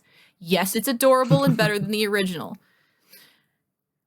Peppa Pig's also in Polish. Peppa Pig is in like every single language. And it's basic stuff. It's the kid being like, what's the color of the sky? It's blue. Or like, what's a paintbrush? Like things like that. Or like, oh, Hmm. George is sick. Oh, things like that. Like simple sentences. Here's the thing though. Starting with that, like the first time I was like, whoa, I can actually like kind of understand some of this. Like, oh my gosh, I actually kind of can pick up some of the words was cool. But then I realized I couldn't like grind it because I would never watch Peppa Pig in my native language. It's really boring. It's kid stuff. It's like, I can't. But if, even if I can just get that feeling of, ooh, I wonder if I can understand it again, that feeling of interest, it doesn't matter if it only lasts for like 5 minutes. That is 5 minutes of additional input, you know? Like, Hmm. as soon as you feel yourself getting bored with something, do another thing. Especially with language, there are so many different things you could do. And yeah, even like looking at flashcards for vocab. And actually, that's a thing too. Thinking about how children learn language, think about the kind of things that like we put on posters in on the walls. Like we put like the names of the body parts. We put like children have to kind of route memorize those things. Those are the sort of things that are okay to route memorize. Like you can do that. Like things also like happiness. Yeah, you could figure it out, but like something that's like conceptual or like neurosurgeon. You want to learn the word neurosurgeon? You should probably learn it by looking up and translating the word neurosurgeon. It's fine. Like, but the more you can pick up about like sentence structures and stuff, and the more you can like Hmm. the basic words, the basic structures, that's what you want to do. And to be able to learn how to describe other things is also why reading is super important. It's one of the things that he talks about also in that video. He like really emphasizes that reading is huge, even with just reading. Like he tells a story where, he's like, yeah, I learned German in college and blah, blah. He's like, I don't really do German much these days. I just kind of read some German books because I like them, because surprise, if I like them, I'll do it. I'll read it. I'll actually pay attention and not just be like, I'm not doing it to do a language. I'm doing it in a language. Mm-hmm. Happenstance. Make it part of your life, as part of his life. So he hadn't spoken German. So in this story, he hadn't spoken German in like 5 years. And then like he goes to like the deli and he goes at like a different time or something, and he ends up running into someone who speaks German, and he just immediately, it all was there. Like none of it was gone. He actually didn't get rusty despite not speaking for 5 years, which is why he's been doing more and more studies about how reading is hugely important in terms of acquiring and also retaining a language. And that's how you get a lot of your vocabulary. It's how I got a lot of my English vocabulary. And when I thought back to it, I'm like, oh, now that I think about it, that's kind of how I understood a lot of language, was through stories when I was a kid. That makes sense. It's kind of it's interesting actually that after 5 years he was still able to speak that language, German, because of reading. Because it's actually quite easy to forget a language. Yeah. Yeah, he thinks that, he believes, and he's been doing lots of studies. Like, again, this isn't some guy, this is a linguist. Like, I'll post the videos. I'll post, like, some of the links to some of the research and stuff if anyone's interested in reading it. But, like, I'm also happy to just summarize it here, because I know, like, in reality, I'm gonna post an hour-long video, and when I watched it in, like, 2 times speed, because even though I really liked what I was talking about, I still wanted it to be half an hour instead of an hour, so... Oh, I watch basically everything on 2 times speed. Dude, same. Anything that's, like, actually long, I'll put on 2 times speed. Though, I've actually heard someone ever being like, oh, yeah, when you're trying to learn another language, also try listening to it on, like, 2 times speed. Because then when you slow it down, you're like, oh, man, finally. Like, I'm like, okay, maybe I'll try that ever, but not yet. They're still very fast. But they sound slower after I've been doing a lot more of the shadowing. Like, I find like, oh, I actually can find myself kind of keeping up with some of it. Holy crap, I'm keeping up with some of this. Oh, is that even, wow. Is that possible? And like, you start realizing it is, and you're like, oh, whoa. And that's new for me, because with Japanese, it's so much harder, because I can't just look at the subtitles and read it. Like, some of it, yes. If it's all in hiragana, yes, but like that's still not the same. Sometimes I'm like, oh, I can understand if it's but no, I can't. I can't understand if it's all in hiragana. Like, I mixed and matched my ability to read characters and associate those with English words with other things, which is again kind of why I'm like, I kind of want to try to do laddering. I kind of want to actually get good enough at Polish that I can learn Japanese through Polish, so that way it's not all connected to English. It could be different. It'll reinforce the second language while also doing the other thing. And because it turns out I'm a grammar nerd, one of the things that was actually really easy for me to start deciding to read in Polish was grammar, because I'm a nerd and I really actually liked it. But part of that was because when I was looking up the grammar in itself, so when I'm looking up grammar about like Polish or Japanese or whatever in English, they'll compare it to English. They'll describe it using English words, but they'll compare it to, oh, this is like this thing in English. But like, sometimes like, what? I don't know what a gerund is, a gerund, whatever. I don't know what that is. I don't know what the passive participle is. I don't know these things in English. And I mean, I kind of know them now because I decided, I'm like, I should actually know these words. These are useful words. But I didn't. But like, when you look up these things in like, if you look up something about Polish grammar in Polish or Japanese grammar in Japanese, they'll have to use their own metaphors to describe it and not just be like, oh, it's like this other thing. Like, no. It's like what it is. It's like how it's described, and the ways they'll describe how it's used is different. Like, here's another weird example. So I was like, okay, so who, what, when, where, why, and how. Classic questions that we are taught for how to like investigate things in English. Yeah. But I was like, wait a second. Those questions might actually not be the same in all languages, especially since with some languages like cases and stuff, the questions might be based on like what the cases are. Like, does Japanese do it with like, blah blah wa, something de, something whatever, because like de is usually used in some way that like the instrumental is used, which if anyone knows anything about cases in English, that may make sense. But otherwise, basically like, you know, you eat with a fork, you don't eat the fork. In Japanese, you like, you know, fork de. And yes, a fork is fork because they don't fork was a loaned word and also a loaned object. But you'll have that, and it's like, oh, wait. So, like, if you're thinking about, you know, how do they think about it and these other things? And yeah, do prepositions. Yo, do you have any idea how much easier I realized certain things were in Japanese? I'm like, okay, look, maybe I don't understand everything that's being said, but I at least understand what part of speech it is because of the particles. And that's something I really appreciate about Japanese. I'm like, oh, what? That's most often just it's the topic or the subject or contrastive, but like, you know, is this I know what oh means. That's a direct object. That means that's a transitive verb. That means that verb is doing something to something else. By the way, for anyone who wants to know the difference between a transitive and intransitive verb is an intransitive verb is something like dance or fall. You can't do it to something else. Whereas the transitive verb, like, because you can't dance a person, you can't dance whatever you like dance like a like you like, you know, you can't fall a ball, you drop a ball. Wait, you Drop. can't dance the person? No, you have to dance with a person. You dance using a No, I person, know. I guess, but with. That's instrumental. And a lot of those metaphors are same in other languages. Like a lot of other languages will have like you have a fall and a drop. And in like Japanese, I think those are actually like those are almost the same word because the way they do transitive intransitive is like the word the kanji is almost always the same, and then they'll mess with the okurigana afterwards to change it. So like do I remember fall? No. If I saw it, I would immediately remember it, but it's been a while.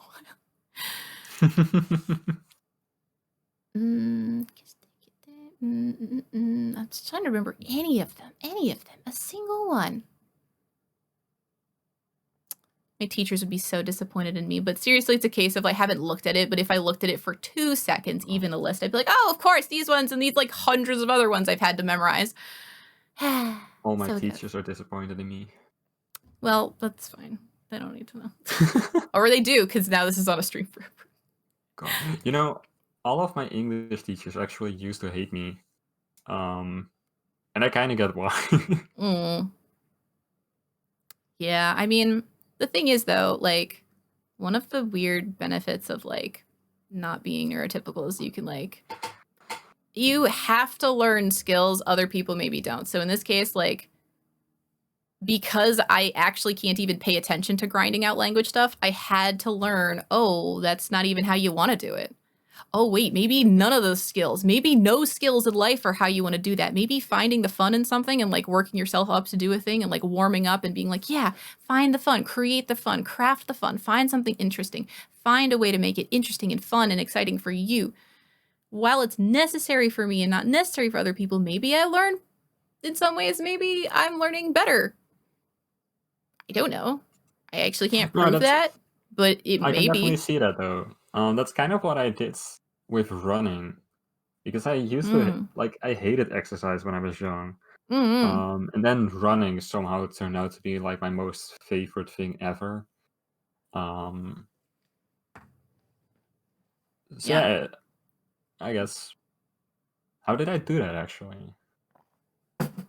Oh, right. It might be similar to how I decided I liked exercise too, but for you, different. Like, you found a different fun in it. For me, it was like I started by doing lifting, and it's because I was like, oh, I can do research about how to lift. I can learn form. I can build a skill while I do this. Turns out that's what I like doing. I like researching, learning skills while also doing another thing. I don't just like doing thing for the sake of thing. It's also why it turns out ended up liking MMA, BJJ, like things that are physical but require, but also you're building a skill at the same time. I'm never bored. I'm never bored because there's always something to learn. It's so fun. Always. That's why. That's such a good mindset, though. Always finding the fun. Personally, I I like beating myself. That sounds wrong. No, Um, self no, but competition. right. If Yeah. you I really like being able to look back on things and be like, oh wow, I'm so much better now. And that's one of the things that I think is really good or really fun with game development at the moment. Um, like I've been doing game development for at least 2 years now, and looking back on my former projects and the things I'm working on now, like it's still not great. I'm not going to be working at Monolith Soft with this skill level, but I've definitely improved a lot, and I think that's really cool to see. And the same thing is kind of fun with running because I mm, still have like my old times. Like the first time I ran, I have the times of that, and I can run so much faster now that it's not even funny. Like I'm literally like 10 minutes faster. Um, so I think that's cool. I just like, yeah, I like competing with myself. The only thing that's kind of dangerous with that, especially also with running, is that whenever you lose, to put it like that, it can be kind of frustrating. Um, so I think it's important to mm. measure yourself in what's the right word? I think Um, maybe in lots of different ways. I do. Okay, so if you that's awesome. Figuring out what motivates yourself, figuring out the kind of things that work for you is a huge and important part of like being able to find that fun. If what you enjoy is like, self competition, self improvement, all that stuff, if that's something you know drives you, that's awesome because especially for exercise, that's one of the things that I in some ways had to figure out the hard way, but so mhm. here's exactly one of the things. It's important to measure yourself in multiple ways exactly for that reason. So, easy one, pull-ups. Learning how to do pull-ups or even just be like, okay, Oh, maybe your goal is 3 sets of 5 pull-ups, right? Or even 3 sets of 5 weighted pull-ups. presets. I can barely do free pull-ups in general at the moment.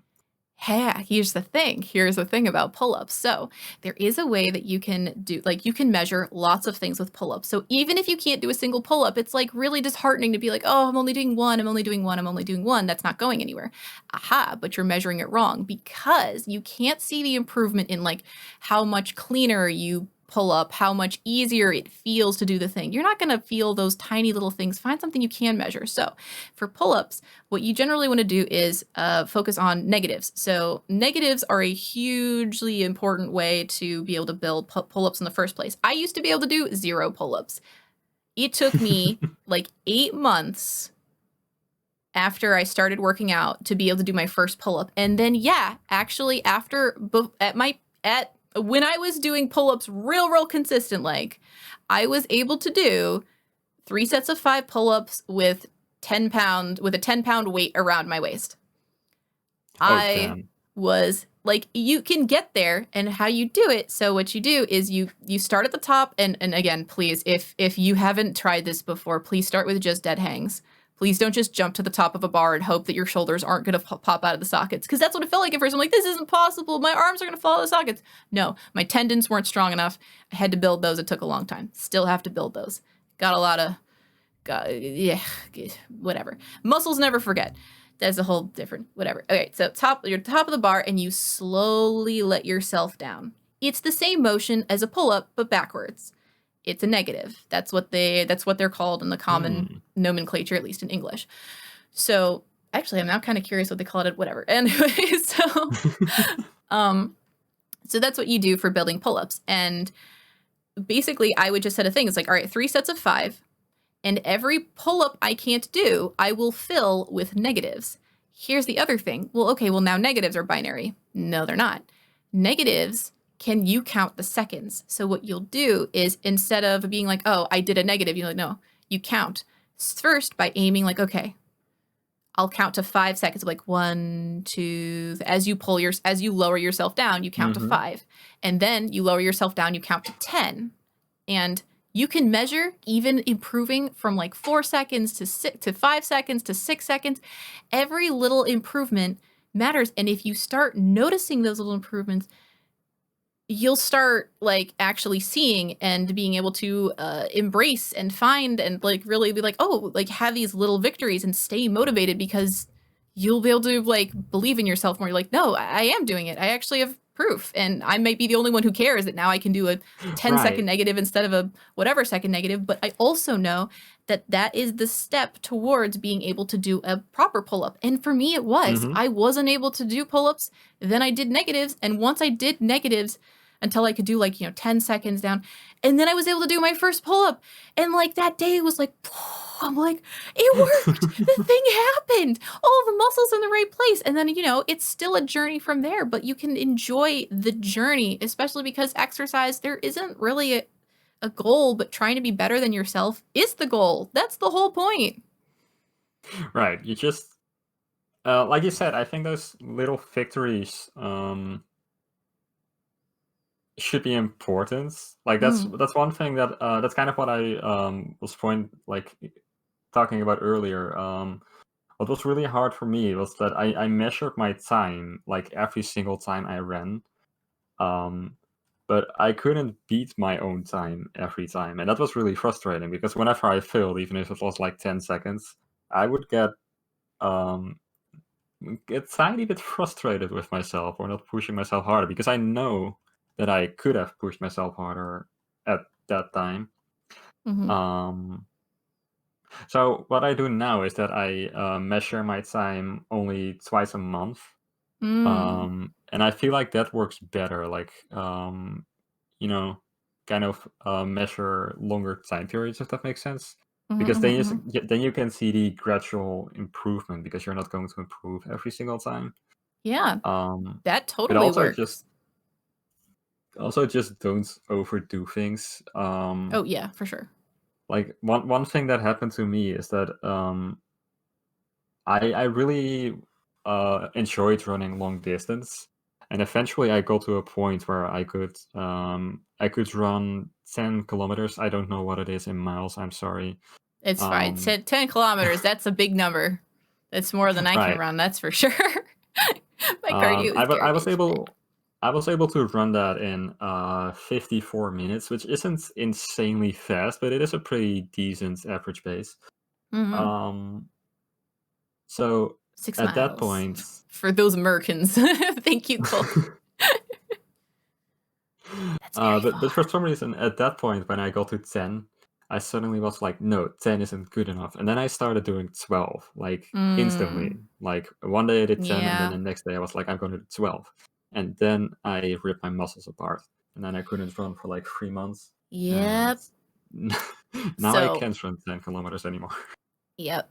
And that's unfortunately something that everyone has to learn at some point, and sometimes you have to learn it the hard way, but like it's why, yeah, like there I tried to train like handstands and such, and actually, oh no, this happened when I was doing like so much MMA. This is actually one of the reasons why the whole language thing even came up. So I was doing so much MMA, I was doing so much like practice with punching and also with grabbing and wrist holds and stuff that I have no idea what I did to the tendons in my wrist, but they're still not okay, actually. So like after that, I'm like, I need to let it heal, I need to let it heal, I need to let it heal. But I'm like, no, I can't now. I want to punch their things. No, please. And like it's frustrating, but it's like sometimes you'll have to get there the hard way, but sometimes that's the reason why you want to focus not only just on being better than yourself, but finding new ways to be better than yourself. Because, like, for example, what if you, Kevin, instead of like been like add more miles or more kilometers or whatever, maybe you could have like been like, okay, what if I want to do like focus on a faster time, or I want to try different pacing, or I want to try doing it backwards. Like I actually don't have a lot of knowledge about specifically running Hmm. and how to do that in more interesting ways, but like there are other like you also could have been like, oh, maybe not running, but like maybe I could do jump rope. That's awesome cardio, and it's totally different, but it's harder. It's a different skill. It's going to feel different. You have a challenge all over again. Or maybe sprinting. Actually, sprinting probably would have been a good one because like that's very similar to running, but it's Yeah. totally different. It's like apparent dude, I'm actually like wicked sad I stopped doing sprinting because it's so good for your legs. If you guys ever seen sprinters' legs, they have the most amazingly massive quads. No, They're actually, I beautiful. need to get into sprinting more because I'm at a point where I'm not as good of a long distance runner as I was before, but I can kind of steadily run at least 7 kilometers these days. But Damn. I suck at sprinting so much. Like I tried it the other week, Like I was like, I'm going to do interval training. Mm. Um, so I did some sprinting, and my muscles have never hurt so bad. Like it was terrible. DOMS. You got delayed onset muscle soreness. DOMS. Which, yes, I know all of the gym bro lingo because turns out if you learn lifting, you learn that stuff too, which I'm actually cool with because it's hilarious, honestly. um, and also useful. They know things. Dude bros know things. Like, it's actually one of the things I like. Like, yeah, obviously when I was growing up, I'm like, oh, you know, the jocks and whatever. But it's also like I realized I'm like, oh, I'm being told that wow, I could have liked sports. I did like sports. Actually, you know what? I did like sports. I liked sports, and then the boys were mean to me. They're like, you don't want to play with us. Aw. You're a girl. I'm like, oh, I guess I don't want to play with you because you're mean. But well, I mean, I wish I'd actually been that clever and witty when I was a kid, but I wasn't because I was the social train wreck because I kept moving and couldn't keep friends or whatever. But hey, yeah, no, the boys were mean to me, so I didn't like sports. And my brother's mean to me, so I didn't like sports. But hey, you know, that's brothers. Aw. But no, turns out I do like sports, just like really specific ones. Like I probably actually would have liked wrestling. Now, here's the thing, doing wrestling as a high school girl, I mean, me going back in time, I could do it and not care, but like I definitely know that the person I was back then couldn't do it. I would have been like, I'm so embarrassed, literally full time. Ooh, that's actually kind of. Do you guys? Because this is something you see in TV shows also a lot. But Mm. do you guys actually have like sports clubs and things like that? Yes, they're not like, are they like clubs? But you have like after school sports, but like, yeah, you have sports and you have to, some of them you have to pay money for, which, whew, man, I hate everything about that. But like, so if you want to do football, you have to join a football team. Like, you join teams, and sometimes there are tryouts. And if for high school, there are tryouts, but like, it's not like they won't let you play. It's that they'll like not let you play a lot. Now, the problem is once you start to join in high school, it's like, yeah, they're like they're more than teams than clubs. They're not people being friendly and whatever. You have a coach and they tell you what to do and they just it's kind of awful. Like Huh. you can't develop a joy for something like that because it's basically just someone who's like, "Oh, you've been playing basketball ever since you were in 5th grade. Tweet, tweet, do 20 push-ups everyone. 20 push-ups. All right, 10 burpees. All right, let's do suicides across the Oh, suicides by the way are like basketball court if you run from one line, like you run from like the the free throw line, then you'll run to the middle line, then you'll and run back, and then you'll run to the other court's free throw line and run back, and then you run to the other. They're called suicides because everyone hates them, and I guess that's how we name things that we hate. Okay. But I remember those because I hated them because no one ever taught me that I could have liked exercise. Like I'm actually part of the reason I'm so like I feel like sometimes an evangelical about like things like, oh, learning is actually cool, you guys. Like languages don't have to suck, and like, oh, exercise is actually cool, you guys. This stuff doesn't have to suck. Is because like, man, I am so mad that I couldn't have learned this stuff when I was younger. I am so mad that I couldn't have just Mm-hmm. like actually like learned how to like things and enjoy things and enjoy them for myself and not just for like, oh no, well, you have to have the good results and also already immediately know how to do it. I'm like, no, that's stupid and terrible. How teach kids how to enjoy things? Damn it. Like so yeah. Yeah. No, I definitely agree, and that's something that like in high school, I was forced to take German, French, and English, Mm. and the only language that really stuck was English, obviously, but not because of high school.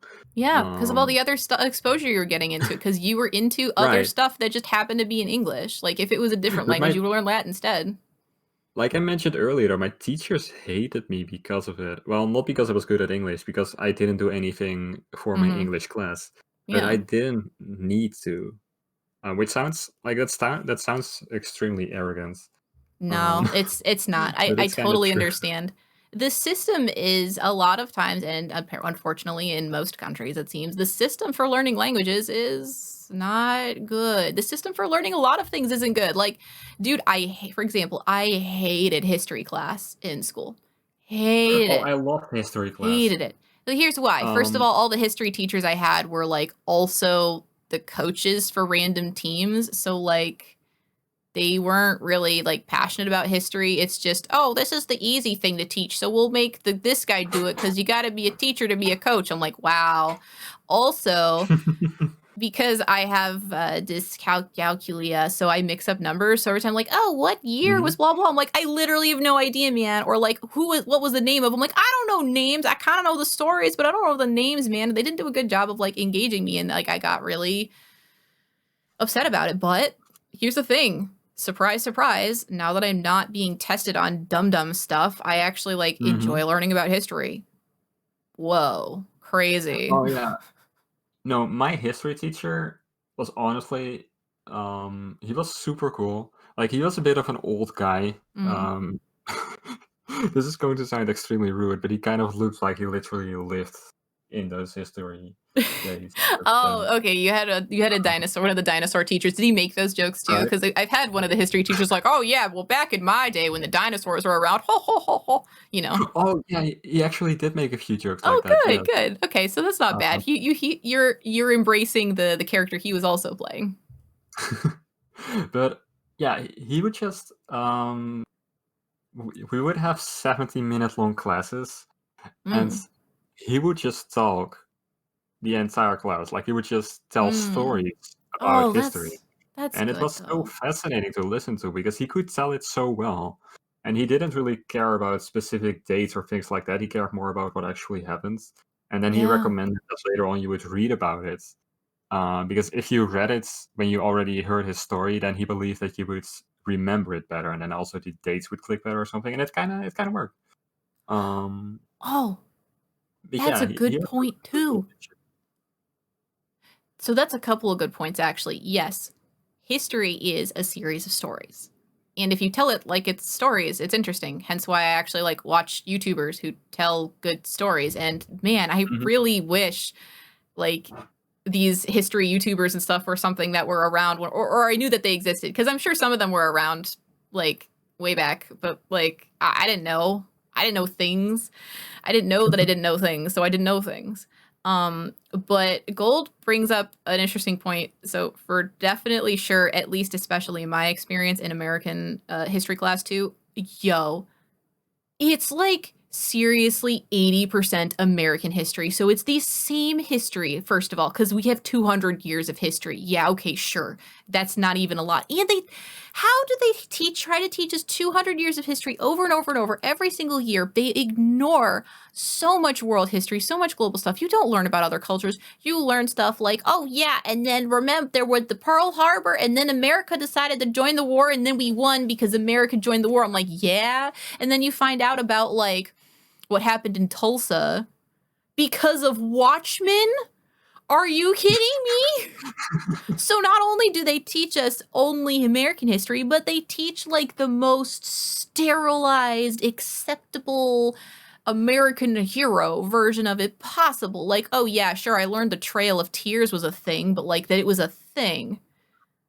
Like it sure Honestly, or that also sounds also the extremely generic. concentration camps for Japanese Americans. We did that. We did that. But here in Seattle, I'm like, "Oh," and I went to the museum. I'm like, "Oh, wow. I mean, I like remember hearing even vaguely about these, but oh my God, I did not even realize how long they went on for, how actually horrific it was because they didn't tell us." And I'm so mad. Yep. Yeah, I can definitely relate to that. Uh, Well, not to the America only teaching about American history because we do, they teach us history from around the world. mm-mm. Not a lot about Asia now that I think about it, but we do focus on Europe and America a lot. Um, but yeah, it Still sounds hydrate. really American. That was for me. Um, huh. I think Yeah. an interesting thing to learn is why the war was won, like hearing about the enemy's forces and their budgets. Hmm. Yeah. Dude, I learned so much stuff. Like, yeah, okay. So, first of all, super interesting, Lucas. You don't choose any of your classes till college. Okay. Yeah, actually, maybe that's partially also an American thing. In high school, I started being able to choose my classes. Like, we had a lot of prerequisites. Like, they were really pretty strict. Like, so I didn't have that many classes I could choose, but like, I could choose Mhm. classes. Like, I chose to do like AP Lit, which was a mistake, AP Literature, and AP Art, which wasn't a mistake. That was fun. Um, and things like that. Like I had actual choices that I like had to make for my classes. And then of course in college it was like choose your major. And then everything is all crazy, basically do whatever to meet the requirements. I don't know, do you get to choose your classes in high school?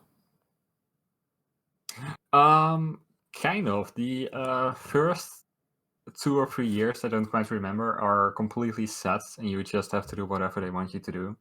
But then you can kind of choose your own direction, is what we call it, literally translated. Basically, you can go into the economic side, or the cultural side, or the medical field side. And that's essentially it, and that's kind of what you base your choices on. So, Okay, so you like kind of choose like a specialization-y thing. right. So, like for me, I chose the economics thingy. Mm, So I got things like management and organization and things like that. I got math, which was unfortunate. Honestly, mm. I wish I was better at math. Like, I wish I paid more attention in high school. Um, though I kind of did, but like for game development, math is surprisingly important. Not even surprisingly, it's obviously important. Well, And you can still learn it oh, nowadays. sure. There are YouTubers who are way better than I guarantee either of our high school math teachers were, partially because they can actually teach like exactly what you want to know and not to some Mhm. stupid standardized test or whatever, you know? And they can have visuals and all Right. these fun things. And their whole point is to try to be exciting. I guarantee you, if you want to learn more of that stuff, you can. It's not ever really too late. That's true. I should look into that. There Even are just for very fun, even just specific for a little things. bit. Yeah, no, there are definitely things, especially related to physics, like angles and things like that, and force.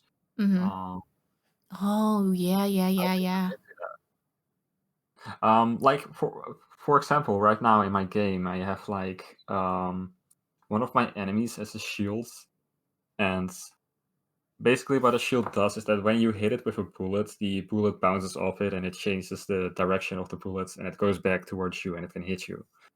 Um, And one thing that seemed extremely cool to me to do is actually calculate the angle and the force with which the bullet hit the shield, and then you know put it in the correct other angle. Do I make sense anymore? Um, I but that think was I too got hard for me to lost, but do. it partially because I realized, okay, so I had a jelly brain moment of like I was listening and then there were angles and then I looked at my screen and I'm like, wait, how long has my stream ending thing been up? Oh my gosh, has it been half an hour? So Well, let's say that I have a bullet and I shoot the bullet with an angle of like 45 degrees, okay, and yeah. then it hits the shield, and the shield is rotated at like 20 degrees. Okay. Where is the bullet supposed to go then? That's something you can figure out with math, and it's something that Yeah. I can tell my code to figure out.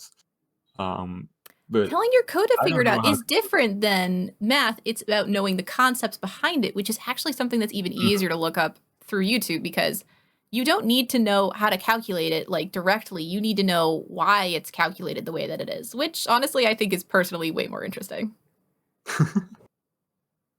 You don't got to actually math that out over and over and over again. Yeah, no, that's really cool. Yeah, I remember back when I was in school when people like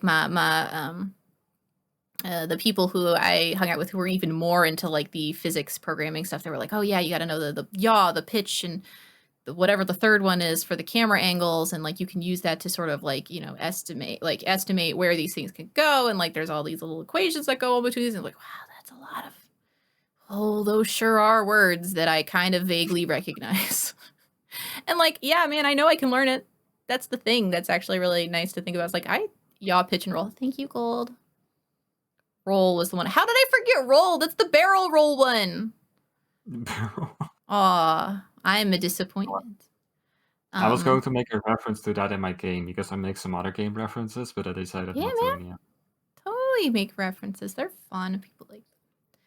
Okay, oh, let's see. Is that the way school functions in Taiwan? I believe most of you act as class. Oh yeah, you know what? To be, I I saw that in anime, and I thought that that was really interesting. How apparently it's actually a thing. You got like Japanese students and other, not just Japanese, Asian, other countries too. They'll have like you'll have the same class. The teachers move around instead of in American stuff where like partially maybe because you're choosing classes like we move around. Like I would have 10 minutes to get from chemistry to bio and I would have to stop by my locker sometimes and I would have to like literally do weird like spatial orientation math to figure out if I could get to my locker, grab the right book or whatever, or if I needed to take 2 books to my previous class so I could skip the locker. And that was the whole thing. And you would get in trouble if you like had to go to the bathroom between class and took too long. Like, yeah, you need a hall pass. I'm like, but I'm not allowed to get a hall pass during class, and maybe I don't want to miss the class. Yeah, well, you were late for class. You got detention. That was the worst. Oh I man, hate that. I have stories about that. Oh man. We actually have the same thing where we had to move to different classes after every class. Mm-hmm. But when we had PE, um, that was on like we didn't have a room for that or space outside or whatever at my high school, so it was at a completely different location. Um, but sometimes the PE class would just literally take too long, and you had to get dressed, you had to take a quick shower, things like that, before you could go back to school, which was Mm-hmm. like a 2 kilometer bike ride. Um, and then you would come late in your math class, which literally wasn't your fault, and then you get detention. And it was the funniest thing. Uh, Oh yeah. with the funniest, I mean the worst thing. I But know yeah. exactly what you mean. Oh, you know what? I'm really sad to hear that's not just an American thing. That is a thing that oh man. Ugh. Why? Why? Why? Also, why do schools have to like feel like they're? Why do they need to like exert control over children? Like, why do they need to be like, no, you can't figure out how to go to a bathroom, and also not who knows what you're doing in that bathroom? Like, go into the bathroom. That's what I'm doing in the bathroom. Sometimes it takes longer than 5 seconds, and sometimes the classes are far away from each other, and sometimes I drank enough water and I gotta pee now. Like, Yeah. also, crazy thing, you somehow expect me to be an adult and perfectly time when I pee, but also not enough of an adult to decide that I can go by myself. Ah. Honestly, I had one teacher. That was my German teacher, actually. Um, and he was great. Like he didn't care if you came late to his classes. He also didn't care if you didn't show up at all. Like Mm-hmm. he wouldn't put you on absent, if that makes Mm-hmm. sense. Is that the right term? Oh, well, maybe. I don't know. We had cameras in my high school, so teachers Really? would get in trouble if they, didn't put kids on the list who weren't there. They'd be like, "What are Oh you? no. You covered up for this kid? What if we got in trouble? You would get sued." The thing is, this guy was so great at his job. Like he's one of the reasons I'm so interested in Germany even still. Like he's so great at his job that people still came. Like they didn't have to, but they still came. Mm. I just really like that. I might want to become a teacher someday, and if I do, Mm. I'm definitely going to try and end up like him. Um, he was definitely going a bit too far at times with his, well, like he didn't really care for the way school handled things. Uh, Mm. for example, with German, sometimes you would have to listen to a videotape of 2 people talking. Oh. But for some reason, like it would be completely in German, so most of us already had no idea what was going on. Yet Mm-hmm. for some reason, it also sounds like it was recorded with like a telephone out of the 80s or Dude. something. Oh, dude, we the same thing in the French class. It's always like, yes, parlez-vous the français, but it sounds like it's coming out of a cassette that was like re-recorded through like a kid's microphone and is now being played through Right? like someone's phone speaker on the other side of the room. Like, I can't understand nothing. What are you talking? Yeah, honestly, even if they had spoken Dutch, I probably wouldn't have been able to understand them. Exactly. That's terrible. And like that's the kind of input they want us to listen to. What on earth is this? No But wonder nobody wants to learn languages anymore in high school, especially if it's like that, you know? this guy was actually really fun in situations like that, Hmm. because whenever he felt like something was unfair, like we would be just sitting there making the test, and sometimes he would be like, I can tell you what to do, but I would put C here. And then he would just move on with the test, and it was the funniest thing. Oh, that's pretty funny. You know, I mean, it sounds like he was really trying. He was trying despite all the shenanigans, which honestly is why if I ever were going to teach anything, I would do it over YouTube or via streaming or like stuff like that where like, the man can't keep me down. Heck Right. administrations though for reals, honestly. Like I learned way more stuff from the internet than I ever learned in school ever. No, and that's one thing that I think was really cool about him, because he genuinely wanted to teach us German, but he just didn't care about the way our school did it per se. Mhm. Um, which is something I have to say, like, maybe that's just a personal experience, but I feel like that's a lot better in college. Yeah. Um, Oh yeah, way better in college. They can actually like they actually don't get in trouble if they try to teach it. Like they can run a class however they want as opposed to in like high school, mhm. they have to structure it to this test. They have to structure it in very specific ways. Otherwise like they get in trouble or literally get sued. This is the other reason why one of the other well, okay, actually many reasons I would never want to be a teacher proper in America. They get paid trash, they get treated like trash, and they literally can get sued for basically anything. Like again, we had cameras in our high school, and I know that that's only going to be more prevalent nowadays. It's not like it was that long ago, but like I can't imagine they aren't just like doing that nowadays, like in every high school, because what keeps kids from doing drugs in the bathroom? I'm like, man, I don't care. They're gonna do them anyways. Like, But like that sounds kind of illegal, to be honest. I don't think that would fly nah, in an. it's super allowed. Oh, don't forget, there's also bars on the windows, so you can't open them too wide. Well, to be fair, my college does that too, but only on the higher floors, and Well, mostly that because they're afraid of people jumping out. see that at least makes some sense. No, this will just be every single one. Oh, I just had to make sure I'm caught up on the chat. Let's see. Yeah, for choosing classes, there was always the upperclassman preference. I don't remember being able to choose in middle school, but like, it wasn't too much of a problem until like way later. Also, if you complained to the guidance counselor, they could put you in most things, and it was usually fine. One thing that I want to say really quick, because you just mentioned it, but they bar the windows in America. But Yes. one kid in my high school, he actually jumped out of the window and broke one of his legs. So I think that's just maybe I that's something worthwhile doing. Uh, but like, okay, but like one kid doing that, like, yeah, for real though, like that's the reason to bar the windows for everybody. Like, again, that's basically No, that's like the same thing. It's like, oh, you all. kids can't have yo-yos because some people use them as a weapon. I'm like, yeah, why don't you take away our chairs too? Because if I lift up a chair and throw it at someone, it'll hurt them.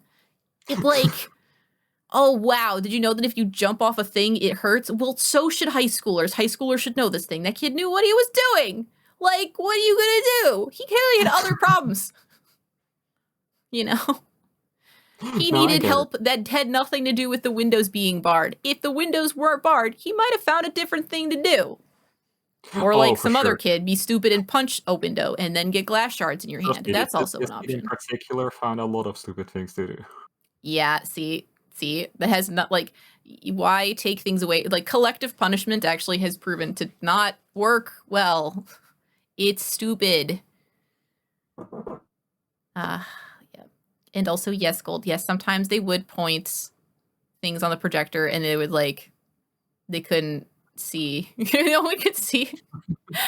But sometimes they would use it in a good way. But like, yeah, no, you get a mix of stuff. Like some places of like, oh, I have my smart board and I got the laptop connected to the smart board, so I can use the smart board. Or they'll be like, I can't get the smart board to work, so I'm writing on the board. It's like they try, but like it's complicated. Oh my god. Well, hold on. Yeah, look, it gives one detention, spends the next month fighting angry parents. Yes, that is an absolute thing. My angel would never blah blah blah blah blah. How dare you attention? Or yeah, to here too, getting sued for saying the word vagina in a biology class. It's the clinical, like, seriously, it's the clinical word. Like, wow. Oh, don't forget, in America, you can also get opted out of sex ed. You know, in case you're religious or your parents are religious. Because that's actually what's happening. Your parents will opt you out. You don't get to opt out. Your parents do it for you. So, like, they'll be like, no, I don't want you to learn about the sex. You can't find out about the abstinence is the only way, and you can't learn about how parts fit together. And all, it's like, this is stupid. Get sued for teaching evolution. Oh, the South. That's something. Religion isn't really a big thing where I live, interestingly enough. I think So I can't really relate. People are a lot more casual around here anyway, I'd say. Also, people don't get sued here as often as in America. Yeah, that's partially because our court system is bad. I mean, turns out if you write a law that you can sue anyone so long as it's for more than $20 and then you never update that dollar amount, $20 used to be a very different number back.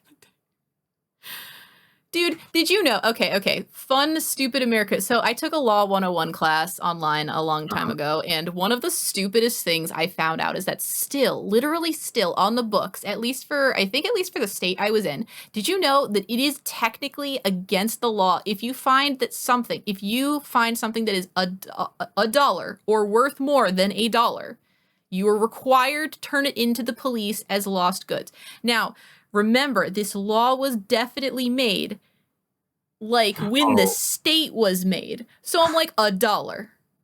And there's no way this number needs to go. Yeah, because like, again, I could see a point, like, because again, imagine if that was like $100. You're like, oh, okay, that makes sense. Yeah, that would make sense. If it was like $100 or more, that would make more sense. But a dollar is stupid, and it makes for laws that no one follows. Like, it makes for laws that no one follows and also are stupid. True. Though, to be fair, no, I'm not going to say that. Oh, yep. The entire playground got removed. Yes, that's actually a thing that I've seen more and more, like, especially because I had younger brothers and they were going through school after me, because they're like, well, it was like 10 years younger than me. So like I saw like a whole different generation basically. Yeah, they are still removing a bunch of old playgrounds. Oh, kids will get splinters on these wood playgrounds. Better put in some stupid plastic. I'm like, oh, cool. The earth is getting splinters from that. But I'm glad that, we prioritize the fact that little Jimmy got a splinter once and now he hates wood. Like, why? Or, oh, but it's so tall. What if they jump? It's like, they'll learn. They'll learn what gravity is. Or they won't, and you got different problems. I don't know. Teach little Jimmy what gravity is without him breaking his legs. Or he'll learn that maybe breaking his legs gives him attention, and then, I don't know. Kids are dumb. I know this because I was a kid once. I was very dumb. I was actually... Was I a smart kid? Probably not. I mean, I didn't. Maybe I just don't remember, but I didn't do many things that I. Oh man, there was this one time. There you go. That's a good start. Tell me. I don't even remember what I was trying to do, but there was like this letter, and I was on top of the letter. And for some reason, I was thinking like, oh, I wonder if I can go down it backwards. And then I slipped and fell, and I broke some bones. So that wasn't my best day. Yep, but see, like, you're like, oh, maybe I was a smart kid. No, see, here's the thing. Here's one of the other things. Maybe you were a kid that took fewer risks. Maybe you were a kid who had more anxiety. That's definitely something I know. I definitely took fewer risks because I was scared. I took fewer risks because I was discouraged from them because, oh, boys do all the rough housing, girls, you want to do tea parties and stuff. I'm like, what? No, I don't. I mean, tea's Oh, great, but like, I don't care about dollies. No, thank you. But like, it's one of those sorts of things. It's not even like that didn't mean I wasn't stupid. I was definitely stupid. Like I remember being like, "Oh, I wonder if I could swallow this or like this bouncy ball." The answer was yes, I could. Like, what did I learn? Nothing.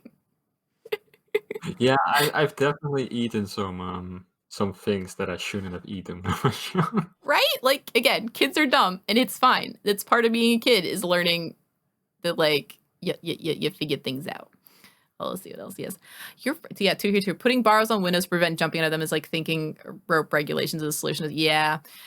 Yeah, it's pretty similar to that. I mean, I think putting them on windows that are like really high up is fine because especially if they're really old windows, sometimes they open and they don't have a screen and it's actually like you have to lean like the ones that have like a really deep thing and you have to lean forward a lot to open them and close them. I'm actually really down with them putting bars on those. I've been to a couple like one of the college I went to had definitely some really sketchy windows I'm glad were barred.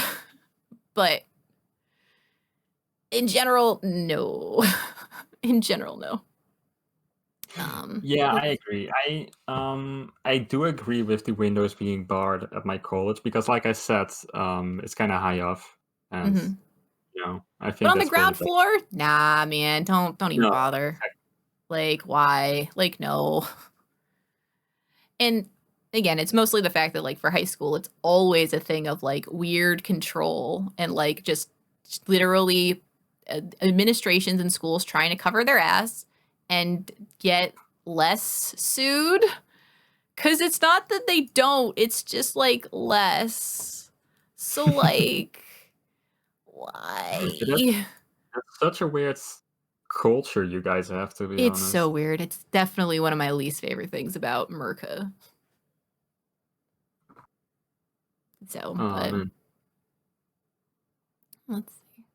Yeah, I don't know. I always kind of wonder what it is like to go to school in America because I only know it from TV shows that I watched when I was a kid.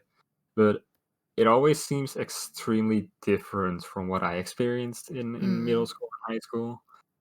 Um, It like, depends on which show. Cause like mhm, some of them are definitely like, what are you talking about? But also I know I've had a different school experience than other people. But also I know that a lot of the movies and shows that were made like in the 90s and even the early 2000s were made by people who went to school in like the 60s, 70s, 80s. Like there aren't like and especially because I have younger brothers, like there aren't like those cliques anymore. Like, oh, these are the jocks, these are the nerds, these are the whatever. Those aren't really a thing anymore. Like, oh, don't worry, kids will find lots of stuff to make fun of each other for, but those aren't really a thing so much anymore. Like you don't have like the actual clicky clicks of people who stick together and there's a lot of things that are just extraordinarily exaggerated. And like, so it's like, oh yeah, I've got to go to the high school party and get swiggity swasted with my high school boys. I'm like, who did, wait, hold on. Do high schoolers throw parties? And the answer is apparently they did, yeah. but I didn't know about them. And that's fine. And like, even still, I'm certain that I didn't go to a school in an area rich enough to get like for example, Veronica Mars style parties where they're like, oh yeah, we just go to my parents' like mansion and we all just get wasted as though we're college students. I'm like, what? What? Although to be fair, the drinking age here is 21. What's the drinking age in those ones? 18.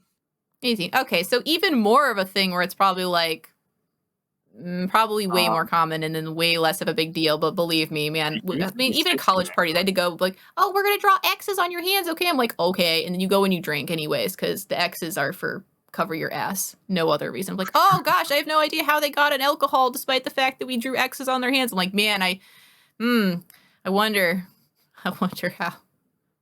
Yeah, that's not really how things work here. Like I said earlier, 16 is the 16 used to be the age where you could drink legally. Oh wow, that's So really a young. lot of a lot of adults are still okay with their children drinking when they're like 17 or something like that. Like Mm.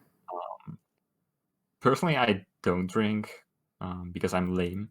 Uh, No, No, no, but no, hold on. Don't call yourself lame for that. It's super duper a personal choice, and also the social pressure to like feel like you got a drink to fit in is kind of creepy. And definitely at least partially developed by the beer companies to sell more beer, and also because people are uncomfortable with themselves in social situations.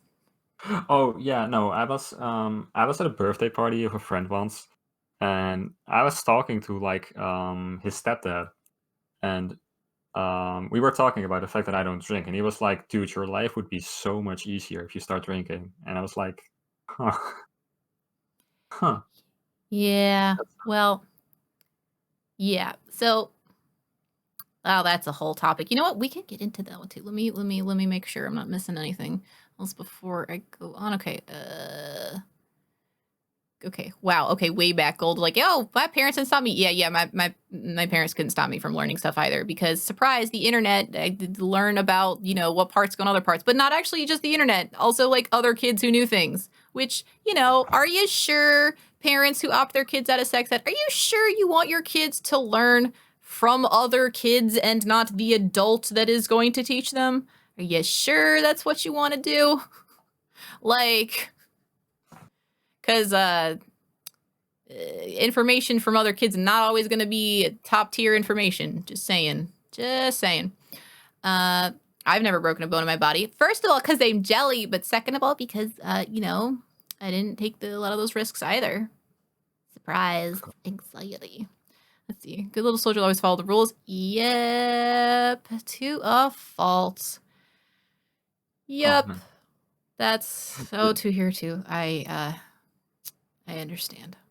Understand. The worst accident I ever got because I was being stupid as a kid is that I lost one of my teeth in the front of my mouth. Oh wow. Um, yeah, Was it it's hold actually on, an adult tooth or a baby tooth? Like, an adult tooth. oh no, that's never come back. No, it's still gone now. Oh, Um, like right at this moment, there's this big giant hole in my mouth. So whoa, I'm reminded of it every single time. whoa. Essentially, what happened was that they could have placed it back. Like basically, what happened? It got caught behind a net, and I. Okay, all right. Full story. So this is going to take a tiny while. I hope you don't mind. But there was this Love story. inflatable slide. Um, so you could kind of bounce slash slide down the slide. But in order to prevent you from bouncing over the edge, there Oh, was nets over the slide, like they oh, hung a net over the slide. oh boy. And one of the little wire thingies of the nets was a tiny bit loose. And Oh, I was sliding down. My tooth caught behind the net. And because oh, I was sliding down, there was so much force on that tooth that it just pulled oh, it out. oh, oh, oh, oh, oh, oh, you poor thing. Oh, oh, oh. I've got like a sympathy pain. Ah, All right. it In must have hurt order, a lot. It's yeah, no, awful. exactly. What In a order to delightfully terrible story. I'm so glad you told us. Oh my god. the thing is, yeah, it didn't hurt at all. Like, Really? I Oh, you might have noticed, been. yeah, Oh, I like. It maybe happened too fast. I noticed while I was sliding down that my teeth got caught. Like, I noticed that something happened, but I was down at the slide, and I was like, "Huh, nothing going on." So I got off the slide, and then I was like, "Why does my mouth taste like blood?" Hmm. That was literally when I noticed that something was wrong. So then I felt my tooth was missing, and I ran to my mom, and I was like, "Mom, my tooth is gone." And she was like, "Oh, great," because she thought it You was one thought it of was a my baby tooth. um, Oh my so god, I do you was guys have like, the tooth fairy? "Huh? Do you have the tooth fairy? No, no, we don't have the tooth fairy." Oh, a shame. Um, Continue.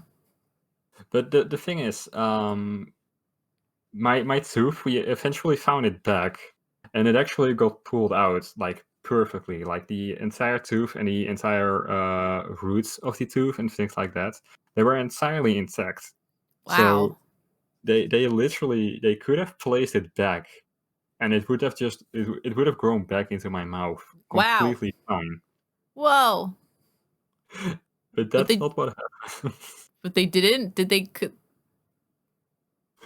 No, what happened was it was on a Sunday, and Mm. my dentist wasn't open on Sunday, but they're still supposed to Oh. come during emergency Oh situations. no.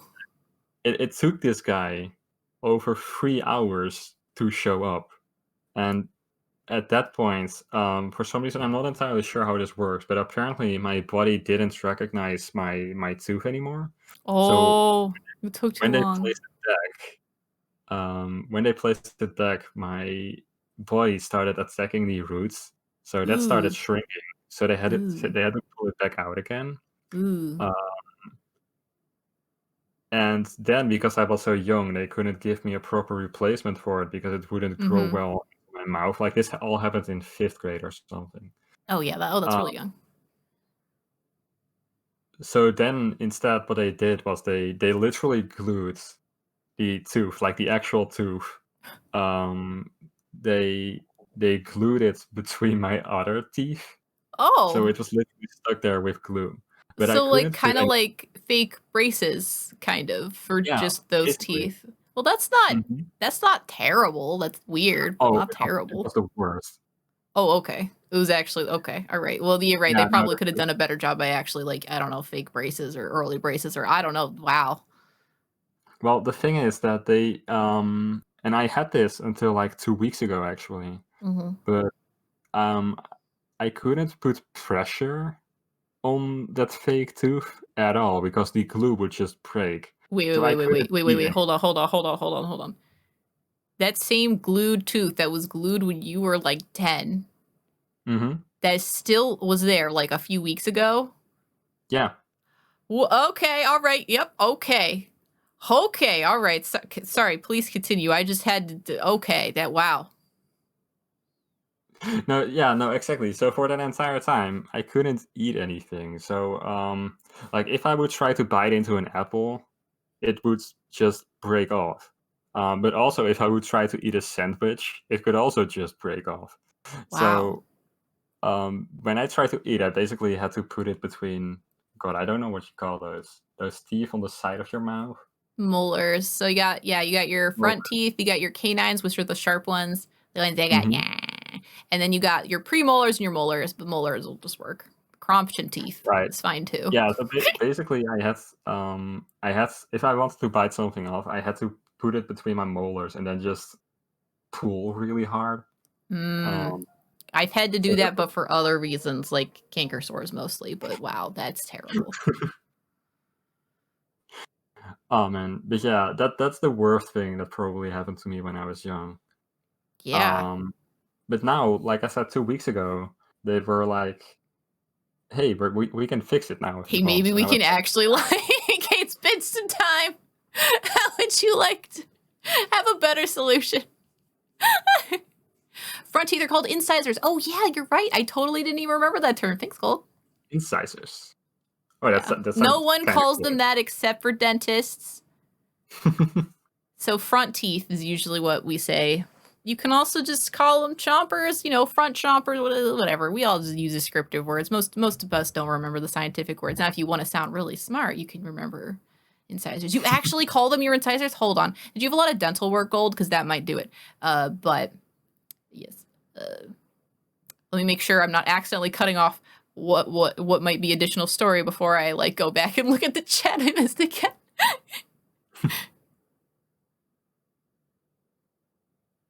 Um, no, I think that's the end of the story. Okay, good. Well, They're fixing it now. Essentially, they drilled like a screw into my mouth. oh, yeah, into your like your So jaw. Yeah, I've actually seen yeah, about those things. Yeah, those are cool. I didn't appreciate that, and my No. mouth still doesn't appreciate it. Uh, Oh. Wait, but they gave you like painkillers, right? You didn't feel that, right? Because like, Oh no, during the procedure itself, they gave me Oh, okay. painkillers. It's just Well, not upsetting painkillers. afterwards. All right. Right, yeah. I didn't feel anything during the procedure, and after the procedure, the pain was actually pretty mild. Like I didn't feel Mm-hmm. that much. Mm-hmm. My entire face was swollen, and it looked hilarious. So, Yeah. Oh, so the that's face really funny. swelling. That's a fun one. Like, I have this picture. I'm going to spare you guys. Um, but I took this picture where I was trying to smile with my mouth open, and my on the picture it just looks like my mouth is closed. Like that's how swollen my face was. Oh, that's funny though. Oh man. No, like honestly, when you go through something like that, it's fun to enjoy like the aftermath of like, oh, it was success, but look, my face is the size of two basketballs, or I look like I got stung by an entire swarm of bees. Oh That's yeah, for that's real. the fun part, you know, because it's over and now you can just make fun of it. Hmm. All right, let's see. Okay, gold. Yeah, it's Okay, still let's going see. to be. It's going to be like 3 months before they finish the job. Oh, Uh, wow. Okay. yeah, that kind of sucks. Which is why I Wow. don't have Oh, an it's actual actually probably paper. to avoid what happened the first time to make sure it is like being properly accepted, and then because Hmm. like they gotta wait for the roots to like go, and that makes sense actually, because like it's probably real similar to braces stuff. Well, like they drilled the screw thingy into my bone, so apparently they want to make sure that it grows like well Roots, in there. yeah, like Yeah. it has to make sure that like it seals. Like you need to get a lot of like basically scar tissue around it. Hmm. Otherwise, like it could just come loose, and then well, now you got a problem that involves something being loose in your jawbone, and that would be the worst. So, you know what? Way better to take it safe and do it over 3 months for sure. Oh yeah, for sure. I think it's kind of like we wear a lot of masks here these days. Oh yeah, that's Um, true. and the timing honestly couldn't have been better for me. No, that's fair. That's fair, actually. Yeah, you're right. Actually, this is probably the best. Like, yeah, COVID was probably one of the best times to get braces without necessarily doing Invisalign, which takes longer. Upside of Invisalign, though, you can end up with a free retainer afterwards, which means you don't have to grind your teeth into oblivion in case, you do that thing. Let's see. So teeth are weird, and let's look at oh wow, Zone of Death. That's a different thing. Okay, this is like way up there. There's a place in Yellowstone Park So called the Zone of Death, thanks to a purported loophole in the competition. Therefore, a criminal could. Oh, actually, I've heard about that one.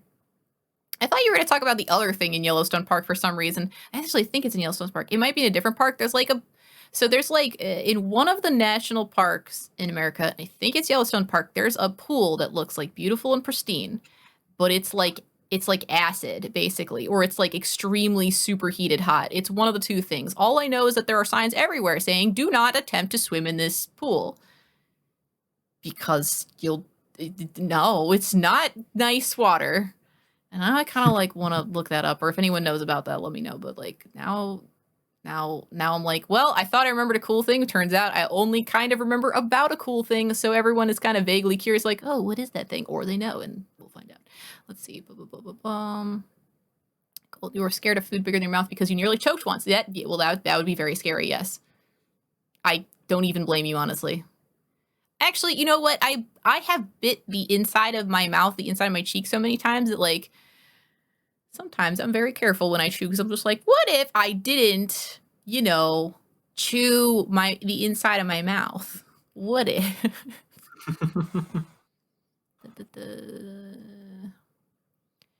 Think you recall a rule that gave people the legal authority to sue banks that was undone. I don't know if that's a Citizen United or something or whatever. Well, I don't even want to think about those kind of laws. But yeah, America's stupid. Got stupid stuff. can I rub a band? Yeah, these days everyone's learning about something. Yep, that's also true. Everyone's into something, and I love listening to people talk about their passions. Oh, alcohol. That's right.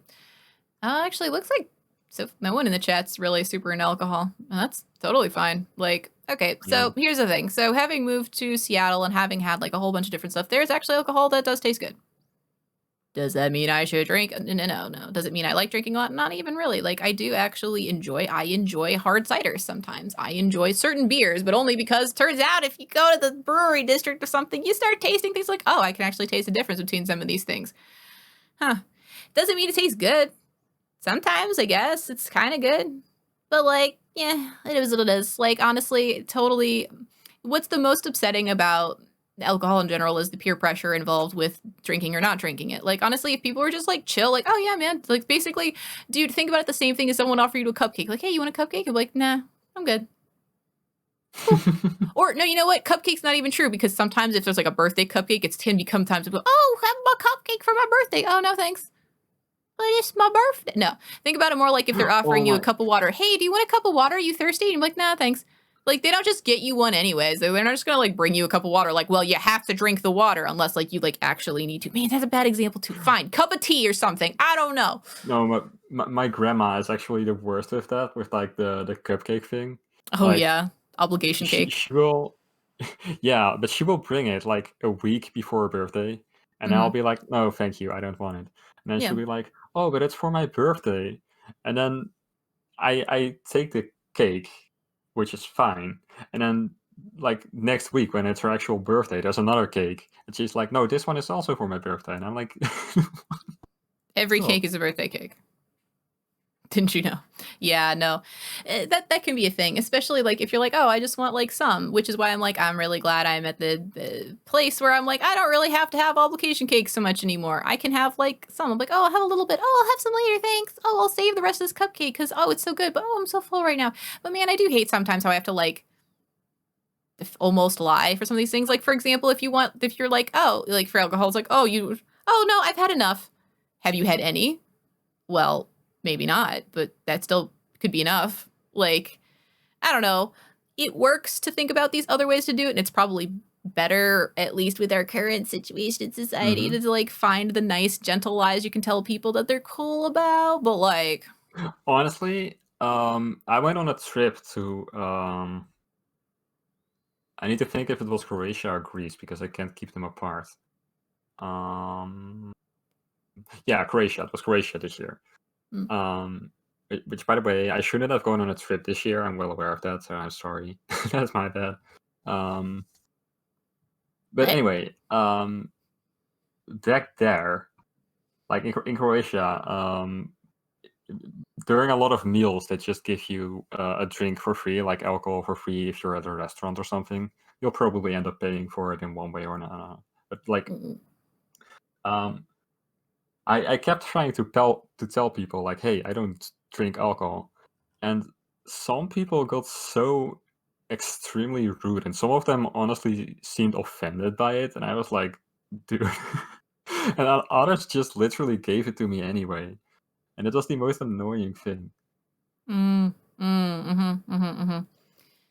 yeah, no, there are definitely some. Yeah, that's definitely different in different cultures too, where like you can't it's hard to find the right ways to refuse, and you have to refuse in very specific ways so as to not hurt people's feelings. Whereas like I have a very strong appreciation for the blunter cultures who are just like, nah, I'm good. We cool. Hmm. At the same time, I've also just decided, like, you know what? I can be that culture. I can just say no. And even more important than saying no, accepting when other people say no. And don't be like, yeah, but like, what if you? I'm like, oh, cool, yeah, whatever. Like literally, you know what the best reason is for not doing a thing because you don't want to. It's totally like, whoa, oh my goodness, it's totally fine. You know, so you be the change you want to see in the world, and go try to go from there. Basically, I mean, if I'm gonna be weird anyways, whatever. I'm a delicat. Like people are gonna question me in some ways, no matter what, because I still have to learn all the weird alien customs. Mm-mm-mm. Let's see. Oh yes, and to answer your question, yes, big thanks. Just because like I did decide, like I started, we just kept chatting after stream, and I'm just still chatting, and then I'm like, I should move it to the just chatting category. What do I type to call it? The big thanks. But you're right. I put a smiley The face big so it things. doesn't sound like it doesn't sound like I'm like, what is a stream? Do I We're doing keep us? philosophy. Do I do more stream? But like we're just talk about stuff and it's awesome. And oh yeah, you know what? Are allergic to alcohol is a thing. I don't actually know anyone who's personally allergic to alcohol. I guess your girlfriend would be the first person I actually know who's allergic to alcohol. Allergic to alcohol. Is it like literally like the compound of alcohol, or is it like something that's commonly in it? Now I'm like kind of curious.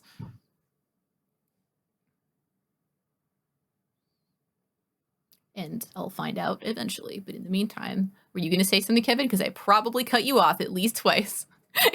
Oh no, I don't think you did. Okay, cool. Cool. Hey, if I do cut you off, you could just be like, so going back to a thing at any time, because like, again, that's how I roll. I'm like, oh yeah, all this other thing. Like ideas are just like balloons floating around me. I'm like, oh, look at this one. Look at this one. Oh, look at this thing. Oh. Look, it's work injury head. Blah. Breaking your pinky bone after you jumping out of a running shopping cart full of grocery, and then child, why did I read that out loud? That was awful. I'm so sorry about your poor pinky. Wait, I didn't read that one. Lucas, it was right under Gold saying he was a dentist. Let's see. And then Gold's first Tuesday, they grew in spots that almost made it look like you're going horns. Oh, you thought you were turning into oh, that's okay. That's adorable, but also yet more proof that kids are really dumb, but precious, but dumb, but also very dumb. But that's great. Okay, our national preservation, so we're protected from industrial deforestation drilling. We're shrunk. Yeah. Oh, I wish we could forget that. I mean, here's hoping maybe ever we fix it before. I don't know. Well, who knows? America ruined things for everyone else since 1777?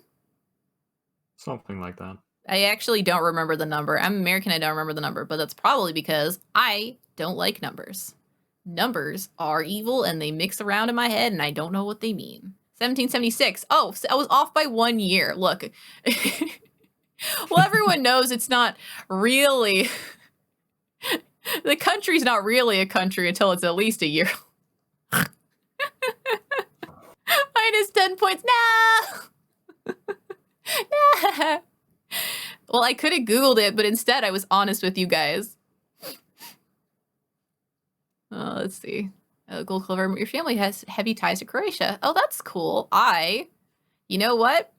I know almost nothing about Croatia, and I'll admit that because I'll happily learn more about that. Basically, I guess whenever, but it's really a case of like, thanks for reminding me and showing me more gaps in my knowledge. There's literally so much I don't know about. I've been to Croatia a couple of times, but I don't think I can actually tell you anything about it. Well, I mean, you can tell me you've been there. That's at least one thing that's above me. Where have I been?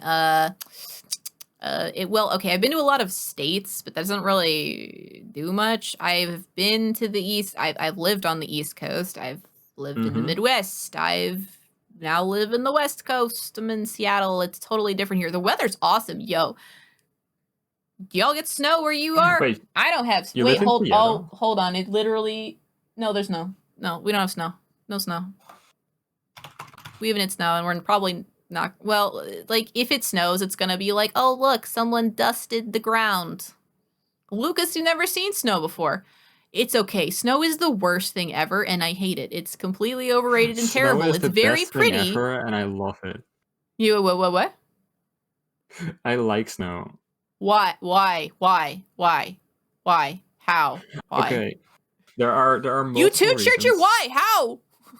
Okay. I'm gonna start at the start here. Oh, okay, all right. I like the sounds snow makes when you walk on it. I like how it looks when it lies on the ground. I don't like it when it's like half molten and things like that, but I like it when it's just fresh snow on the ground. Fresh snow, nevertheless. My dog leaves behind the most adorable paw prints in the snow, which is cute every time. Okay, that's pretty cute. Snowball fights are great. Making snowmen is great.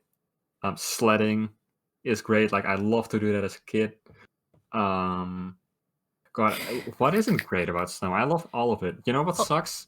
Is that the infrastructure in the Netherlands isn't prepared for snow at all. So wait, do you only get snow infrequently then? Yeah, we Oh, used that's to why get you it. like it. That's No, no, exactly no, no, no, no, okay. no, no, no. We Oh, used to get it every year, oh, like literally every year. But like for the because of whole global, winter. for part of it, but because of global warming, I can't talk anymore. Because of global warming, why can't I say this word? Global Global warming. warming, Thing, climate change, global warming. yeah, Just we like, don't get if you snow have trouble anymore. saying it, try to say it in the stupidest American accent you possibly could, and it will entertain me and everyone else here, guaranteed. No, but it doesn't snow here anymore. So all I have now is memories of a childhood long gone. Huh. Okay. Small thing there. Yes, it used to snow more, not just where I used to live, but also like in general in America too. Now, Seattle actually doesn't really get snow. That's just how it is. It's just nice because of I don't know, like where it is with the mountains and the ocean air. I don't, man, I'm not a weatherologist. I don't know. I don't remember. Either way, we don't really get snow. However, what we did get a while ago was we did get the smoke season. That part was terrible. I didn't know what was happening. I didn't know why it smelled like someone was burning a bonfire outside until I was like, oh, the air index. I'm literally breathing in smoke right now. I can feel myself getting stupider as we speak. It was very bad. Smoke season is awful. But like, yes, I'd weatherologist. Yes, I said that on purpose. I said that specifically on purpose. I Um, just remembered, but 2 years ago in 2018, I was actually in Minnesota for the winter. oh, they And get there a was a crap load of snow. right, yeah, there was snow there, and I didn't really take advantage of that. I just realized. Oh, you know what? That's actually a shame because snow is only ever enjoyable if you go to do it on purpose and only for people who do. But as someone who has ever had to shovel the driveway, someone who has ever had, oh, looks like we can't we got a snow day, kids, because everything is ice, and if you go outside, it'll slip and fall. For someone who's ever had to like, oh, so we didn't shovel enough, but now Oh, everything is ice again, and also okay, like, okay, oh, what? okay, It's okay. slush and garbage snow. It's like ugly gray snow. It lasts for no amount of time, and it's terrible. And you have to No, no, no, drive no, no. everywhere. Do you have to drive everywhere to get to places, or do you have public transportation, and or can you walk places? Because that makes a huge Okay, okay, difference. hold on. Because here's the thing. In the Netherlands, riding bikes is very popular. Like basically Mm, everyone here has a bicycle. Um, mm, and my high school used to be like 1.5 kilometers away from here. mm, And when it had snowed, the bicycle roads would become kind of icy, and they were extremely slippery. So in the morning, before they had put like salt on the road and stuff like that to prevent you from slipping, mm. it was just basically like an ice skate ring, and it was the funniest thing to see people try and ride their bike on it Mm. because people were falling constantly, and That's funny. like this is going to sound terrible, but it was just really funny. That's And I fell too, and I thought that was funny too. Um, You can really hurt yourself from falling on ice. So yes, walk like a penguin, first of all, if you ever have to deal with walking on ice. Someone has had to do this multiple times and hopefully never has to do it again. Walk like a penguin, do walk a like a penguin. waddle, shuffle your little Okay, feetsies. I can't tell you how many times I walked on ice, slipped, and landed on the back of my head. That has to have happened at least half a dozen times. Ow. Okay. Penguin walks for you only. Prescription from uh, not a Dr. JellyCattin. I prescribe penguin walking only on ice. Also, the salt isn't to make it so people don't slip. It's because salt raises it makes it so it has to be colder for stuff to freeze. So that way, like, it doesn't melt the snow and ice, but it, like, kind of looks like that. Also, kitty So, litter works too. kitty. And has fewer. Kitty litter works too, and kitty litter also has less negative effects on the environment. I don't know if you ever heard, oh, you're the salt of the earth, buddy. You know what happens when you salt the earth? Nothing grows there anymore. It's not good. True. Also, salt will ruin your car. But look, you got bikes and stuff. I mean, we have some bike paths and stuff in Seattle. It's actually not that bad. Like Seattle very specifically is not that bad in terms of like transportation. I mean, it's obviously way worse now. I'm like, I don't want to go on a bus until, the virus is gone. But like, I also don't need to go anywhere right now because like, who's gonna make me go anywhere anymore right now? But other than that, like, we got the Uber, we got the bike stuff. You can walk a lot of places. It's not so bad. I like walking. I actually hate cars. They make me really car sick and they're awful. And I could just like feel myself being in like a weird death machine. And I'm like, could I just instead not be in this weird alien thing that makes me want to puke all over the place? And also, it's terrifying. I have to say, the first time I had to ride in the snow, there's this roundabout near my house. And it was extremely slippery. So I was on like I was halfway there. I was basically on the thingy I had to take, the exit. And my car just started spinning. And once again, I thought it was the funniest thing. I know that's potentially really dangerous, but I didn't hit anything and no one hit me. I'm glad it was able to be funny for you because it actually is super dangerous. But yes, I'm glad that it worked out okay. I'm glad that you can have it as a joke. Yeah, like I know that I should probably be more serious with things like this. But after the fact, no. During, before, yes. Don't drive in the snow unless everything's completely plowed. And even then, try not to drive anyways. I mean, I had to get to work. Work? No. You tell them you're sick because of all the snow.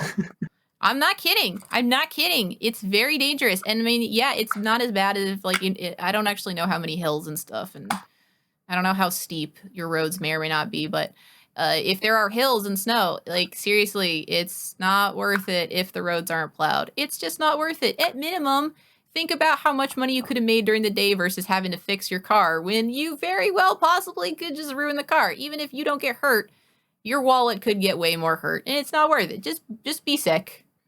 True. It's like, I've got the six. I'm full of, the roads are full of snow. It's really contagious this time of year. Maybe next time, but I honestly don't think it's going to snow anytime soon. Yeah.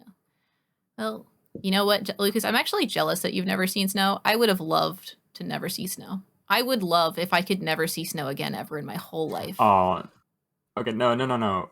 Honestly, I mean, I get the negatives about snow. It's cold. But I do love the positives about snow. I think if we just played around in the snow for like a day or at least an hour, because the day is kind of long and cold, I think I could show you that snow is like really fun. Because look, I got mountains. We got mountains here. I could go and see snow anytime I want. I'm like, yep, that sure is snow. That's how I remember it. Oh, what if I touch it? It's cold, and then my hands are numb. And now I'm wet and cold and miserable. Snow. Yeah, but then you can go home and drink like a hot cocoa. I could have stayed home and drink the hot cocoa. I don't need to go touch the snow to enjoy hot cocoa. It won't be the same, now will it? No, it'll be better because I didn't have to be cold, wet, and miserable first. And I don't have to have all my stupid snow gear dripping in the mudroom I don't even have anymore. No, I can kind of see your point, but like, I don't know. Oh, don't let me change your mind. It's fun. I'm just here to be the opposing viewpoint. Also, because this is how I truly feel. I understand. I'm not going to change my mind on this because I do think snow is fun. It kind of sucks, like I said, with the infrastructure we have here. Like trains can't run when there is snow. Like, honestly, when fall starts and like a single leaf gets on the train track thingy, like they already canceled the ride. So things are just kind of bad here. Oh, I see.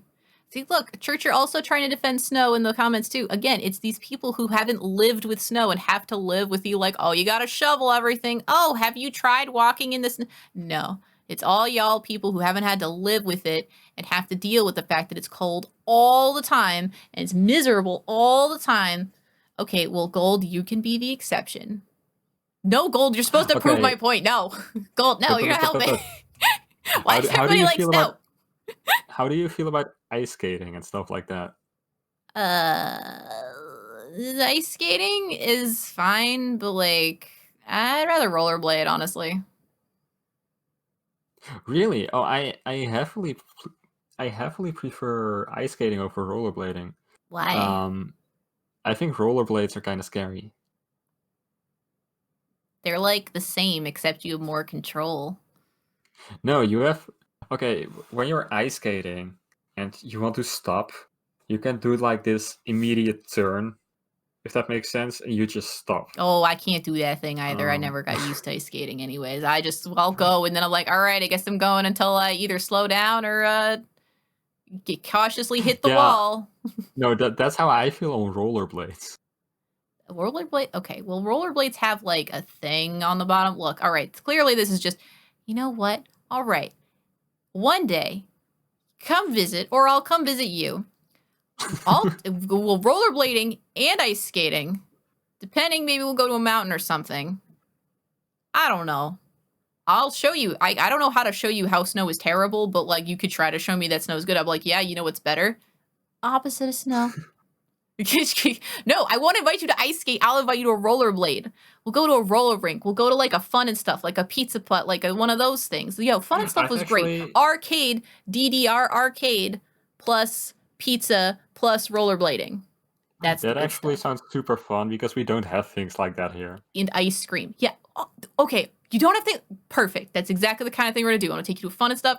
DDR arcade, ice cream, putt putt, which is actually pretty fun. I actually like putt putt. What is putt putt? It's okay. So it's like it's not golf. It's like the courses are really really really small, and it's basically like just trick shots with like Mini golf? fun.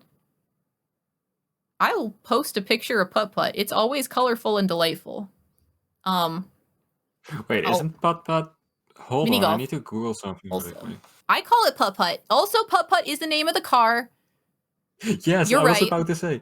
That was Yes, putt putt literally. also travels through I'm. time and goes to the zoo.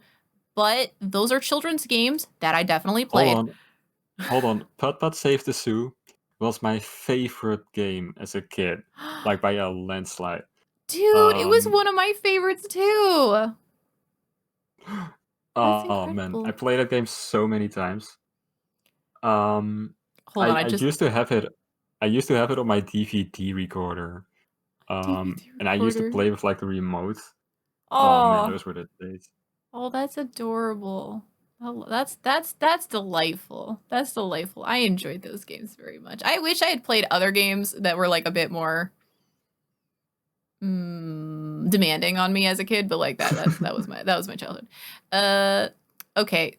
Gold, your step grandfather created a makeshift flamethrower to melt ice. What? Okay, yes, lunatic. Also, kind of Crazy awesome, cool, kind of right? badass. And then Lucas, you have intense rainy season to make up for the next. Ooh, well, like monsoons, like flooding, like stuff. Because like, yeah, that would suck. But like, at least it's not cold. I think I'd still prefer that. People are like, oh, the Seattle winters, they're so dark and rainy. And it rains so much in Seattle. I'm like, man, all of this rain would have been snow instead. And let me tell you how much better it is. It is not snow. I vastly prefer the fact that the Seattle rains in the winter are not snow. Now, of course, in Seattle, they're like, well, the sun doesn't really come out, so you better take vitamin D. I'm like, I don't go outside that often. I gotta take vitamin D anyways. Like, whatever. Take that vibe. Also, yes, it's actually, if anyone hasn't been taking vitamin D, we haven't been going outside enough and no one's been getting enough sun. You actually like really need it. Otherwise, like your bones start to degrade and you get really sad. Please take Oh vitamin yeah, D. that's what my grandma has been telling me. Well, it's true. This is the one time. Well, I don't know how many times you should listen to your grandma. Is this the same grandma, the cupcake obligation grandma? Yes. Okay, well, this is the one thing you should definitely actually listen to her about. Please take vitamin D. It's very important. I'm not kidding. I'll I'll look into it. I do go outside. ever is Decently not the often, same. though. Most people don't get enough sun for it. No, most people, if you need to get enough sun for it, you'll probably get sunburned, and then you have to deal with what would you rather have? Risk of skin cancer or just take the vitamin D? Worst case scenario, like you can't like have too much. Well, I don't think you could have too much of it. I think you just pee it out and just a waste of money otherwise. But like, drink vitamin D. I mean, no, drink it. I take I mean, pills. like, Pills. I can definitely do that, but like I do still go outside to run, and I walk with my dog, so I do go outside. I'm not Consider it completely. anyways, because like I don't know how much because like if you're mostly like bundled up and stuff, you're still not getting that much sun. Also, gummies, very good. Yes, also an option. Oh, fun fact about Japanese too. I can totally pretend this is on purpose now. You don't take pills. You don't eat pills. You drink them. You drink medicine in Japanese. Oh, cool. So, fun fact for everyone. Um, I guess we say that you. No, we also say take pills. Yeah. That makes sense to me. I did look it up when you mentioned honestly, I think the first time you mentioned, I'm like, wait, you know, what's your native language of Dutch? I'm like, oh, okay. And I looked it up. Yes, Dutch is English's closest relative language-wise, which I think is super fascinating. Is that so? Yes. I think it's fascinating. The entire like tree of languages and how they spread out is super fascinating. It's why like eventually one day in the future, like far future, like I actually want to get like good at a thing first before I keep spreading out. But like I would love to get like I would love to dig into at least one of each, like all these different kinds of branches, so I could like not only like interact with and just see more differences and more things. Mm-hmm. That's the kind of thing I want to do. So like I gotta pick up a romance language. It's probably honestly going to be Spanish at some point. Probably not French, actually. Probably Spanish. It's kind of funny because when you said that Dutch is like the closest to English, I said, "Is that so?" And then I realized that the Dutch version of "Is that so?" is that so? Oh, that's really funny. Yeah, no, it super is. Like maybe it doesn't. Maybe like the pronunciation and stuff. Like I mean, obviously there are differences, or else it wouldn't be, you know, a completely different language still. But in terms of relatives, it's the closest. Now, you know, like are they like? Well, I don't know. I know also like, you know, Germanic languages, etc. There was also like the really interesting like English thing. Did I post that on the? I might have posted it on. I thought it was cool. I don't know if anyone else watched it, but I post cool things on the Discord sometimes. Oh, I'll try finding it tomorrow. Yes. Also, Gold, I'm happy you like DDR. DDR is awesome, and I love it. I love Stepmania, and like I would actually consider playing it for stream sometime if it wasn't like a copyright nightmare. At minimum. The language tree probably looks like spaghetti. That's true. I think one of the cool things about languages is it's like how much it moves around, if it makes sense. Because like 50% of English is Germanic because a lot of Germanic people moved to England. And like even now, like a lot of words in the Netherlands are kind of becoming Englishified, if that makes sense. Where a lot of new words and even old words are being replaced with words that are more similar to English words. Because, you know, English is the language everyone speaks now. And I just think that's interesting. I think it's interesting, but also kind of a shame. Like, I kind of like sad to find out that apparently my native language is like a virus that is infecting other languages. And like, it's not a terrible thing because let me tell you one thing that's really nice. Getting more cognates is great. A virus, though. Is like it, the language has just evolved over time, and I think that's way cooler. Yes, but here's the thing that I do miss about it. So if people start taking more and more English words, the problem is that a lot of English can't be intuited off of itself. Like, for example, Japanese and especially Japanese. Japanese you can understand because they have the kanji. Especially because they have the kanji. For words that are kanjified, which that's some English I just made up, I guess. For words that are conjugated, they have like a sense of logic to it. Like, you can look at the word for like power line, I think, is the character electricity plus the character for line, or one of the characters for line, because there's multiple characters for line, because of course there's like line and then there's like string, and but anyways, so like, but you can intuit this stuff because you can actually be like, oh, these are root words. And in other languages, instead of like the kanji, you'll have like actual root words. I think you probably notice it a lot in like German too, where like words are descriptive of themselves. They will be like, oh, this is like, you know, the English thing I post is like, oh, we would call like a television a farseer, because think about television. It's tele from like telescope, and then vision, which is not a like Germanic word for to see. So like, you can't intuit these words. You just have to memorize a bunch of random words, as opposed to being able to actually like intuit them from the meaning itself. Like the language itself understands itself. Like there's actually like there's a story that one of the guys from Game Grumps, I can't remember his name right now because I'm a jelly brain.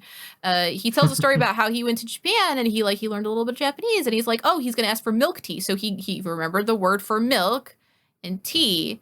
He's, you know, so he was like, I think he probably said like chucha or something. Now, he could have been pronouncing it all funky, but like they were like, oh, milk tea.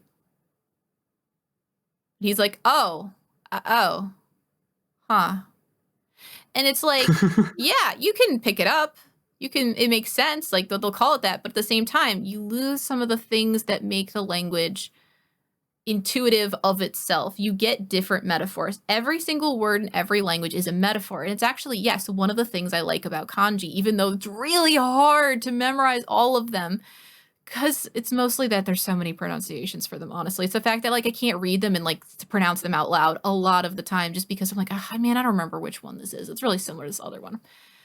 And I really do actually need to learn it at some point, which is also the reason I want to dabble at least at some point in probably Mandarin Chinese, maybe Cantonese. I don't actually, like, I really want another reason to, like, learn that different type of grammar, but also more kanji. Because they are very similar, if not exactly the same kanji, which is why sometimes I can look at, like, Chinese and be like, oh, wait, these are really simple characters and I remember these from Japanese. Yay. Also, the meaning's the same. Yay. I can get lucky sometimes. It's nice. But, like, it's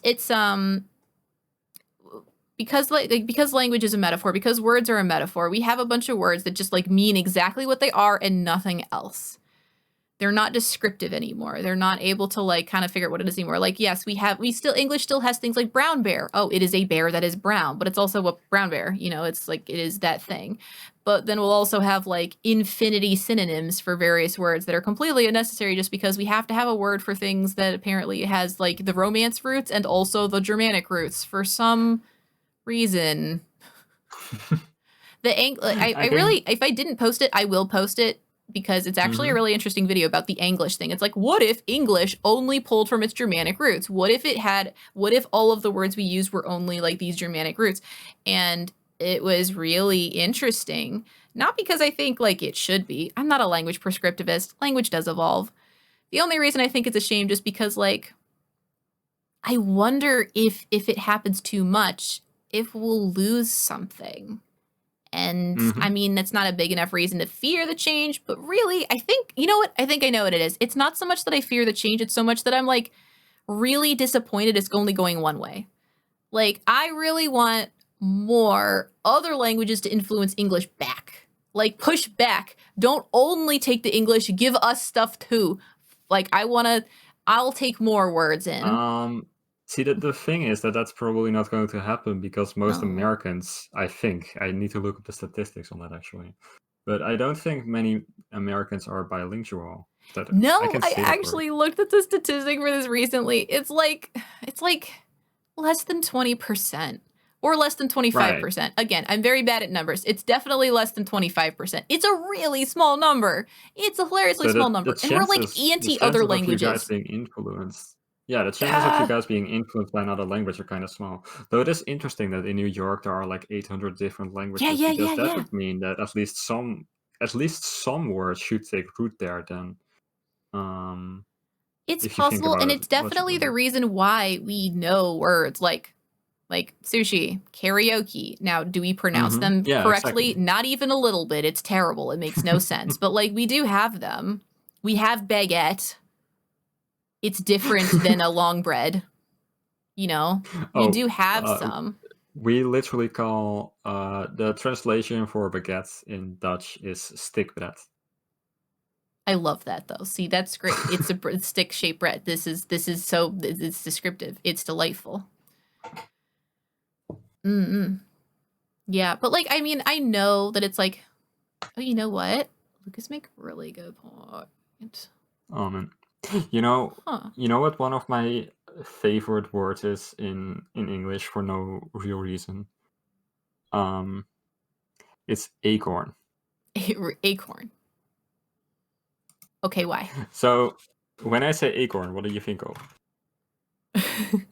I think of an acorn, but I know, is it because it's a corn or like a corn kernel? Like, okay. I'm No, like no, no, thinking about no. why, but tell me. I think squirrels. All right. So what did you say? The last thing? Squirrels. I think of squirrels and acorns. That's it. That's it. That's why I like it so much.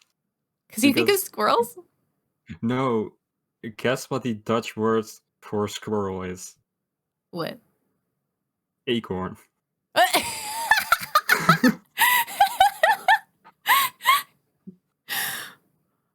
Oh man, okay, all right.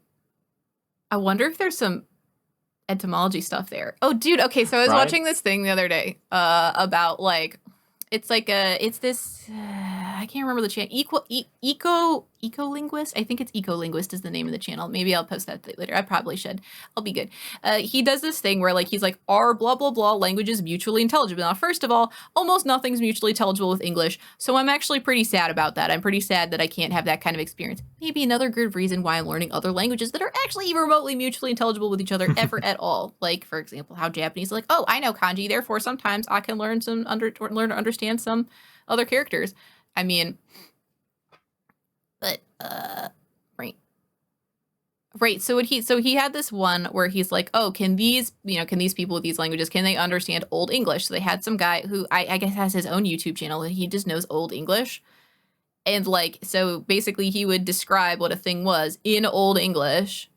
And then like they would try to, and the people would have to try to guess what the word is. Cause that's, I guess, how they're doing the mutually intelligible thing, which is honestly really fascinating to watch. But like the Old English thing, like, first of all, the word for acorn was still like acorn, but it's like they pronounced it differently, which is interesting because like you can see how probably some of these pronunciations branched into other languages. But also, so the word deer is a false friend with Old English, because the word deer used to be in Old English the word for just like all animals. It was just deer.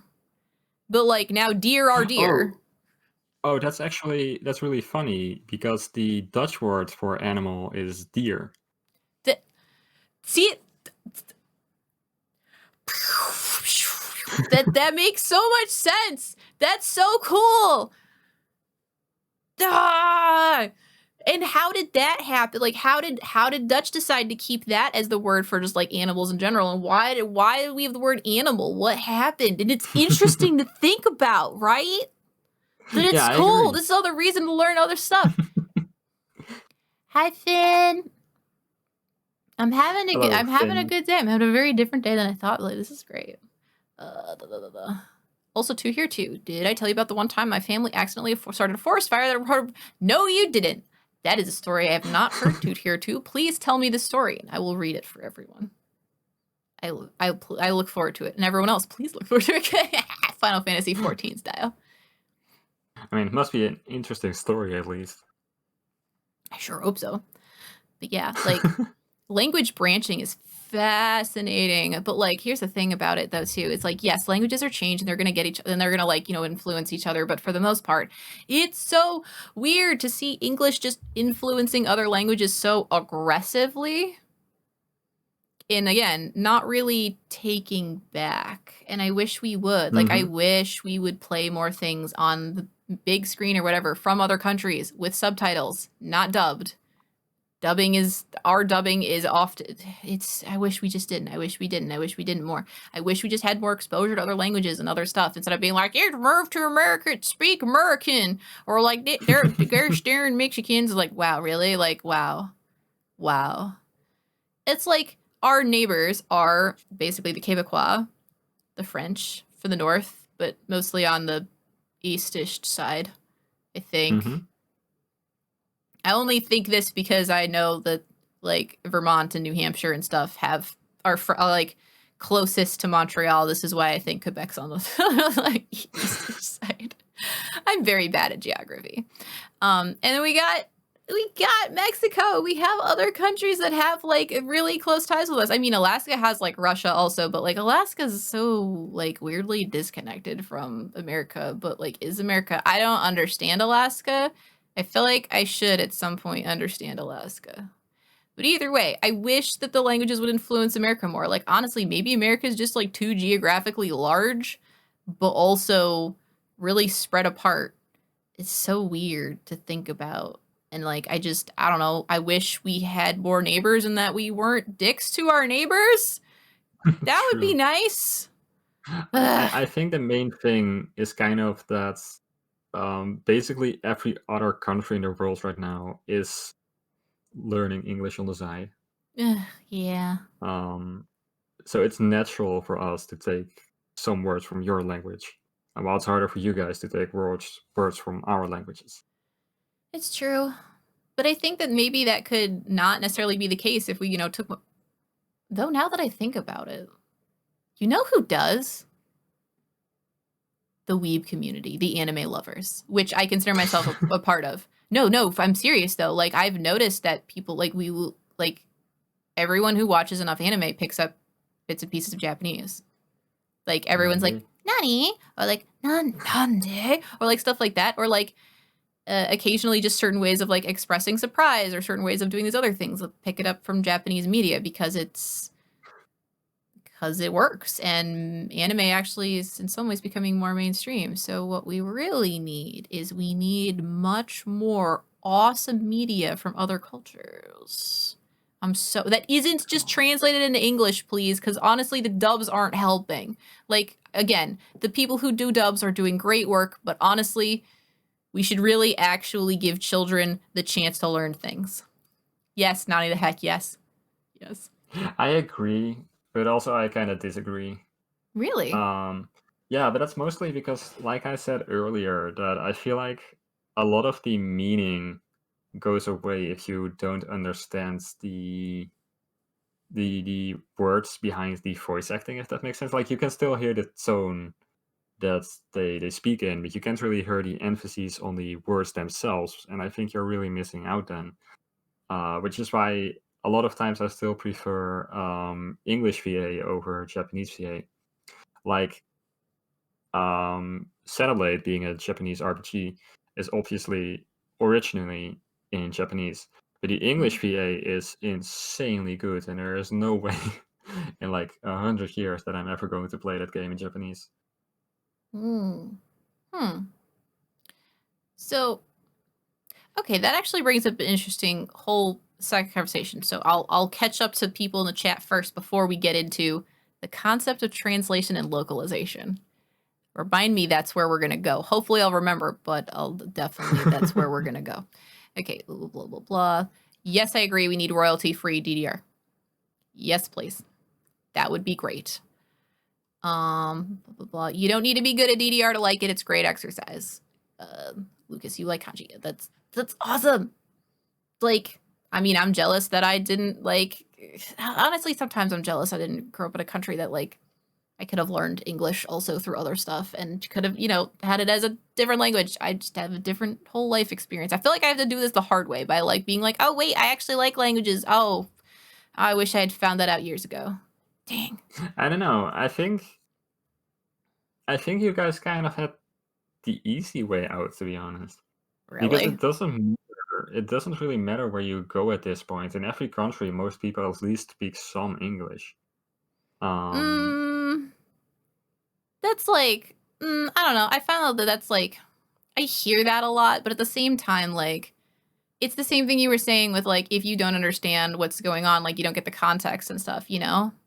Like you can go to another country and speak English, but like are you really getting the experience if you don't even like try to understand like how things are different? And like, you know, having everyone used to English. I will say apparently the other upside, everyone wants to learn English. So if I have a random language I want to learn, I can usually find an exchange partner somewhere because everybody wants to learn English.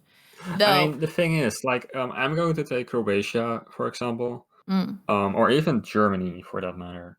But a lot of people there, they know bits and pieces of English, but they aren't exactly fluent in it. But mm, their broken English, to call it that, is enough for them to make them understandable. Like, I could completely understand what they were trying to tell me, and it was good enough for us to be able to communicate together. Um, so already, I think that's really cool because that just opens up possibilities and things like that. I think that's really neat. Um, but what you see then is that, let's say I would I would learn German and I mm. would go to Germany. If someone there noticed that I'm not actually from Germany, I guarantee you that they would say, "Oh, would you rather speak in English?" And I would probably say yes, because that's what the world has come to. Yeah, but I don't like that. I want to learn other languages and learn other cultures and stuff. I don't just want to speak English. I speak English all the time. I have English at home. I want to go to McDonald's like Oh no, but like I definitely agree. Like I do still want to or I learn guess I don't want to go languages. to McDonald's. But the use for them is kind of diminishing, if that makes sense. The, the use for other languages? No way. Yeah. No, it's not. It's not though. It's important. It matters. Like English is not the best way to express everything. It's the same reason, again, you can't and shouldn't just use a vector for every single thing. It's the same reason you shouldn't use, oh, I don't know, bubble sort for every single thing. Like it holds information in different ways. It allows you to remember different aspects of things. Like for example, languages that have cases. Languages that have cases, they'll be able to remember more of the part of speech. Or the one of the worst things about English that actually I really don't like is the fact that in English, because it's not a pro-drop language, they actually did so they did a study where they were trying to see how information is stored, how you remember things, and how language influences it. So you have this thing where they show a story and they show it in English to the English to the English people and Spanish to the other people. I think they were bilingual either way, but like either way, that was the thing. And like they're like, oh, uh, there's like these two kids and one kid throws a ball and breaks a vase, right?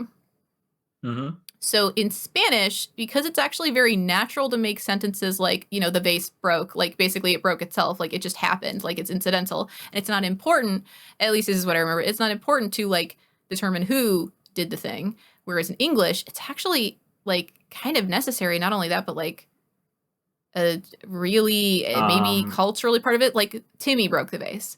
And they actually but found out that the people who did it in the other language, in Spanish, did not remember who broke the vase, but the people who did it in English did. And that made but me in think a English, whole lot about how we view fault because of in in English. in English though, you could still say the face broke, right? But you Without. wouldn't because that's not natural. You can, But I but I it's I not feel like common. that's more. I feel like that's more of a cultural thing though. Like, hey, I wasn't the one who broke the face; he broke it, like something like that.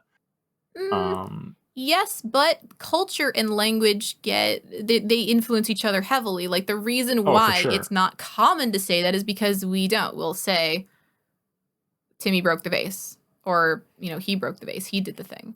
Hmm. And because it's also built into the language, though, like again, it's partially a study of how it's built in a language, but also how language influences it. Like it's both ways. Like the thing is, if it were more natural to drop the subject, you might not remember. Like you actually might not remember.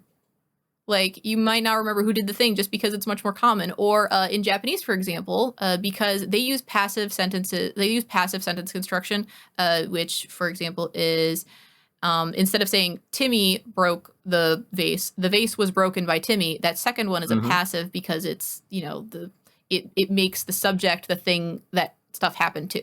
So in Japanese, if something you are like, it's really awkward if you make other people the subject. Apparently, if something happened to you, you should be the subject. I'm like, I hope I'm not remembering this backwards. I'm pretty sure that's what it is, because it's like really weird otherwise. Like, you don't say like, he broke up with me. You don't make him the subject. Say, I was broken up with by him, basically, is effectively how you, yeah, that's for sure. That's definitely for sure. I remember that example exactly from my Japanese class. So that's the more natural and normal way to say it. But if you think about it, that definitely influences how you think about it. Like, things happened to you, but like, if you think about it from the English way, you can see how that might influence how it's like, he did this to me. He broke up with me. He caused a thing, That's interesting. I really like that. There's a whole thing. I can try to share some of those studies, because there's like even just a YouTube video about the studies, because there's like a whole thing about that. And that's why, another reason why I think that obviously people taking English nouns and like smushing them in their language, there's no actual worry of too much stuff being lost. Like, really not. But I really would love to see it go the other way around, because I wish that there was more we could understand about what is and isn't taken for granted. But because even just that study alone shows that the way things are written down and the way memories are formed and the kind of memories you pull out of your head, like, you could remember things differently and in more interesting and useful ways for certain things. Like, actually, if I remember, I think people said that, like, Japanese, for example, because it's so context sensitive, it's actually not super amazing at like extremely like technically written things, because it doesn't have as many like super duper exact. This is, again, I don't remember. It might have been Japanese, it might have been a different language. I don't remember this particular one very well, but it was like a whole thing. And like, sure, English can be better at some things. English is better at like smashing certain words together. Like, you can have, well, the example I thought of was very inappropriate, so I'm gonna try to think of a different one. I'll get back to that one. But like, honestly, a lot of slang. We have a lot of slang, and we can have a lot of slang because you could just take two words and like smush them together. Like, what was the inappropriate one?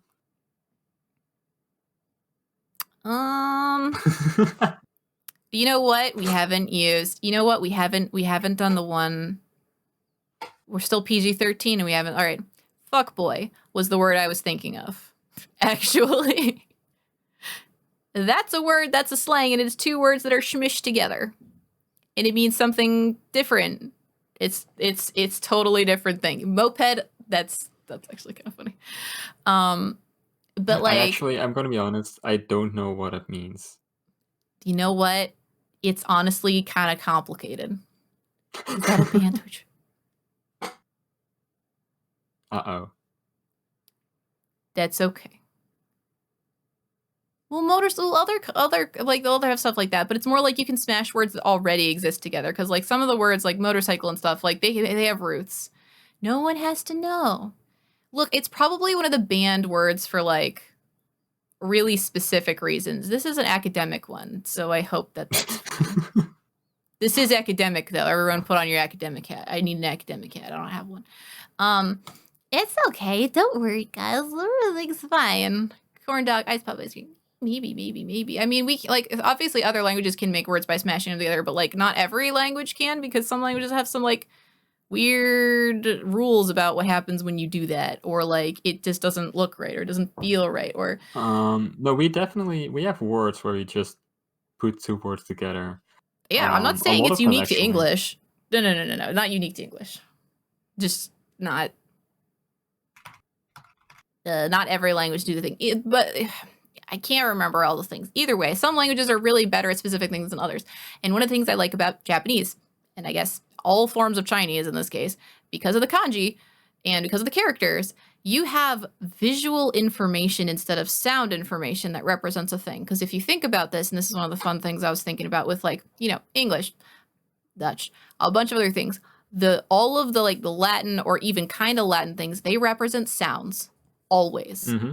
Like almost exclusively they represent sounds, and only through like, reading the sounds can you really kind of determine the meaning. Whereas with characters, there's a lot of Japanese stuff where I'm like, I don't know how to pronounce that, but I know what it means. Because it's a visual information. It's literally a nice condensed metaphor concept in its own little container. And I really enjoy that. I love that that's a nice and unique thing. Though, and actually, yes, Lucas brought that up as a point. It was like, I think he said, it's like, I think like 20% sounds like the average for where you're in Taiwan. Cause like, that makes sense. I have a feeling that, yeah, that makes sense. There's not nearly as many people in, I guess, various Asian cultures that bother to learn English because it's either maybe because it's either so different or the education or just like why. I don't know. It's harder for whatever reason. And it's, at minimum, as someone trying to learn Japanese, it is really hard. So hard going the other way around. It's a completely different language. I totally understand. But also, like, every time I try to have a conversation partner in Japanese, they always are way better at English than I am at Japanese. And it's always like, no, I'm useless. Aww. I mean, it's not I true. think It you're just doing like makes great. me feel like I don't work harder. But then, yeah, they'll say things like that. Yeah, we're taught English since like first grade, whatever. Yeah, it's for test. Yeah, no, like I've heard how I've actually even in Japan I have heard how terrible the English instruction is, and they're like honestly like, oh yeah, literally zero speaking practice. You just kind of learn how to read it or write it for tests and stuff. I'm like, yeah, But that's kind of how man, it that's goes literally everywhere in the everything world, though. terrible about language learning that you put into the class. Mm-hmm. Sorry, Kevin, what'd you say? Because I totally talked over you. Oh no, I was just saying that's kind of how it goes everywhere in the world at the moment. Like that's how they taught me French and German and also English if I hadn't Mm. taught English to myself. From what I've seen, it's like even worse sometimes in Japan and other places. Like literally no even attempts. They don't even try to pull out the old like TV and show you a thing. But hey, you know what? Again, not everywhere, but also I don't know things. I do know that I've heard a lot of really interesting stories though from people who did what's it called?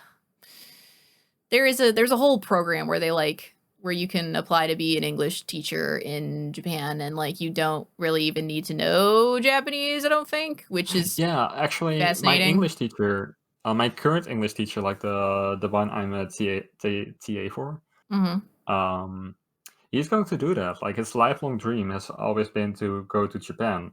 So he has made a plan where like 3 or 4 years from now, he's going to be an English teacher in Japan. Hmm. So that's really cool.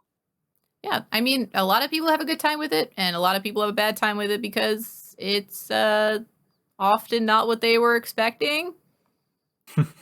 But like, surprise, like Japan isn't a magical dream world where like everything is true. It's a country like other countries. Like there's good things and bad things. Surprise. Oh no, sure. But this guy, he has been all over Asia except for Japan. Mm. Oh So no, Japan is still kind a of the good last thing experience. he wants to do. It's still a really cool experience for sure. Like, don't get me wrong. Obviously, like if I'm gonna spend like obviously I always want to travel to Japan, and especially if I'm gonna spend time and effort learning Japanese, I definitely want to travel to Japan. But like he was like, well, we don't need Japanese to travel. I'm like, yeah, but I like that's not why I'm learning it. But like, man, why, let me have more reasons. Let me have Hmm. this, you know.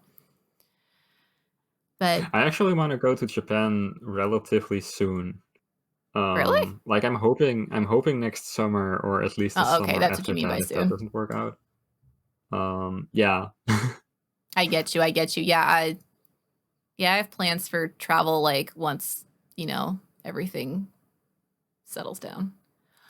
Well, the Also, thing Lucas, is I that I do actually consider certain dialects to be different languages because the difference between dialect and another language is almost always politics, and straight up the various different types of Chinese, like they're different. They're different enough, even if they're mutually intelligible, they're different and they matter too. Man, Why I honestly, there try to are specify Mandarin or Cantonese, at least when I'm talking about like learning materials, because there isn't a lot for other ones. there are Dutch dialects, Fries, for example, Oh yeah, and it doesn't even sound like Dutch. Like I'm yeah. not. It's like what we were talking about with Ainu before too. Like Ainu, like and it was Ainu and not Hokkaido. It's a little bit Okinawan. Hokkaido and Okinawan. Okinawan especially, totally different language. Honestly, it's a completely different language. The only reason it's considered also Japanese is because Japan, one unified country. Yeah, that's a thing. It's like it's not. And a lot of times these other language like they're not the same. And it's weird politics, so it's why like yeah, even if it's really similar, unless it's literally like oh yeah, UK English and American English, I guess dialects, they're similar enough. It's fine. They haven't had enough years to really separate too much, but there are differences. Oh, for For sure. example, apparently people don't know what a bin is or something. If you say the trash or something, I can't remember, but like, I don't remember which thing was that the people don't understand, but I've heard both. Even in like stupid stuff like, all right, any Americans in here, is it soda or pop? Actually, non-Americans also. Is it soda or pop? Because it's different depending on which part of the US, or I guess not US, you were in. I'm actually curious for the non-natives because I wonder what is more commonly heard on TV, All etc. right. Or For me, what's most commonly heard is soda. mm. But it's kind of funny because once again, the Dutch words for soda is it's literally just fresh drink. Nice. That makes it sound much better than it is for you, though. It's terrible for you. Mm-mm. Yeah, soda. Wow. Okay, so when I grew up, like, uh, my youngest years, it was pop. And I guess that's Midwestery. It's very Midwest. Though there was, Oh yeah, that's in very New Midwest. Jersey, it's soda pop. It's both, which is super weird. At least the area of New Jersey I was in at one point in time. Oh, Soda I've pop. also heard of soda pop actually. Yeah, soda pop a thing, but like soda pop, totally different. Soda does seem to be more common in general, but like a group was pop. Also, a weird thing in Massachusetts, they call the drinking fountain a bubbler, and I still think that's stupid. It does not even bubble. Why? They also use wicked, which I just picked up. It's a thing I just say now because I'm like, oh, actually, that's pretty cool. If you call something wicked, sick, nasty in the East Coast, it sounds terrible unless you know that those are actually all words that are synonymous with, yeah, that's really cool. And it's true. And I'll tell you, the first time I heard someone like I didn't know this was a thing, so I went and like someone like it was a kid, and they showed me like a picture of like they're like, look, it's a jockstrap. I'm like, ew, that's sick. I'm like, wait, you think that's cool? And I'm like, what? What? No. What? No. Oh no. But like that's obviously not far enough to be anything close to dialect, but honestly, I wouldn't be surprised if one day it did sort of do that. But apparently, like I will say with the change of like how media is affecting things, maybe not. Maybe the spread of language will just be different. Maybe the reason why the UK and the US didn't develop actually two completely different sets of English by now is because of how young America is as a country compared to media. I don't know, Maybe. but it's an interesting thought, that's for sure. Definitely. Also, yes, Gold, you should totally post a picture of your Final Fantasy 14 character. Also, I feel so hard for anyone who ever has to learn English, though. I really do. Even they're like, oh, I just picked it up and it's fine. Oh, good, cool, because I haven't seen it Yeah, yet. Because it's the easiest language. Okay, but like again, remember your language is really close to English, so you actually also had an easier time. Okay, see, that's the thing. It is close, I'll admit, but like I can speak 2 sentences in Dutch right now, and you're not going to have a clue what it means. Do it. Now you gotta do it for fun. Okay, let me think of something random.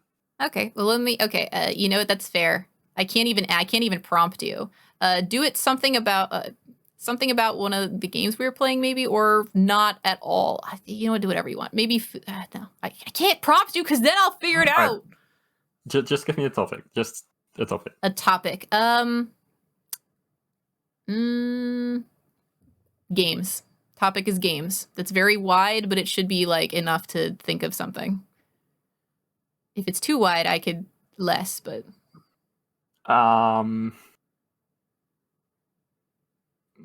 Okay, something a bit more specific because I have too much. okay, all right.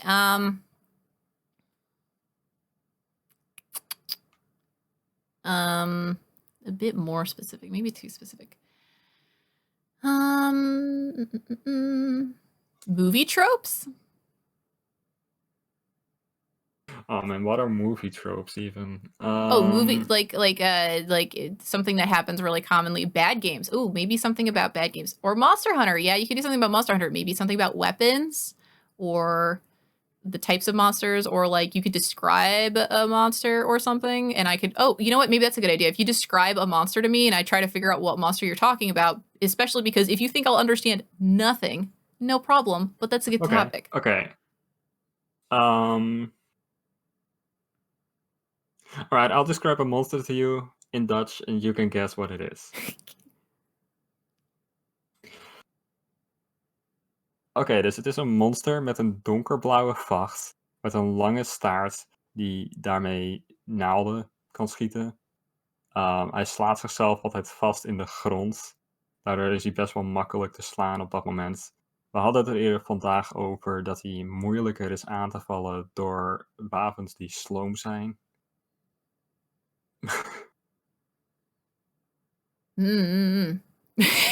I guess.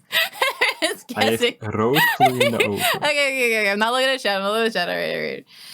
All right. So yeah, I'll admit there's not much that I understand. Let's see. I'm gonna guess Nargagarga. That's my guess, and the reason why is I think I heard something that made me think that. That's it. It's a total guess though. What did you hear that made you think that? Honestly, I thought I heard something that kind of sounded like Nargagarga. All right. Well, I said no such thing. I hope that I mean, you are correct.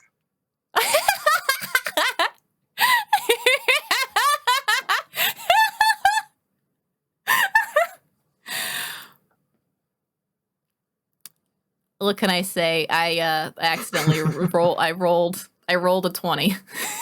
Same language confirmed.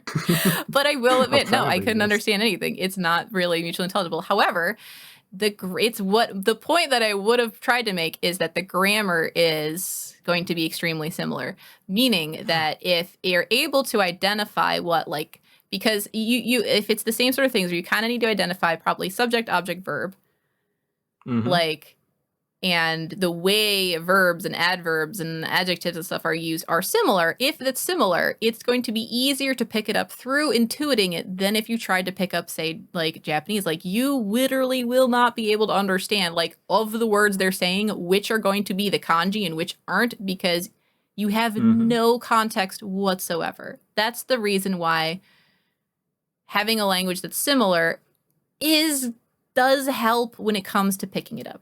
But yes, 2 here, 2 No, super right.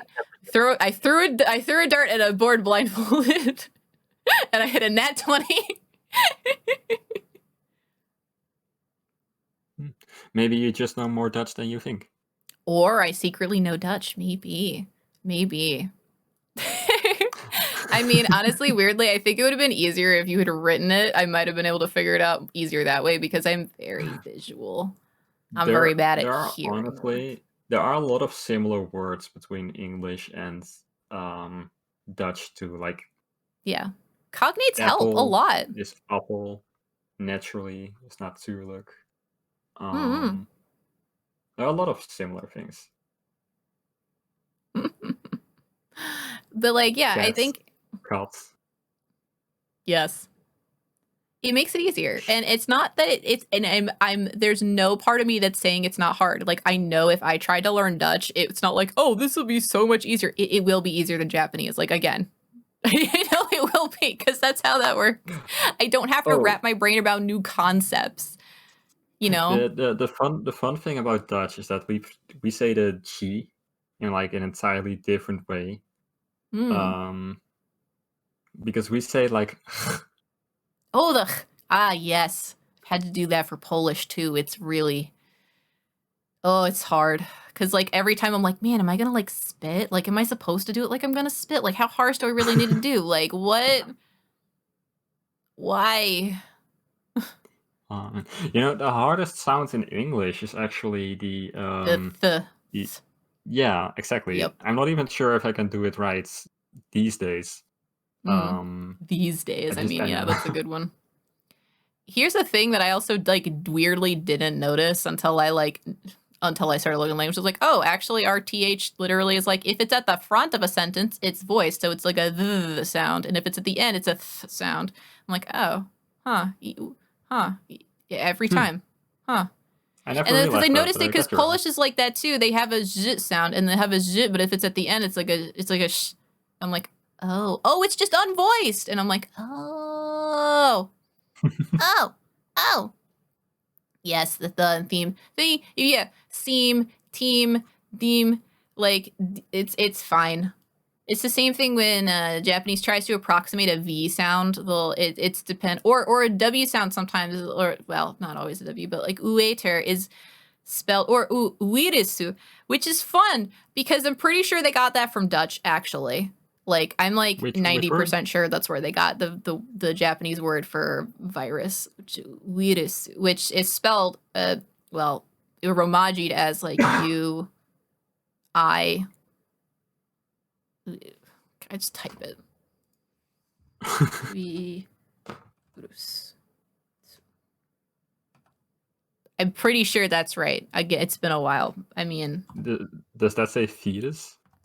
oh, virus, virus. Weird. It's virus. Virus. Virus, virus, Virus. virus.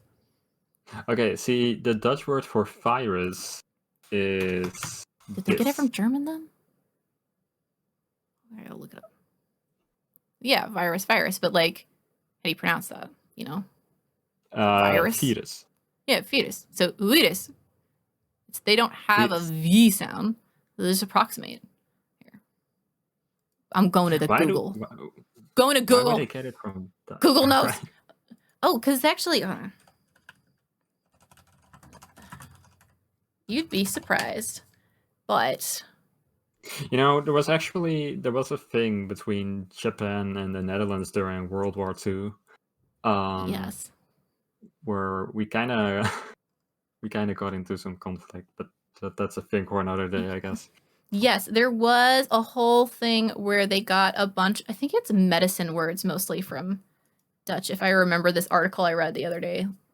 Okay, like a year ago. Yeah, they have, apparently they got, okay, I have an article, but I'm trying to find the article that I actually like, the one I wanted. This isn't the one I wanted. Hold on, maybe I wrote it on Tofugu. Okay, maybe it was Tofugu. Doing the Google. Tofugu Japanese loanword origins. Because Japanese also is super happy to take so much from so many other languages, and it's delightful. Oh, I'm pretty sure it's this one. Yes, this is great. I'm gonna post this on the Discord later, but I'll also just post it here now for everyone who's here. Yes, they have. Let's see. Yes. This is Dutch medicine, sailing, and astronomy. It's where they got biru. Apparently the word for Germany. Duits. What? The word for Germany here is Duitsland. Well, yeah, but again, this is them trying to pronounce these words in there, and then me. Hold on. Remember, this is like the worst game of telephone ever. This is me with my American accent trying to pronounce Japanese words, of which are approximation of Dutch words. And I do my best. But yeah, okay, so we got rubber, gomu, ham, hamu, ham, pattern, chamomile, coffee, scalpel. Yes, scalpel. That's a good one. Guinea pig, Oh, tomboy, death. some of the words are very familiar. What? Huh? No, some of these words are very familiar. Yes. Yeah, see? Yeah, if you look at them on the thing I sent also, like you could see the Dutch one specifically. They're like, oh, look, this is what happened. The Dutch East India Trading Company in 1609 started trading with Japan. So at one point, 3,000 Dutch words were commonly used in Japan. It's now about 160. This isn't all of them, but this is where they got stuff from. It's also, they have like some ones from French, they have some from other languages. You can see they're written in katakana though, which is nice. Like it's actually that's like a really interesting and kind of nice thing that Japanese does. Like, oh yeah, if we have a word, but like, you know, we're gonna put in the katakana so y'all understand there's no kanji for this, and we're not gonna make kanji for this. Whereas like I think all versions of Chinese are like, yeah, we'll just approximate the sounds with characters. I'm pretty sure they use it to approximate the sounds. Like are there like special characters to approximate the sounds? I really don't remember. But it's interesting to me.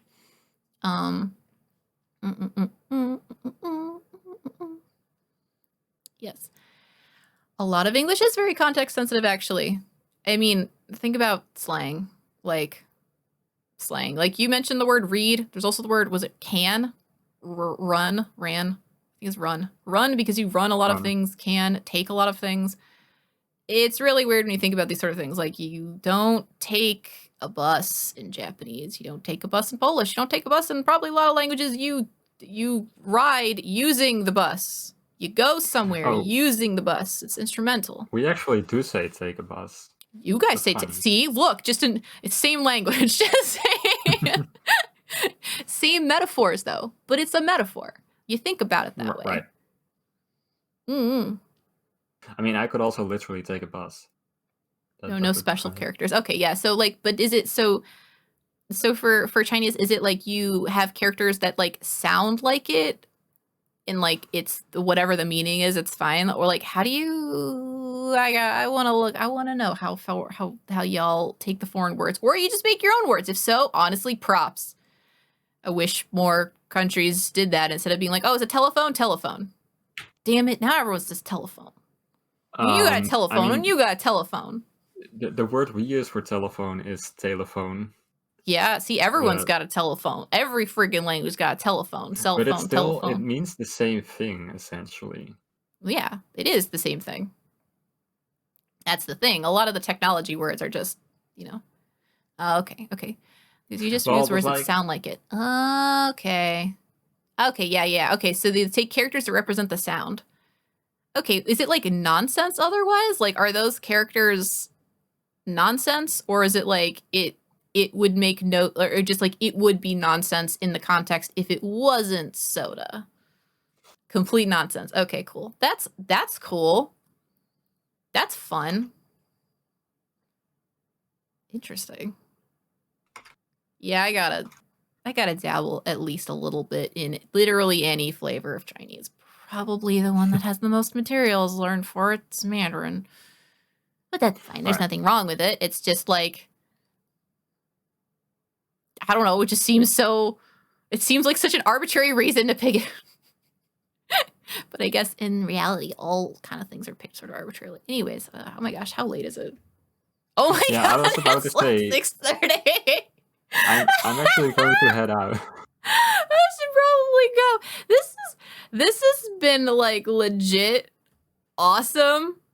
I've loved hanging out. I don't blame anyone who's like been in and out and like was like, what is a JellyCat doing? You got sick and you came back, you did some monsters, and now you're just like talking about random stuff for like 3 hours.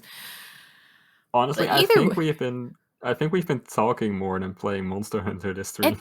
at this point, maybe. I also talked throughout the whole stream because I'm a crazy person in a good way. I embrace the ridiculousness.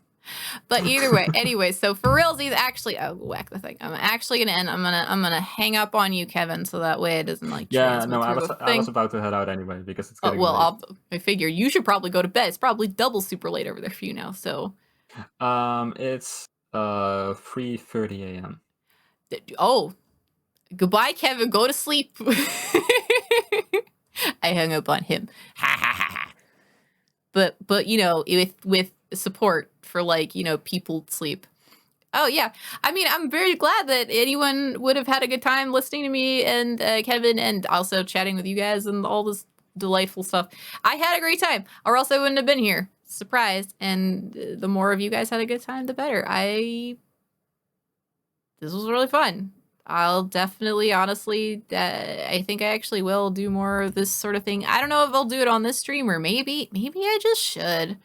Maybe I should just like be like, all right, guys, today I'm gonna play a game of Polish or Japanese, and it'll be silly. Or like maybe I'll, you know, I'll probably test that on the private Discord first. And if I do, if you guys see me streaming on the private Discord, you're welcome to come hang out. If like at least to watch, like if everyone's like auto muted when I go in, it's probably because I don't want to think about talking. But like, hey, you know, it'll be very chill. It'll be cool. But like it should just be like chilling and be like, look, language is fun and cool and stuff. I should eat dinner. And also, dude, I actually think I literally saw the mic pick up my stomach growling at one point, which is probably should have been the hang up call. But yes, thank you all for coming and hanging out. And for anyone who's still here, I'm playing Okami on Wednesday. Yeah, we'll go get through that game. It'll be fun. Yes, I'm very happy to have all y'all hanging out and chatting with stuff. It was awesome and fun. That doesn't work. I tried to do the confetti, but it's not on the ending screen. But yes, good night.